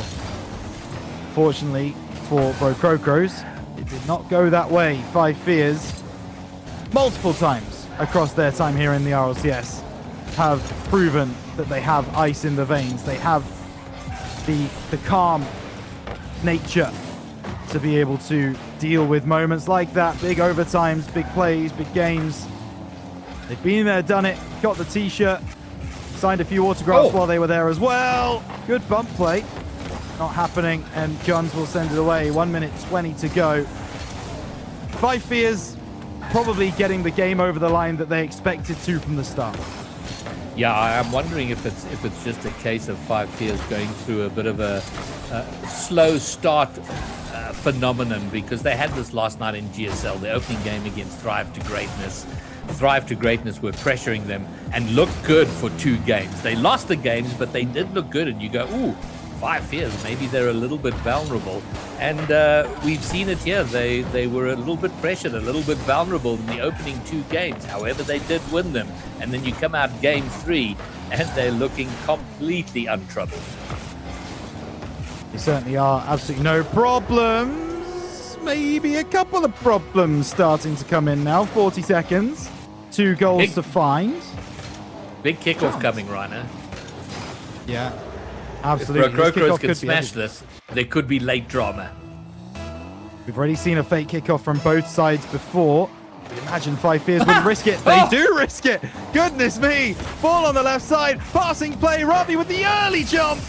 And he just can't get there. Well, I tell you something, Brocrocros almost get the exact right play for the situation. 23 seconds to go. Jeff going to drop it down for a teammate. Taken off the backboard by Ravi, but Snowy gets across to make sure no Brocrocros are following through. Jeff taking it forwards, but again, that touch kind of high. The looping touch is not really helping your situation when you don't have the time. And it's great clock management from Guns as well. That will do it. Game 3 goes the way of 5 Fears. Greybeard, it's starting to feel like we're not going to go beyond 4. It's starting to feel that way, and although I will say this, and one day I'm actually going to delve in and find the stats on this, because this is the game that a team that is dominating, if they're going to lose, this is the game they'll lose, and so I do think Brocrocros will come out and they're going to win game 4, but then 5 Fears will come out and clock out game 5. Chop chop. Okay. Yeah, that's Rhino's response. Okay. I think I understand where those stats are coming from, though. I do agree. There's that air of overconfidence when you go 3-0 up. You've got so long to play with, so much time to go with. You go, game 4, we can just have a bit of fun. We can just play around, we'll try some things, test some things out. Foot off the gas. You let your opposition in, and then game 5, you go, yeah, so that didn't go very well. Let's lock back in and let's make sure that we take home the series win at that instance. So I do understand what you're saying. My big question at the moment is, will we get a Brocrocros timeout? That's my big question right now, because I'd love to see it. I really think they're just a little bit off, but I mean, a timeout could help. If they don't take the timeout, what's the thinking? Okay, guys, let's go to champion. If we get to Champions Field, we'll take it then. You're sort of low on opportunities now to take the timeout. But you know what? I sometimes think that the casters, the talent, do tend to overplay the timeout thing. Sometimes, maybe I don't know, and maybe there are some teams. Machtfish made the point in the Death Cloud match where Amapiano didn't take their timeout, and they're a vibe team. So maybe the timeout puts them out of their vibe space. Okay. Moving. I don't know. Rhino brings Personally, out the okay once more. I'll bring out the okay again. Because, look, timeouts at the top level of Rocket League, I just feel are so important. Because you're playing such quick-paced games every minute, right? Every minute there's a new 5-minute game. That's kind of the timings that you're working with. 60 seconds is not enough time to slow that heart rate and have a serious conversation about how you're going to approach the next game. It's enough for vibes, absolutely. It's enough to kind of say, unlucky boys, we'll go again in the next game, we'll be fine. That kind of conversation can happen in that time. But if you are so close to beating a top team in the region, you need that extra 60 seconds. You need that 2-minute break just to slow things down, seriously consider your options moving forwards, and try and make an adapted game plan moving into the next game. Crocos did not give themselves the time to do that, and Steak makes a very, very quick save on the goal line there. There's another one coming, saved away again. Well, what worries me is that if there's a conversation along the lines of, well, guys, we know we're going to lose this. Let's not waste time. Let's just go out there, do the best we can. And that would be even worse. And I don't want to cast aspersions on them by suggesting that's what's happening. But it has that feeling. Or maybe an opportunity, even Snowy got that all day, every day. Yeah, he certainly does. That's a great pass, though, and there will be a chance. And the Five Fears defense is broken. Oh. This is really good from Crocos. The ability to turn things around. Five Fears defense scattered to the winds. Crocos lead 1-0. So we've just been informed that Crocos absolutely wanted to take the timeout, but forgot to call it. And then by the time they did, they were out of time to call it. Oh, really? Yes. There you go. Well, there you go. So yeah, they wanted it, but they forgot that you hacked. Oh, what a save! The in and out. Oh, Crocos get away with absolute murder, but the pressure continues. Say something. If Crocos win this game, then everything that we talked about along with timeouts is just thrown out the window. I'll never talk about them again. I'll make that promise right here, right now. Clearly irrelevant to the way the game is played. Ball from Steak forwards. Jeff can't get there first. Snowy on the right-hand side. Popping the ball up. It's over the top from Steak, but it's not away from danger. Oh. What a save on the goal line. Oh my goodness me, Ravi. Somehow keeps Crocos in the lead. Well, I feel like there's going to need to be a save montage from this game. There have been at least 2, maybe 3 big clutch saves coming out from the Crocos, desperately trying to hold on to a 1-goal lead. Oh, this one. And now the crossbar getting in on the action, making sure Crocos don't concede. Fourth man for Crocos coming through in a big way. And now less than 2 minutes to go. Crocos might not have done so especially cleanly, but they have kept Five Fears out for now. Will that change? No, it won't. Steak gets the block. Ravi breaks downfield. Tekos gets a touch. It might not be enough. Backboard not defended. There's no second man there to follow through. Crocos, if they could get a second goal here, how important would that be? Ball to the back post. Nothing doing. Steak taking it around the side. Hit away by Snowy. Five Fears trying to escape, but Crocos won't let them. Yeah, this is fantastic work from the Crocos, looking to get their first game win and maybe do it in regulation without the need of an overtime, because if this lands up going to overtime, that will be devastating. Ravi's got an open net and he will not miss. 2-0 for the Crocos. Steak on that left-hand side, getting the beat. I understand having confidence in your teammates to get a challenge that they say they're going to get, but at the same time, to leave the back door open as wide as that. Five Fears. And we talked about it. If there is a game for a team like this to lose, it's going to be game 4. They've taken their foot off the gas grey bit. Absolutely, Rhino. That's exactly what I'm seeing here, is a little bit of foot off the gas problem. And now they're going to scramble to get foot back on gas in the last minute of the game, and it may not be enough, and they're going to have to go, okay, boys, and do exactly what we said. And you know what? That might present a weird opening for the Crocos, and they go, why not? Why not? Let's go and press a bit of advantage while Five Fears try and lock in again. But there's still 30 seconds left of the game. Oh, no way. Oh, what? Oh, how did they say? Listen, they have lived on the edge of danger, though. Let it be said, and they have survived. 20 more seconds to hold on. Yeah, and they are holding on just that. Stake making a big save. Rising highest there is Tekos. Opportunity, angles back, burst! How on earth? No ways. That is No ways. ridiculous. 5 Fears have done literally everything except score. They've baked a cake during this game, but they haven't put the ball in the net. Finally, the top left corner on 0 seconds. 5 Fears get one back. It's not enough. We go to game 5.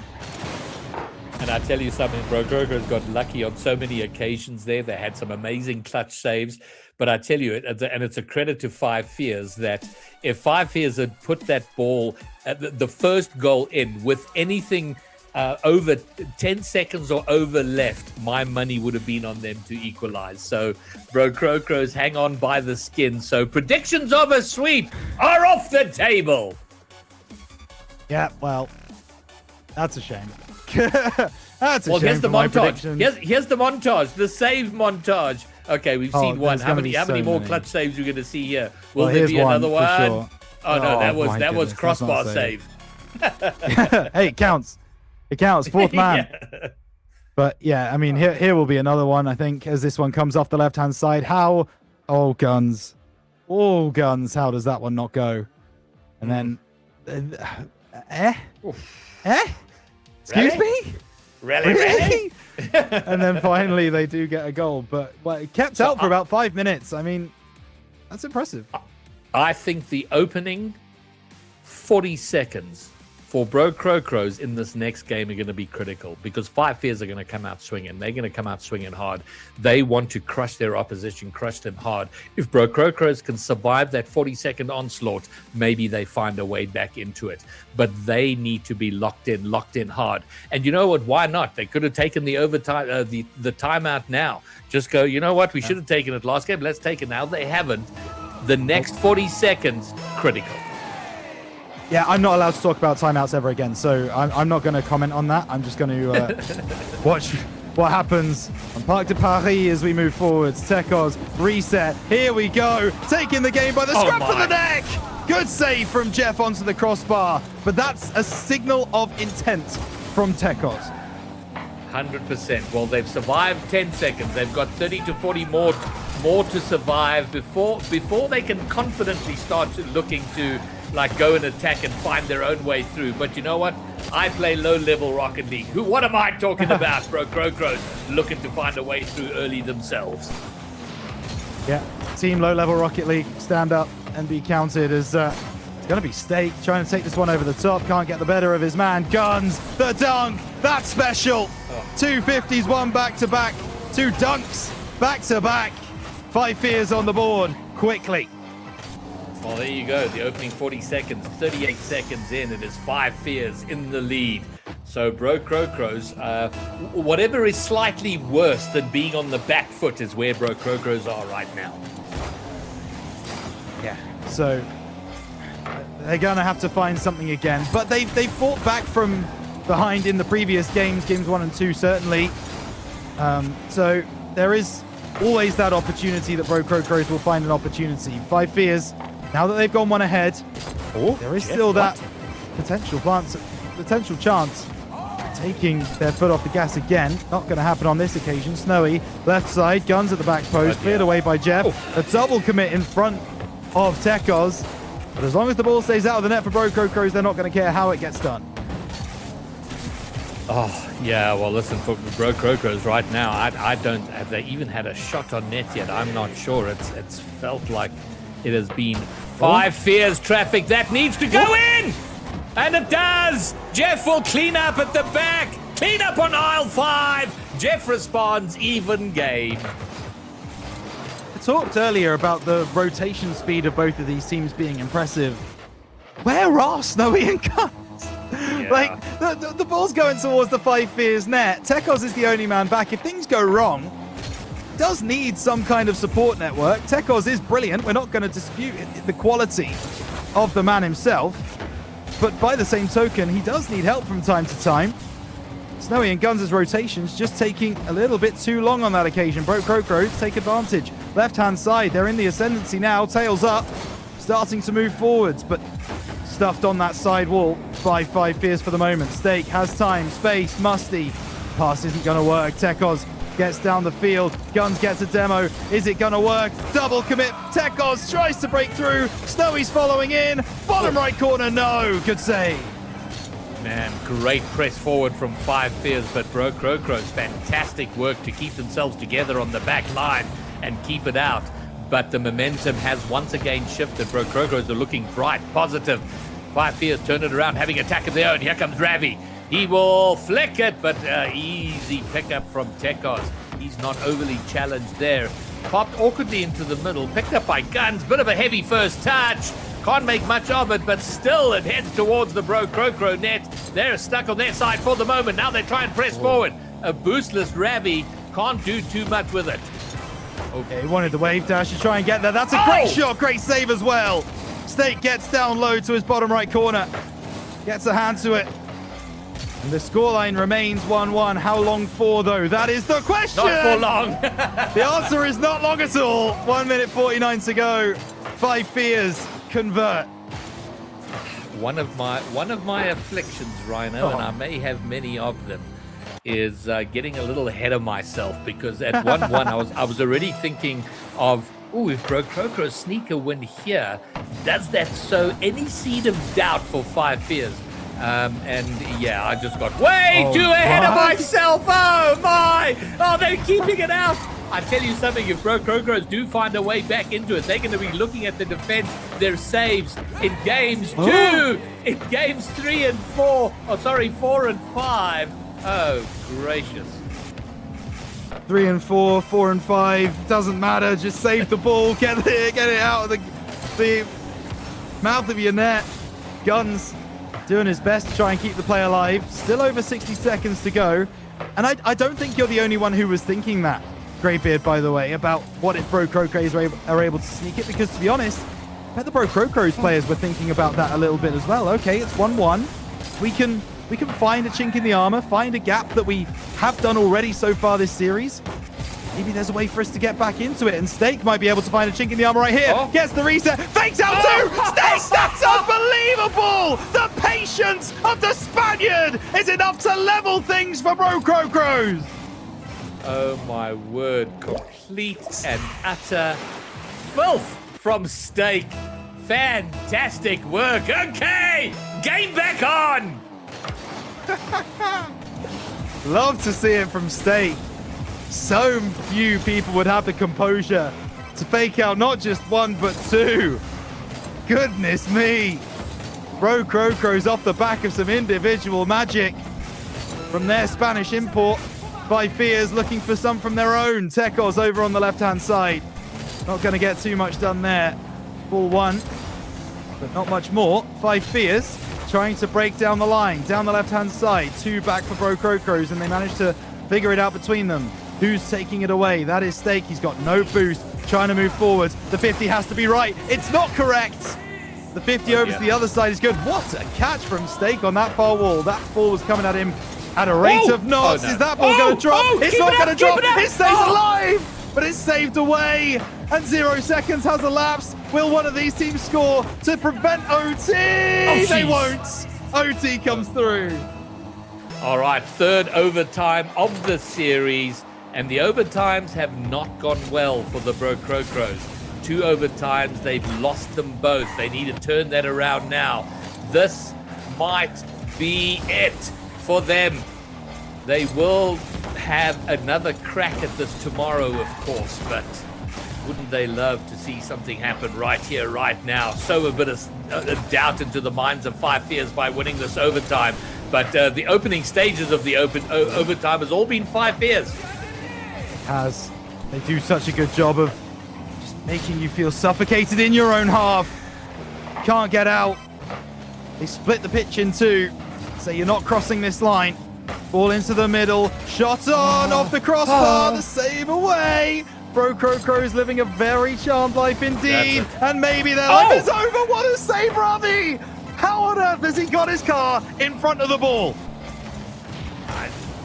what Ravi can do sometimes on the goal line, his clutches over the course of this season has just been wild. He has kept Crocros. He has saved them so many times with that.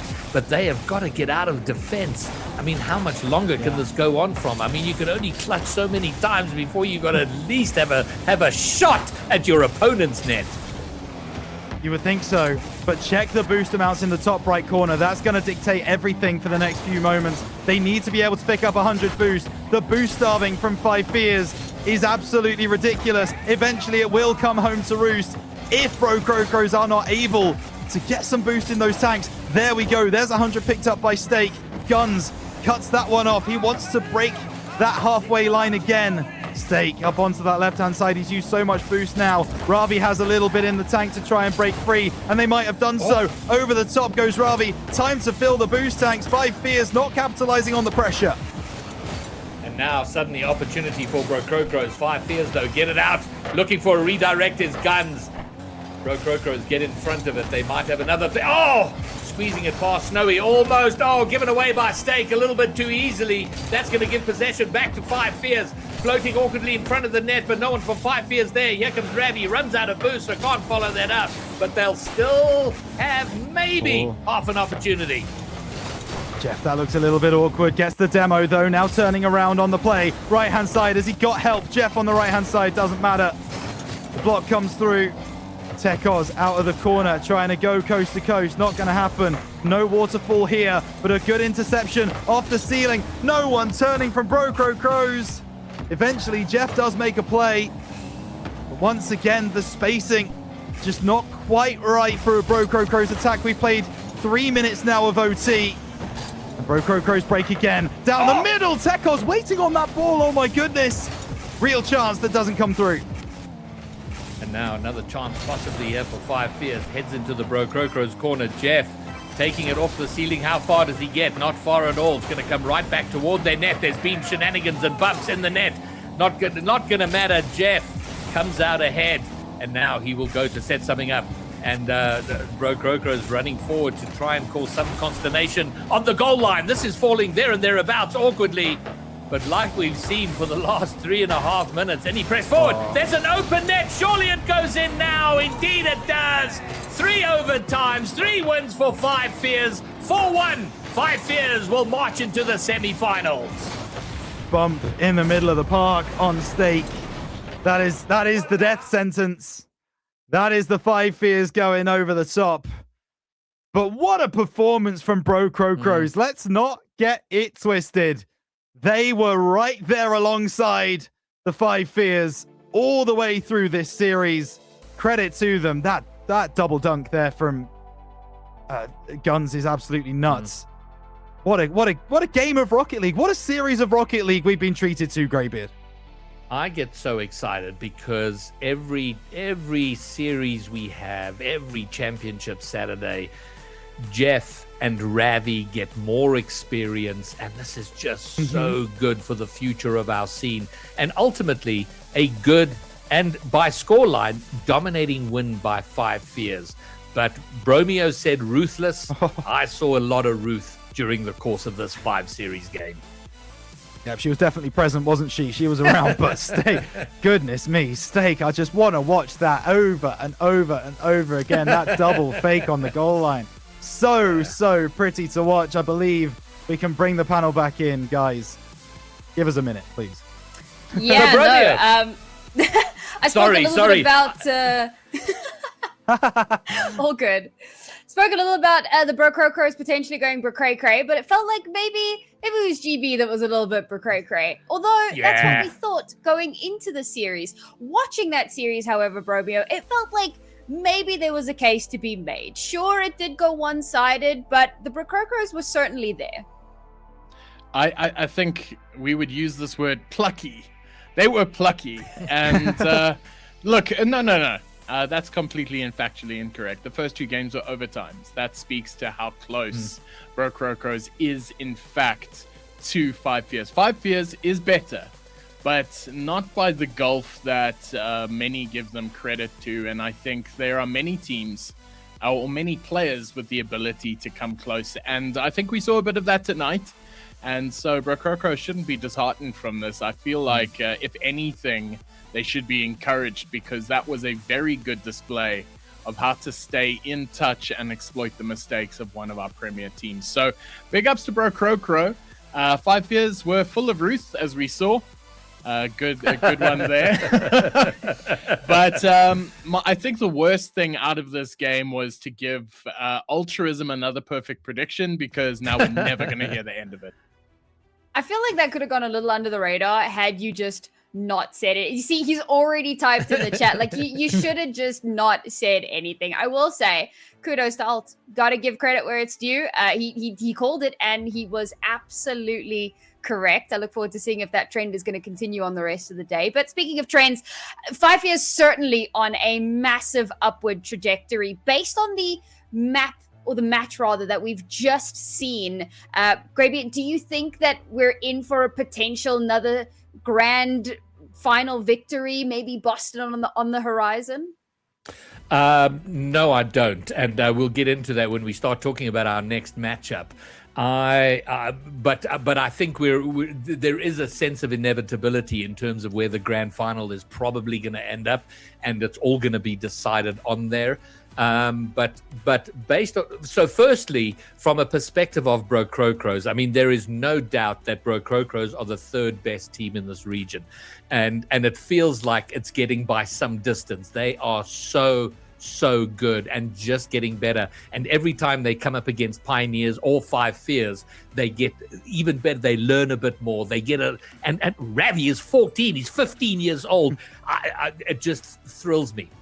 On the question of Five Fears, though, I mean, it's all going to come down to what happens tomorrow, and well, listen, the next series. But the fact that they weren't as ruthless as we were expecting maybe speaks to a small chink in the armor, which Pioneers will certainly be looking to exploit. Well, we do have an interview ready and waiting in the wings once again. So let's welcome in one of our victors after a pretty hard-fought victory once again. Guns, it's so good to have you back again for another winner's interview. This series felt maybe a little bit closer than a lot of the desk had anticipated. How do you guys feel this went, kind of from your perspective? I mean, first of all, how's it going, everybody? And second off, I mean, it wasn't the best series from us, but sometimes it's not about how the job is done, it's if the job is done. So we did the job today.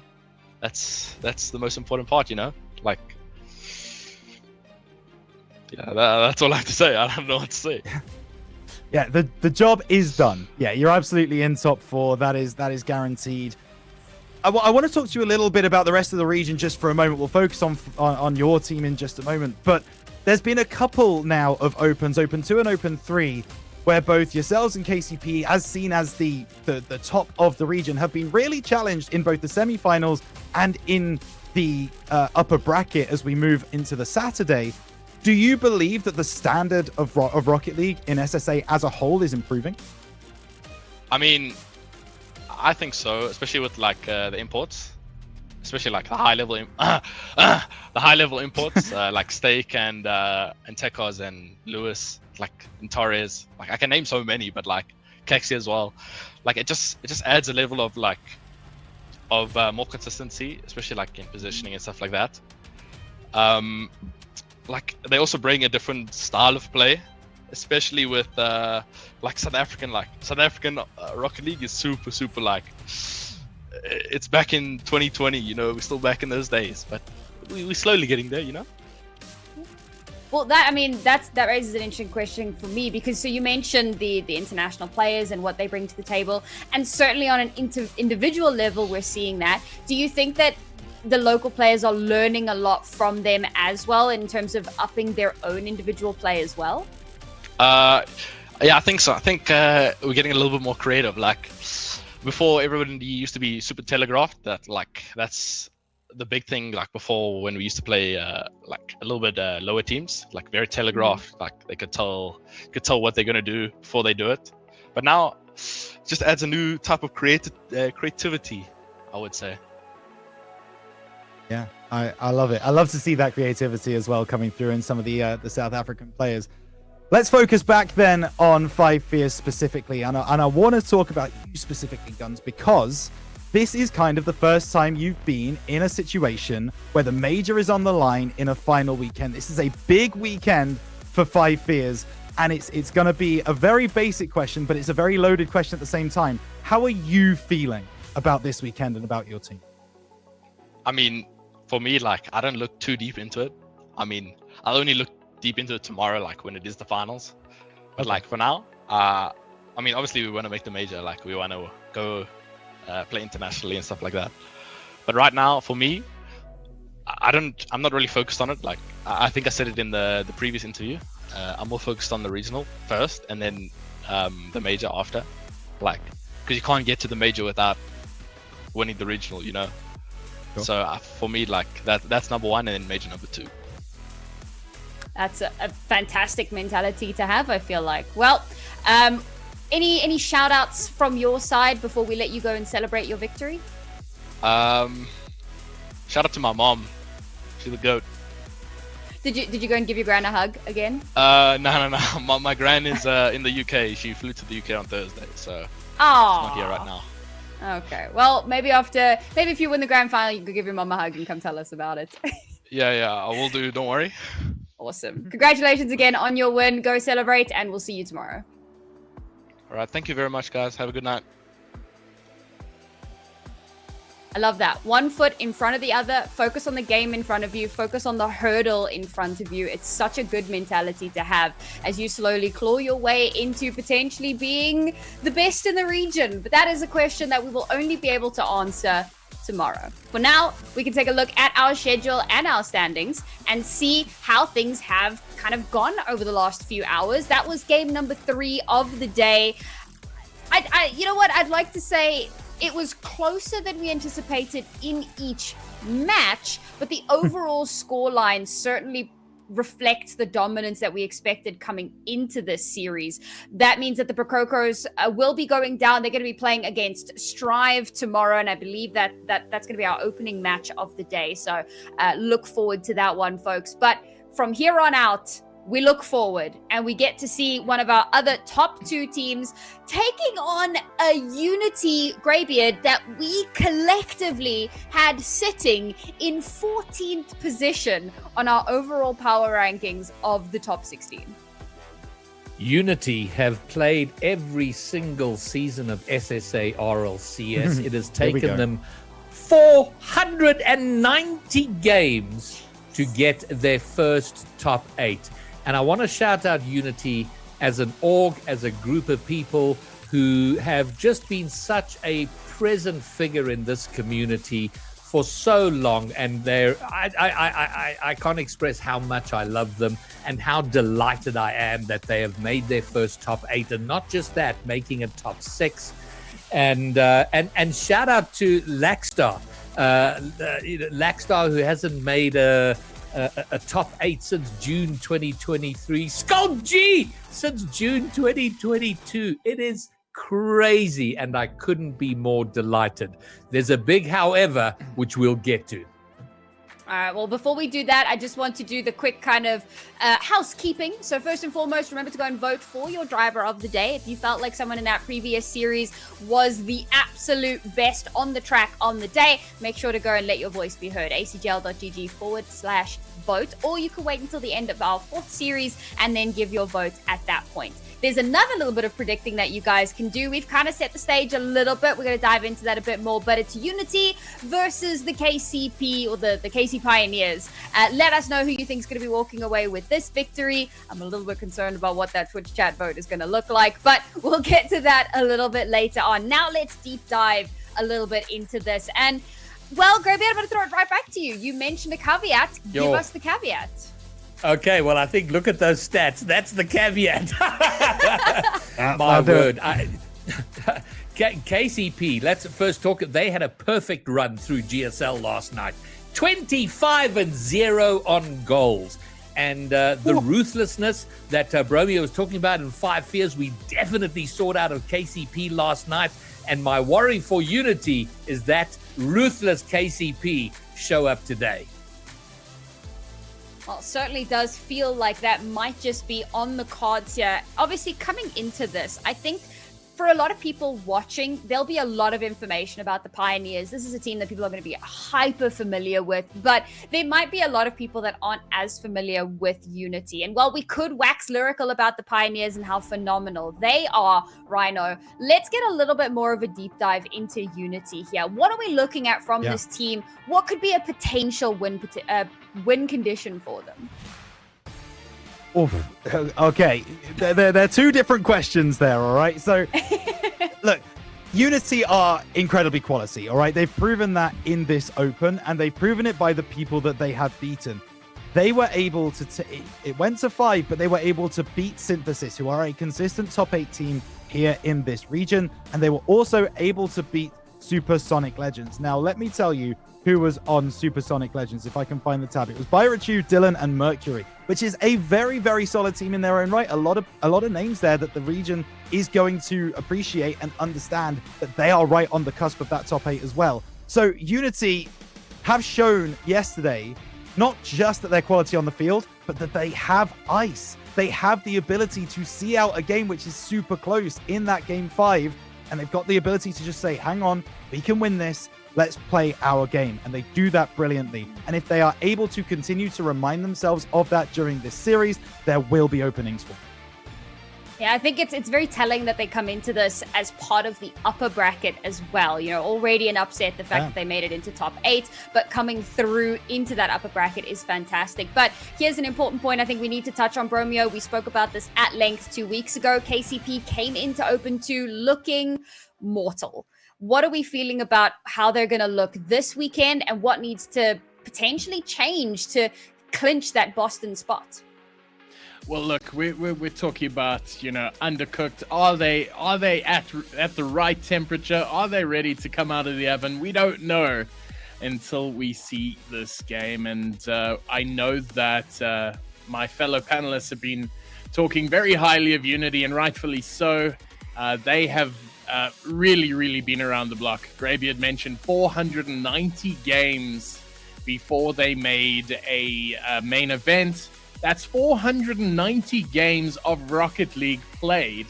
And you got to bear this in mind. How many other orgs have played 490 games at all? How many have existed that long? And I do think that Pioneers coming in here, they're going to be feeling very confident. But also Unity fans coming in, seeing their team here today, are going to be feeling great about their chances, because if not, why not? This should be a shoe-in for KCP. It should be all for KCP, but you never know. You never know. Well, I think that gives us your prediction, so I'm just going to skip you. GB, what about you? What's your prediction for this one? KCP will take this 4-0. Unity won't score more than 4 goals. If Unity win, I will shave. Oh damn. Wow. Okay. Wow. Rhino. Wow, there's a lot on the line now. I kind of want to predict Unity, but I'm not going to. I believe it's going to be a bit of a WRG run from Open 2. Give me KCP, and unfortunately, I've got Unity falling 4-0. All right. Well, I know that in Twitch, it was actually a lot more split than I had originally anticipated. Still in favor of KCP. And admittedly, I too am on the KCP hype train. But that hype train has one destination, and that is to get us straight into our 4th and final game of the day. KCP, arguably the best team in the region, taking on the upstarts, the underdogs in Unity. 490 games to get to this point. Casters, are they in with a chance? KCP have their eyes set on Championship Sunday, and they may be coming into this match considering it a foregone conclusion, but there is still work to do. 490 games is what it has taken Unity to reach main event, and they've done it well enough to get themselves to upper bracket. Is this simply a new beast that KCP will have to tame, or could we see the beginning of a mythical journey from the best Unity team in history? I'm here with the Bromeo to bring home our last series of the day. Oh man, what a time it is to see a bit of Rocket League. I got the boys in blue. They've been around the block, that is for certain. And right now, they're about to test whether they can take it all the way. KCP is going to want to secure their spot through to the semis tomorrow and call it done. But for the next little time, you and me, Alt, we're going to see this one through. And Bromeo, I'm so glad that it's the two South African casters getting to cast this matchup. I mean, Unity, we have seen them at RSC. We have seen them in every tournament. There is not a team that has worked as hard and as consistently as these guys, and they deserve their shot on the main stage. So welcome to Unity. I did predict the 4-0 against them, unfortunately, just from historical bias. But man, there is a part in my heart that wants this Unity team to shine here today. Oh man, to watch these guys do well would make me happy. They are certainly the team for the community to support, but if we're looking at serious contenders, it should be Pioneers all the way. A little early pressure from Unity showing they're not going to take this one lying down. Played into the corner, Lewis P. Take it out now. Getting up against the back. Cleared out by Sweaty. No boost though. Shot's going to be taken. This early pressure is good. The Pioneers are going to survive for now. So far, yet untroubled, but the ball lingers consistently, and there's few teams in any region who can make sure that Pioneers are stuck in their own half. Unity doing that with the bomb right now. Impact puts it back right towards the center. Skulk G had the opportunity for a shot, and Pioneers finally getting a bit of a breakaway, led by to dive for, has to settle for a demo, and the ball drops down in front of the orange net for one of the first times, and quickly rebuffed towards the other side, forces Sweaty into a save. Gonna find they're gonna look comfortable on defense for the most part. Unity in new territory here. I don't think these two teams scrim very often. Skulk now onto defense. Puts a good touch in, takes to the air, gets the beat. What? And there, Lackstar, can he get the touch? No, he can't, it's wide. And that would have been a dream opening for Unity. But nothing so far. Shot coming in here, they missed too. And what an opening affair. Sweaty dunks it finally. The Pioneers picking up a goal you'll feel they should have picked up a while ago. Oh man, that's the difference between the top team in the country and the guys who have been struggling at 14th place for now, because Unity had that. Skulk G did all the work in the world to get it down, open goal. Even if the first one doesn't go in, you've got to be able to follow it up there. And Pioneers, they make no mistake on their second touch. They get themselves a goal, and now they're going to feel like the universe is writing itself at the end. Oh, a miss on the backboard gives the dive for an open opportunity, and where Unity had a cracker of a start, the first half of the game crumbles in the dying seconds. Well, shots like that, Pioneers are going to say thank you to every day of the week. Pioneers up now by 2. And unfortunately, in a much easier fashion than the first goal. Sweaty taking it to the corner, doesn't get the touch, doesn't have the boost, doesn't matter. Skulk in possession now, Lewis B to beat, going in for the bump, can they get it? No.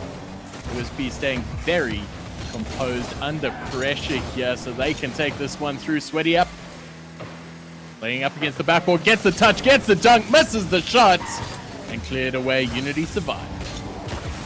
You know, I like the demo tip. Ooh, good play from Louis to try and get that towards the center. Second shot is even better. It turns into a pass there, and now this is the Pioneers that we see where they start to constrict their opponents. But I love to see Unity going for the demos. I want to see them on the defense as well, and tightening up that backboard. You know, they might not be used to playing in the league where their opponents have got such good aerial control and can follow up for those double bounces, those double taps.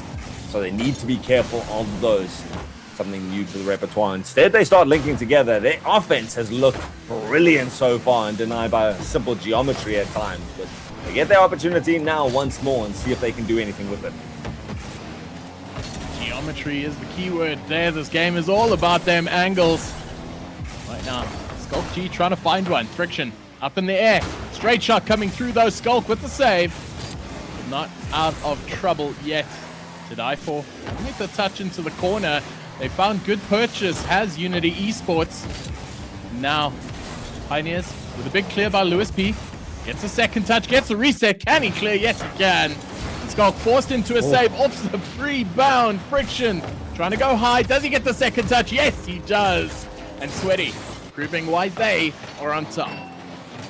Man, a couple of shots is what it takes, but Sweaty so potent there on the backboard, manages to get that shot back down, and Pioneer's up by 3. It's a big play, and Pioneer's just a more clinical team when it comes to finishing right now. Unity, with all the gumption in the world, it's not going to carry you when your opponents keep their composure like this Pioneer squad does. And Pioneers waste no time back into the attack and maybe looking to make up for lost time near the beginning of this game, really trying to put the kibosh on it. Great word Greybeard has made popular around here, but a kibosh seems to be what Pioneers want to shut out and what most of the panel predicted, in fact. Ooh. Speaking about a kibosh, that was almost kiboshed right in there. Blackstar trying to get the clear out. Doesn't get the touch. Sweaty's going to get the goal, though. 4-0 right now, and they are turning up the heat. You saw Friction with the pass back. Sweaty with the intercept, and say no more, fam. Straight into the back of the net. Rarely do we see a dribble coming out at that sort of pace when you're doing the cherry pick to yourself off the backboard, but he does it with the plum. And Sweaty, we've always talked about him being one of those greatest rising stars to come up. You know, one of those names that came from near obscurity and within a couple of years has been pinched by the best teams in the country. And you can see why he's cemented himself on this Pioneers roster.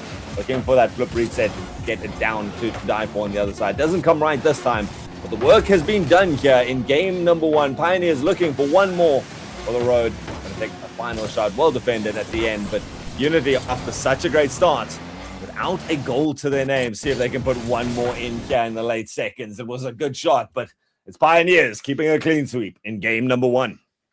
Close but no cigar. That is a clean result for Pioneers, taking the first game expectedly.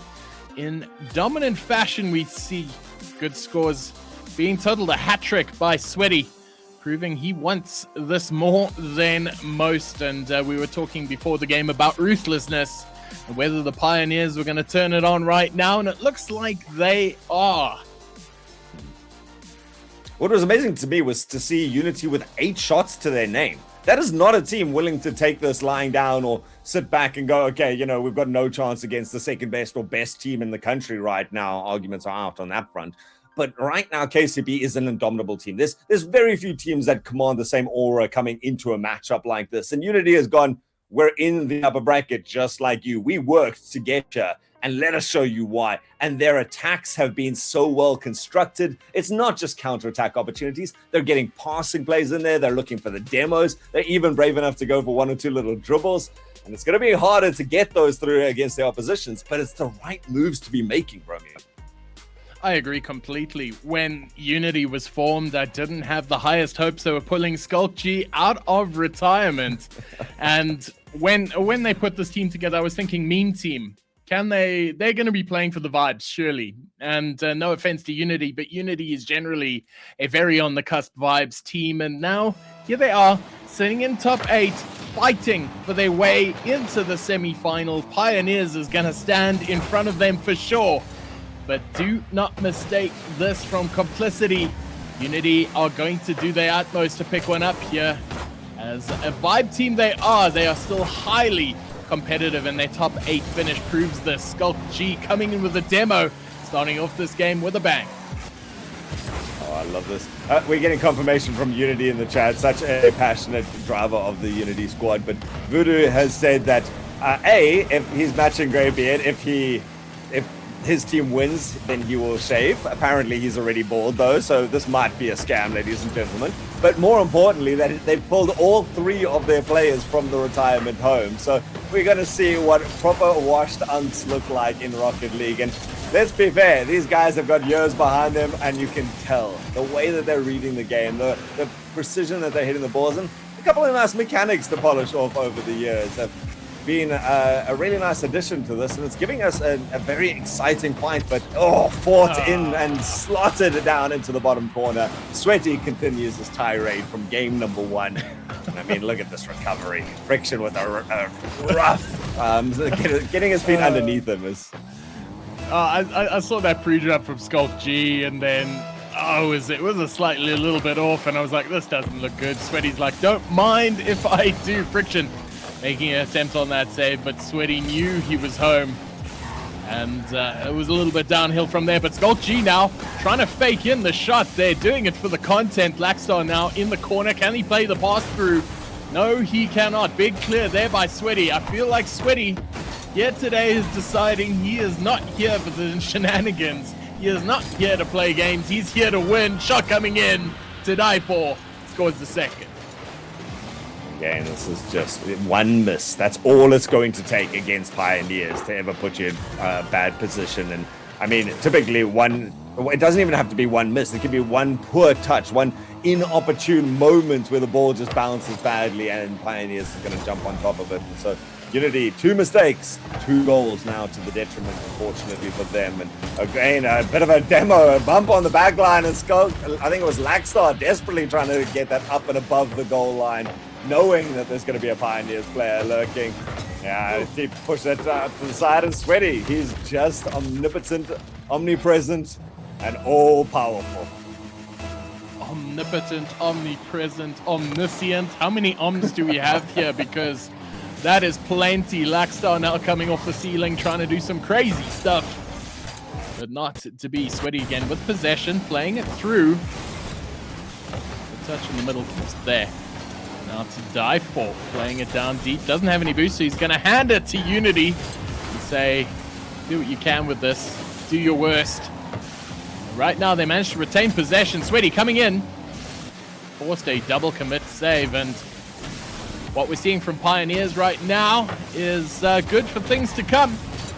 But right now, Sweaty off the ceiling once more, trying to get the touchdown. Decides to pass instead to Diver on the other side. Right now, they're just playing. Yeah, playing with their food, it almost feels like. Friction trying to make an attempt there, but Diver ready, waiting. Handbrake pulled up, and he still had time to get to that ball, and doesn't need to worry about it too much. The rotations from Pioneers have been one of the strongest parts of their game up until now. Something I want to highlight, oh, what a pass towards the Sentient. Of course, it's Sweaty waiting there. Pioneers, when I was looking through their gameplay through this week, making some notes, they are one of the best teams when it comes to the passing plays. They've got that aggression that so many of the best teams look like, but the passing plays, we see it there, linking up to Die For and Sweaty. But the other one to watch is Lewis P. He's so renowned for taking these one touches and then going straight away, handing the ball off, not trying to do too much mechanics himself, but instead going for the boost, going for the bump afterwards, and clearing the line after setting it down that side of the field. I think so, and given the fact that 5Fears won Open 2, I feel like Pioneers are really under a bit of pressure now to perform, so to Die For now takes 50 in the midfield. He's definitely one to watch to come on through. He is definitely up to his game here in the third Open. And hoping to see a bit more from him as he takes a little pot shot in here, keeps the pressure up.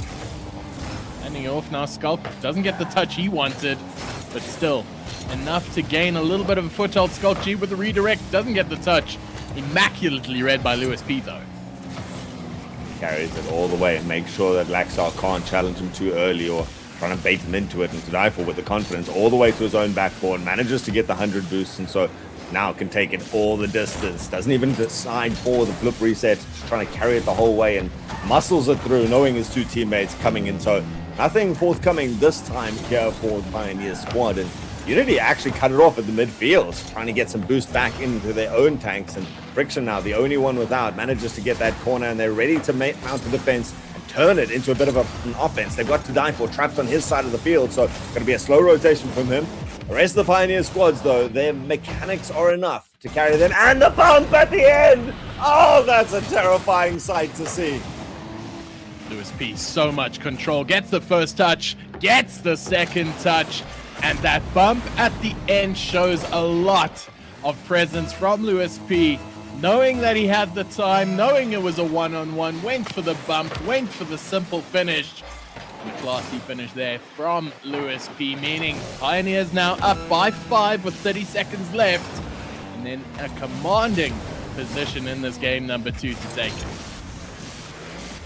5-0 is what Pioneers would like. Oh, nearly a 6th there. And I think the big metric that Pioneers is going to be using for their own gameplay in this matchup right now is making sure to concede as few goals as possible. We've all known that Pioneers is sublime in being able to equalize things out, to put on an offensive showcase, but it's whether they can do it without giving away anything on the other side that they really want to tighten up, especially going into the rest of it. Oh, great shots to end it off there. But as Pioneers, 2 games, 2 clean sweeps, 0 goals into the hands of Unity. That was a shutout in game number 2. Pioneers picking the second on the trot, and you're right. That was a commanding performance by Pioneers. Have a look here. Another hat-trick for Sweaty. Lewis P and Tadaifa also picking up a goal here. And looking the kind of efficient that you would expect from a team contending for a major spot. You know, that's the thing. We came into this saying that Unity has played in every one of the SSA games, or at least splits from the beginning that it ever got implemented. There are other people who've done that as well, and 2 of them happen to be on the other side. In fact, they've played more simply because they've also gone to the majors and the wild card slots over the years. So Snowy and Tadaifa, rather experienced on their own side, and you can see it. Just these guys are guys that have put in equal as much hard work as anyone else, if not more. I mean, these guys have been drilling, and you can see the growth and what that international exposure has done for them. They're coming through, they're reading the ball differently, they're in the better positions, they're rotating more cleanly, and when they're put under pressure, like Unity has had their moments to put them under pressure, there's the ability to take it on the back wall and cover 3/4 of the pitch with a single carry that one person can achieve the breakout that the team needs to settle down. Well, speaking of settling down, Unity have elected to take their timeout just after game 2 before stuff gets a little bit out of hand. And possibly a good move on the part of Unity, given the fact that that second game went to 5 goals. So possibly to stem the tide, possibly to calm the nerves, although with veterans like that, I don't think any nerves need calming. I don't think so. And, you know, we've heard it from a couple of teams. We had the interview earlier.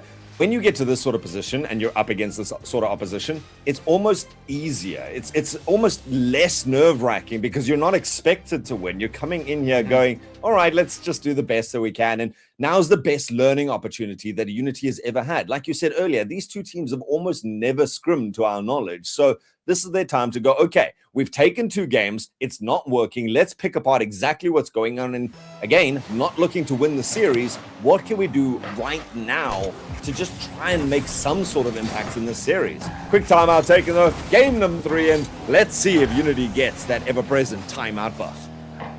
So another 5 minutes to get to watch Unity in top 8. And here we are. Pioneers laying down the pressure early. Friction gonna take it to the sky. Doesn't get a good touch though. Tadaifa playing it down to Lewis B. And you're gonna start to see the pressure play start earlier. Sweaty laying it down, gets the bump. Tadaifa playing high, gets the second touch. Can he get another? No, he can't. But very good play from Pioneers so far, as they're electing to start with as much pressure as they ended up in game number 2. I mean, if there's ever been a team to never relent, it's KCP, right? These guys, they clasp onto something and they will tighten their grip until the thing stops wiggling, and they do it. Sweaty. Guys, remember that driver of the day vote that's coming out there? I have a nomination, not to cast bias or aspersions on this, but Sweaty has been the finisher here. He has been the Reaper that's taken Unity down at the ankles time and time again. The Reaper. There you have it. There you heard it. Skull G now. Trying to dodge the Reaper. Plays this one through. Sweaty. Trying for another touch. So effective at the front line. I feel like Lewis P and Tadaifa, their game style suits it just fine. They're the ones who create the gaps. They play the ball forward, and Sweaty, the ever-efficient finisher. Friction though. Needing them in the middle. Trying to do a little bit of something here, but you feel like every time they get a little bit of purchase in the blue half, they get dispossessed, and Sweaty does his thing. As he is now, gets the touch up high. Pass there, but nobody to receive. But not a problem in the slightest. All the Pioneers have full boost. They're going for bumps. Not quite there just yet. Tadaifa passes it through. Lewis B there electing to go back. Look at this patience from Pioneers. They don't work on one side, so the shot goes wide, and they pick it up on the other side. Return it towards the center. Over and over, it switches back and forth across this field. Friction gets himself a little bit of space, but it's a little bit vertical for him to get any distance on it. Lewis B comfortably waiting in the background, picks up the 100 boost, and Ready back into the attack. Unity starting to link up though. Friction takes it away from Lackstar and gets some great distance on it. Tries to tussle it out in the corner, and it's going to be up to Skull G to try and take this off the head of Sweaty. He does do that, but the Downfall managing to get back in time, now taking it at an angle across the field. But Unity finding a little bit of more purchase than we've seen from them in a while in this blue side, and that's what you want to see it. Most importantly, restricting their opposition to just the one goal for now. That is a very good point you touch upon there, Ultras, and they have only scored one goal so far, but keyword so far, as Pioneers not able to crack this nut open just yet. Lewis P playing the pass across. There you have it. Spoke too soon. Sweaty with his second. Caster's Curse is what, like a 30-second viability, right? I think that was still like that's close about enough right. in the time. Yeah. Pioneers that's coming about through. Unity would have felt comfortable in that one goal deficit, but right now it's not about the scoreline. However many Pioneers puts up, I want to see Unity scoring a goal right now. Greybeard said no more than 4 in the series, and thus far he's up on track with that. That ball ricochets off 2 pieces of woodwork, and instead Pioneers once more retreat to their side, regather themselves, and hand it off to Sweaty in the air. Friction does actually get a touch on this. Lewis P has to make evasive maneuvers to back out, but man, it's the quick responses that's keeping Pioneers at the top of the game. Quick responses indeed, and Greybeard almost there with his predictions, but Unity hearing us talking such smack. Friction with the shot, top bins, veteran bins right there, and keeping themselves within 1 goal in this game, number 3. And is that timeout buff being applied? It looks like they have settled themselves. It looks like they're playing a little bit more structured. It's Lackstar. Gets a touch through. Hand it off to Skulk. But they don't want to be caught on the counter now. Friction getting the touch through. Awkward. But cleared to safety. Pioneers to launch another. Oh, that's what I wanted to see. Ask and they shall deliver is from Unity. Let's get another one, boys in blue, but not that way. To die for. This one time slides it down. Unity have looked so good in the offense, but it's once more the defense being picked apart. And there's no sutures that can stem the bleeding so far, it seems. Pioneers back up to that 2-goal lead, and just over 60 seconds left on the clock. I think Unity has done what they wanted to do in this game. If all they wanted was a goal, they managed to find it, but it's given them the taste. They want more. They do indeed, and in this last 60, you'll feel they'll seek to push their lead a little bit more, but also to establish themselves into a little bit of a rhythm. The goal here is to win and do it convincingly to die for. Taking high, met in the middle though. Lewis P with a pre-jump that turned into just a jump, and Lackstar with the flick, with the touch. Can they get it? Yes, they can. Skulk G scores another. Oh, the Reaper seems also takes the side of Unity when it comes out right now. What a lovely dribble coming out from Lackstar, and Skulk G has all the faith in the world to back up his teammate. They get themselves a second goal, more than anyone could have hoped for. They're within a single goal now for the final 30 seconds. They've got possession as well to die for with a gigantic tackle to put pay to that straight away, but straight away back into the hands. Can Unity? Oh, it's a big bump from Sweaty. Oh, they're Pioneers. They took that last goal personally. Yeah, I was about to say, they didn't take that one sitting down at all. They are not happy about that. To die for scoring a quick one in response. And you gotta feel Pioneers are no longer friendly to this Unity esports team. Keeping it close though, and oh no, not like this. To die for getting his hat trick on the back of some really good play, but a kickoff goal. Guys. The speed of that recovery of Tadai shows why at the highest levels, though, it's so dangerous to go for those corner boosts. He's able to get back into that and single-handedly beats all 3 of the Unity players. What I'm interested in, Bromeo, is whether this is something that the Pioneers will look to in the future and go, okay, maybe this is a team that we should add to our scrimming rosters. Look, Look, Pioneers are on a mission right now, and I don't think they're going to view this game with nearly as much depth as we want to give them credit for. But Pioneers taking this game 5-2, another commanding performance there, which means they are now only 5 minutes away from a series victory. Game 3 into Game 4, eyeing out the sweep. And now Alt, there is no more timeout separating Unity from this next game. Do you think they have what it takes to keep it at least close heading into this final match? Romeo, you know I gave the prediction of 4-0, and I cannot afford to lose my perfect streak for the day. So I don't think that Unity is... See how subtly I slid that in? Yeah, that was you're good, this right? guy. Man, do you know how Alt gets a perfect prediction?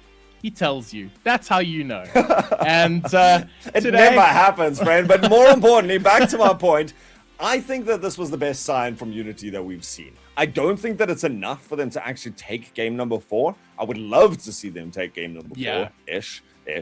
But what I would like to see is just more goals like this. Better though, reduce the number of goals of your opponents. You've shown that you have the foregoing conclusions. You have those really nice offensive plays. We saw it in the beginning of the first match. We saw it there with 2 goals from them. Now, Pioneers down to 1 or 2 goals in a match. That will be the story to tell afterwards. It will be indeed. 5 minutes now. Close enough. 8 seconds, all it took for Pioneers' first goal. They're really starting to ramp it up. Starting to show you the fire. They've got a point to prove. They finished second in open number 2, and they are looking at that pole position for the major. And Unity are finding out why.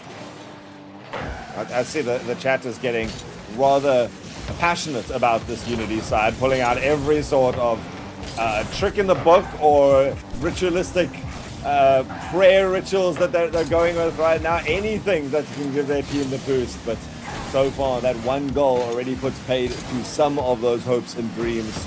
Unity now going to have to work hard. They have the sponsor Bobbus especially dedicating his body to this cause. So Unity, you have every bit of backing that you could want, and probably some that you don't.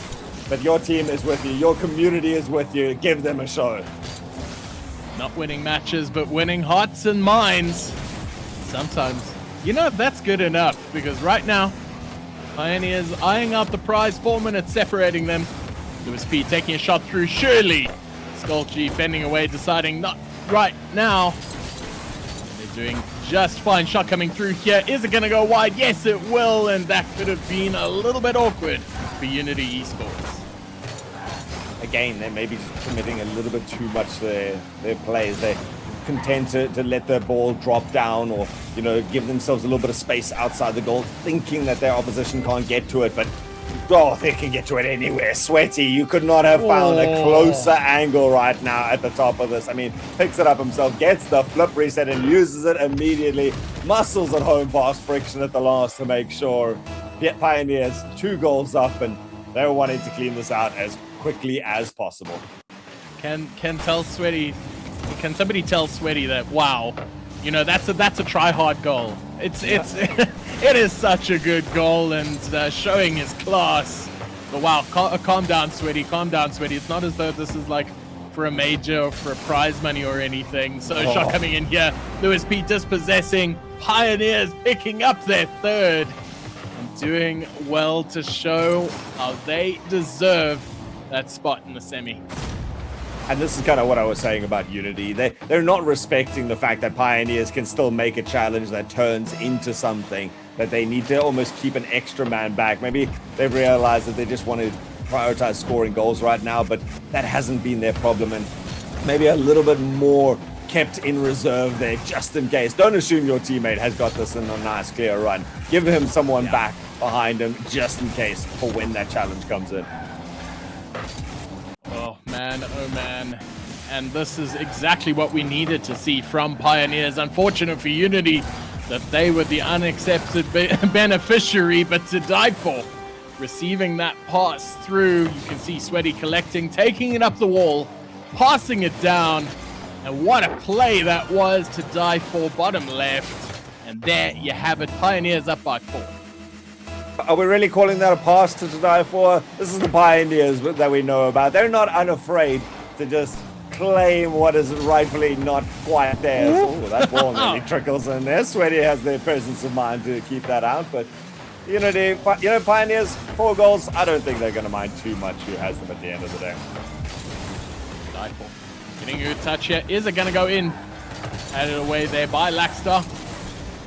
Taking it to this guy himself, pass straight through down the middle. Lewis B. Laying it off to his teammate.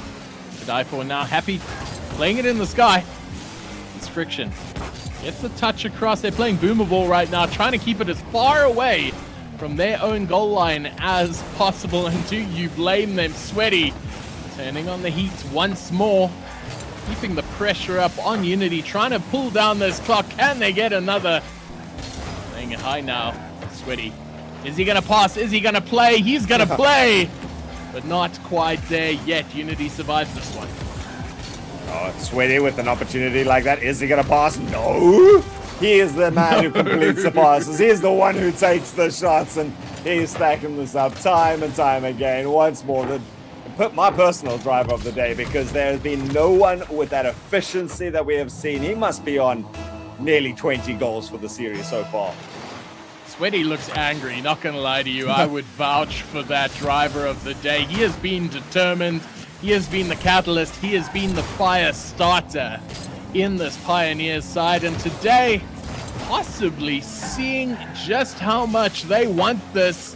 Forced into defense to die for, trying to take another shot here. Laxter laid up against the back, but none of that kind. And in the post-wrap, we're going to look at this series and say, well, has Five Fears got as much of a grasp on that trophy as they thought they did coming into this, having seen how much Kansas City Pioneers want this right now, coming in for another, getting his hat-trick to die for.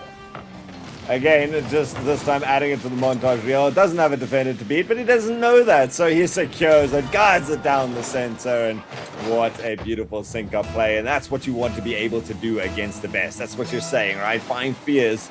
They know that they are a step above Unity, but they certainly didn't clean off their semifinals today with nearly the same sense of aplomb. And now maybe a real tough fight out tomorrow. But as we head to the last 45 seconds, this one pretty much ordained as in the hands of Pioneers.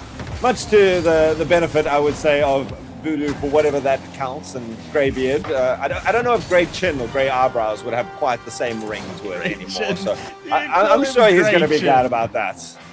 Oh man, love that, love that. Grey Chin's gonna hear all about it at the post game, but right now, Pioneers up by 7, and they're starting to display just exactly what they intended to do here. Is even as we're closing out on the sweep, hitting the last 30 seconds, 7 goals down. They want more, and more they shall have.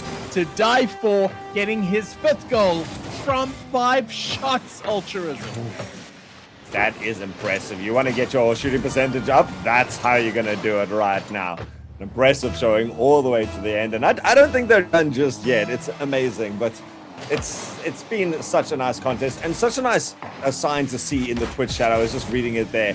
The passion is still there all the way to these dying seconds. Their team has no chance of winning, and Unity is still with the battle cries, with the love for their team. And that's the passionate community that we've come to see here. And the reason why I think that the squad has made it as far as they do.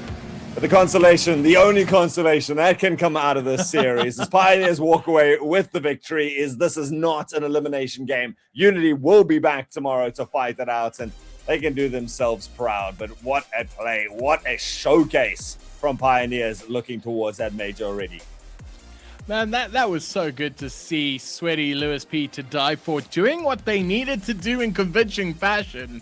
But big props to Unity Esports for making their maiden top 8 finish and showing just how much perseverance and persistence can get you into this final. I loved to see them play. I'd love to see more of them. They're one of the true OG orgs in the scene, and as we're watching the highlight reel of all the goals Pioneers scored, it gives us plenty of time to talk about just how good KCP was and just how protected Greybeard's beard is from any form of shaving. Okay, we have to bring back that desk right now. I know Greybeard's not on it, but I'm pretty sure he's smiling in the background right now. Absolutely, and luckily, because if he shaved it off, he wouldn't be Greybeard anymore. What on earth would he become? That's a terrifying thought. Also, Grey hair?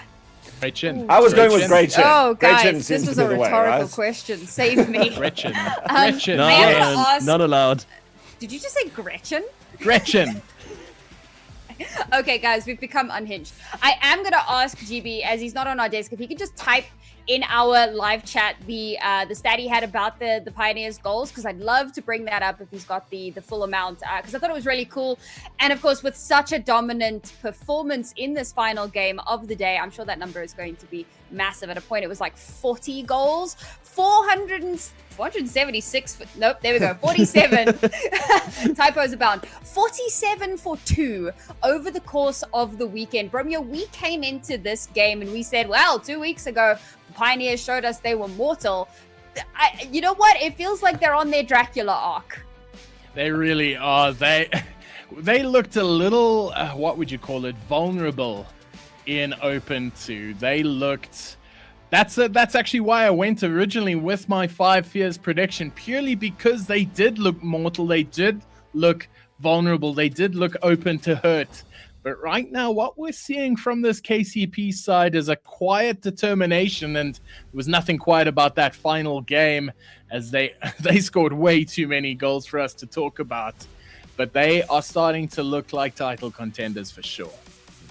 I mean, are we basing this out of a 4-0 expected against Unity, or is that is Are you- there some are you other base? pushing that Because respect? Over an entire event. I feel like What are you saying? no.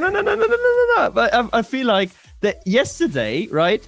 You perfect sweep the first team. You've perfect sweep Amapiano, but you can't perfect sweep Unity. What's going on? What's going on there, KCP? Like there's a clear detraction of their value. The trend is not looking good.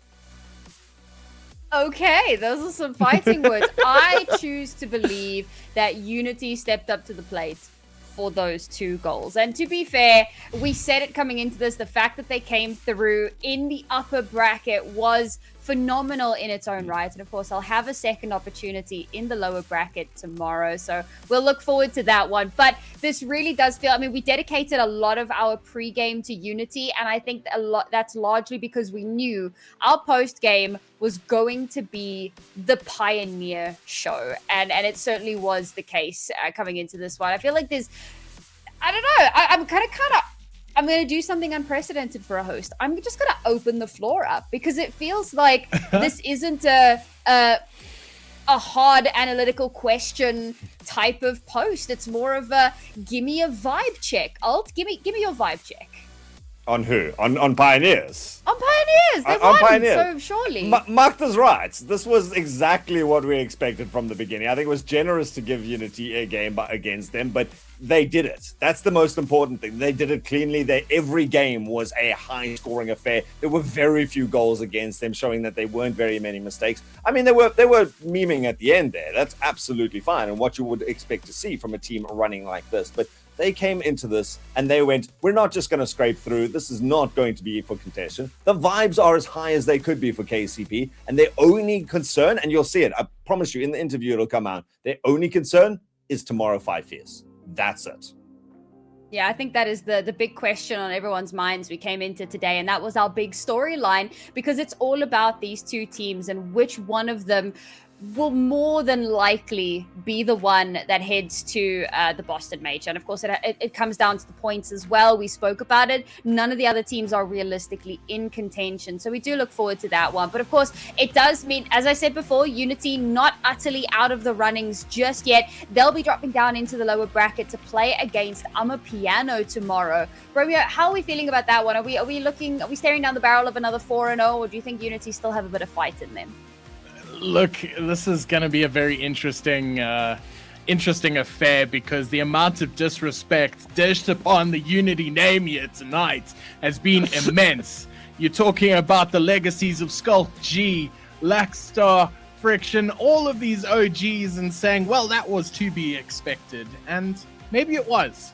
But these boys made it here this far, and I definitely think they've got some upset in them still. And nobody gave them any credit up until this weekend, so why not give them a little while they are here? I do think that they can cause an upset, and I think there is still plenty of fire there. I do find it funny that you're like, you all didn't give them any respect. And you know what? It was probably warranted, but how dare you? Completely removes himself from that argument as well. He was the only one. Mark was very venomous against this, though. Like, he was going, this is... And I think I might be on the same track, Mark. Is it just Amapiano's that is a really good team, and so, like, this is not the team that they're going to prove themselves. It's going to be like the WRG story from last time, right? Cool, you made top 6. Fabulous. Really well done. But, like, when you play against the actual big guys, then you're just... Like, you play against the 12th graders when you're, like, in 6th grade. Come on, it's not going to happen. It's always going to be a difficult one to come up against. But if you want to win the whole thing, you have to beat every team. 5 years have done it once. KCP out for revenge. Let's get a check-in on our interview and see how they're feeling about the potential revenge arc. Sweaty. So I'm going to start with an observation and then ask my opening question. Firstly, well done, banger of a performance. Absolutely what was expected, and I couldn't help but notice that To Die For is still a thief. Quite happy. Oh my, yes. Parks himself on the goal line and will tap in all the work from Sweaty and Lewis. Yeah, I'm so glad you brought that up, because I mean we brought it up to him a couple of days ago, and I mean he just doesn't stop, as you can see. Brilliant. Okay, go ahead. Sorry. So my opening question is then this: is what happened after between last Open, where you guys didn't win in the grand final, and this? Because to me, there's been a very clear change of some sort. Just the level of sort of ruthless efficiency from KCP this weekend has been unbelievable, where it felt like there were a couple of wobbles last Open. So what has happened in the 2-week gap? Yeah, I think we started taking scrims a bit more seriously, and yeah, we changed a couple of things. We're more vocal throughout the week about what we needed to change, and yeah, it's been going good so far. So hopefully we can keep it up. And speaking of preparations and all, given the fact that you guys finished up second, 5 Fears managed to pull the regional, putting you guys square, would you say that's a fair amount of pressure to perform, or has the pressure always been there? I mean, the pressure's always been there, but I mean, ever since they won the last Open, I mean, it was a pretty tough loss for us. We didn't play well at all. But yeah, there's definitely a lot more pressure now, because obviously whoever wins this regional makes the major. But we've all been here before, myself and David. Not so much Lewis, but Lewis is pretty good under the pressure, so yeah.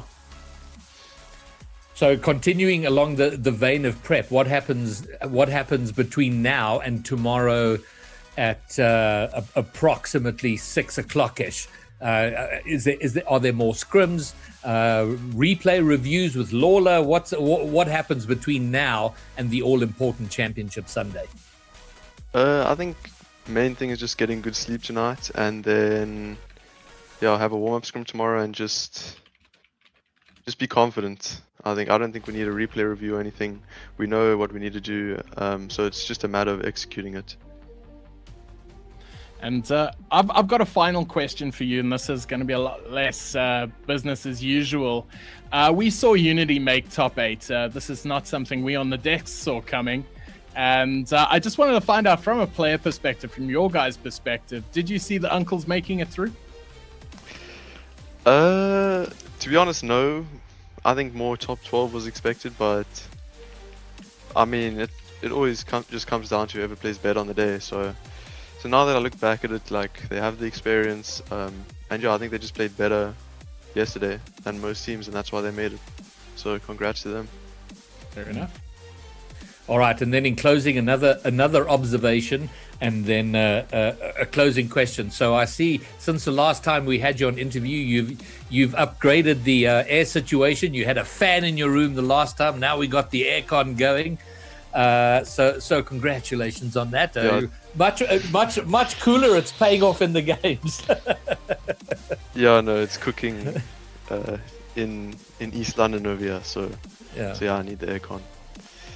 All right. Well, then, shout out to anybody you want to at the close of this interview before you go and prep for tomorrow.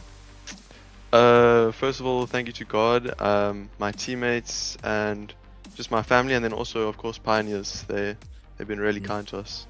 So yeah. Fabulous stuff, man. Well done today. You guys have performed incredibly well this weekend. The job, of course, not done. Big day coming up tomorrow. Good luck to you, to die for, and KCP. Thank you, Greybeard. Cheers, man. Cheers. Live from Slummies. Yes. I matriculated in Slumdon, and it's really nice to see that there are people on the internet in South Africa that are not from Johannesburg and Cape Town.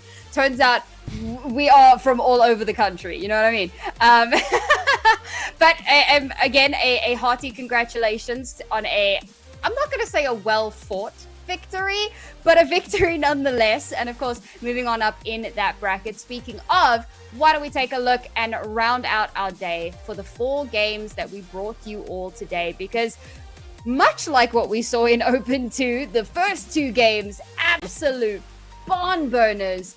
The second 2 games, just that little bit more one-sided. But we've been set up quite nicely for an absolute feast of a day tomorrow, Altruism. Oh, tomorrow is the day. Tomorrow is always the day. I mean, Five Fears versus Pioneers is what everyone kind of crowns the day with. But we're starting to see that those middle ranks, they're starting to close the distance. You know, the Bro Crows, the Amapianos, those guys are getting really competitive. And so I'm still excited to see even those matches that come up before it. And whoever goes up against those 2 in particular still has a really hard day ahead of them. But those 2 have kind of like bridged the divide right now. And that's what the most exciting thing about SSA is. It's not a 1-team region anymore. No, it's a 2-team region, but I'm looking forward to that first match tomorrow, Bro Crows versus Strife, because I feel like there's potential in Strife. Bromeo and I, we had a bit of a discussion in the green room before, but I still feel like that Strife, look, they're the underdog, but they can take it. If Strife wake up tomorrow and decide they're going to be full on French and just listen to each other, first of all, and then, win, I feel like Strife got a good chance there. Okay, I would be curious to see, because we talk about SSA being a 2-team region. I would argue that Crows are making a very strong case for themselves for being that 3rd team in the region, because as we've seen, Deathcloud are having a little bit of a rough time. But that's going to bring us to, I think, another exciting part of our show, which is where we crown our driver of the day. And I'm curious, you know, we've had it from production that it's an interesting one. So before we dive into it, I would love to get rapid fire from each of our desks who your driver of the day would be. Romeo, why don't we kick off with you? Man, now I'm just thinking about who on earth it could be, because I know it's going to be interesting. It's probably somebody from Unity. So if it is Laxstar or Skulk G, you're going home with it, I'm sure of it. But if not, if we had to be serious about it, I'm going to say Nitro put an absolute shift today for Amapiano. So he would be my vote. Okay, Alt? I was saying during the broadcast, of course, Sweaty with all of his goals would have been the obvious one. But I'm going to go with Hollowist. Actually, from Strive Esports. He put on a spectacular performance this morning, or at least this afternoon in game number 1. He was there for every create an opportunity, finish things off. His aerial plays, his dribbles, they were sublime. So Hollowist is my out of the woodwork pick. Macht? I'm going to be boring because most of my points have been taken away. Like, if it's an interesting pick, I would agree with Bromeo and be like, probably Skulk G from Unity, because it's the first time since 2022 that he's been at this stage. And if we're seriously talking, I also think Hallowest from Strive. He was the anchor point. He was like, everything went through him whenever Strive did actually hit the ball well. So yeah, for me, Hallowest or Scotty. All right, production, hit us with it. Who has walked away with our driver of Gotta be Unity. the day? Yeah. It's Skulk G. I love that. I love that production was like, it's interesting, and everyone on the desk went, no, we know who it is. What do you say? Unity is such a backing in this region for good reason. Like the passion of those guys were like, it's gonna be us. It doesn't matter. He could have played the worst game of his life. One of our players is taking this. Everyone unites. Outstanding. Well, it's really cool, I think, that we get a driver of the day from a team that hasn't had the opportunity to shine as often as some of our other teams coming into these opens. So it's great, in my opinion, that we get to kind of highlight some of the maybe lesser known players or players that don't tend to get as much love. But that's going to be us wrapping up day one of open number 3. Gents, before I close out, does anyone have any last words before we put this day to rest? I'm just going to say, throw back to the driver of the day. It just highlights such an important fact for me, which is support. Support your team, because driver of the day is all about community and who the community backs. And today, the community backed Unity. They didn't get the result, but they got all of chat behind them. And that is something so important in the scene. It's something I love to see, and I wish I could see more of it. So Unity, you didn't get the win, but man, oh man, did you show up today.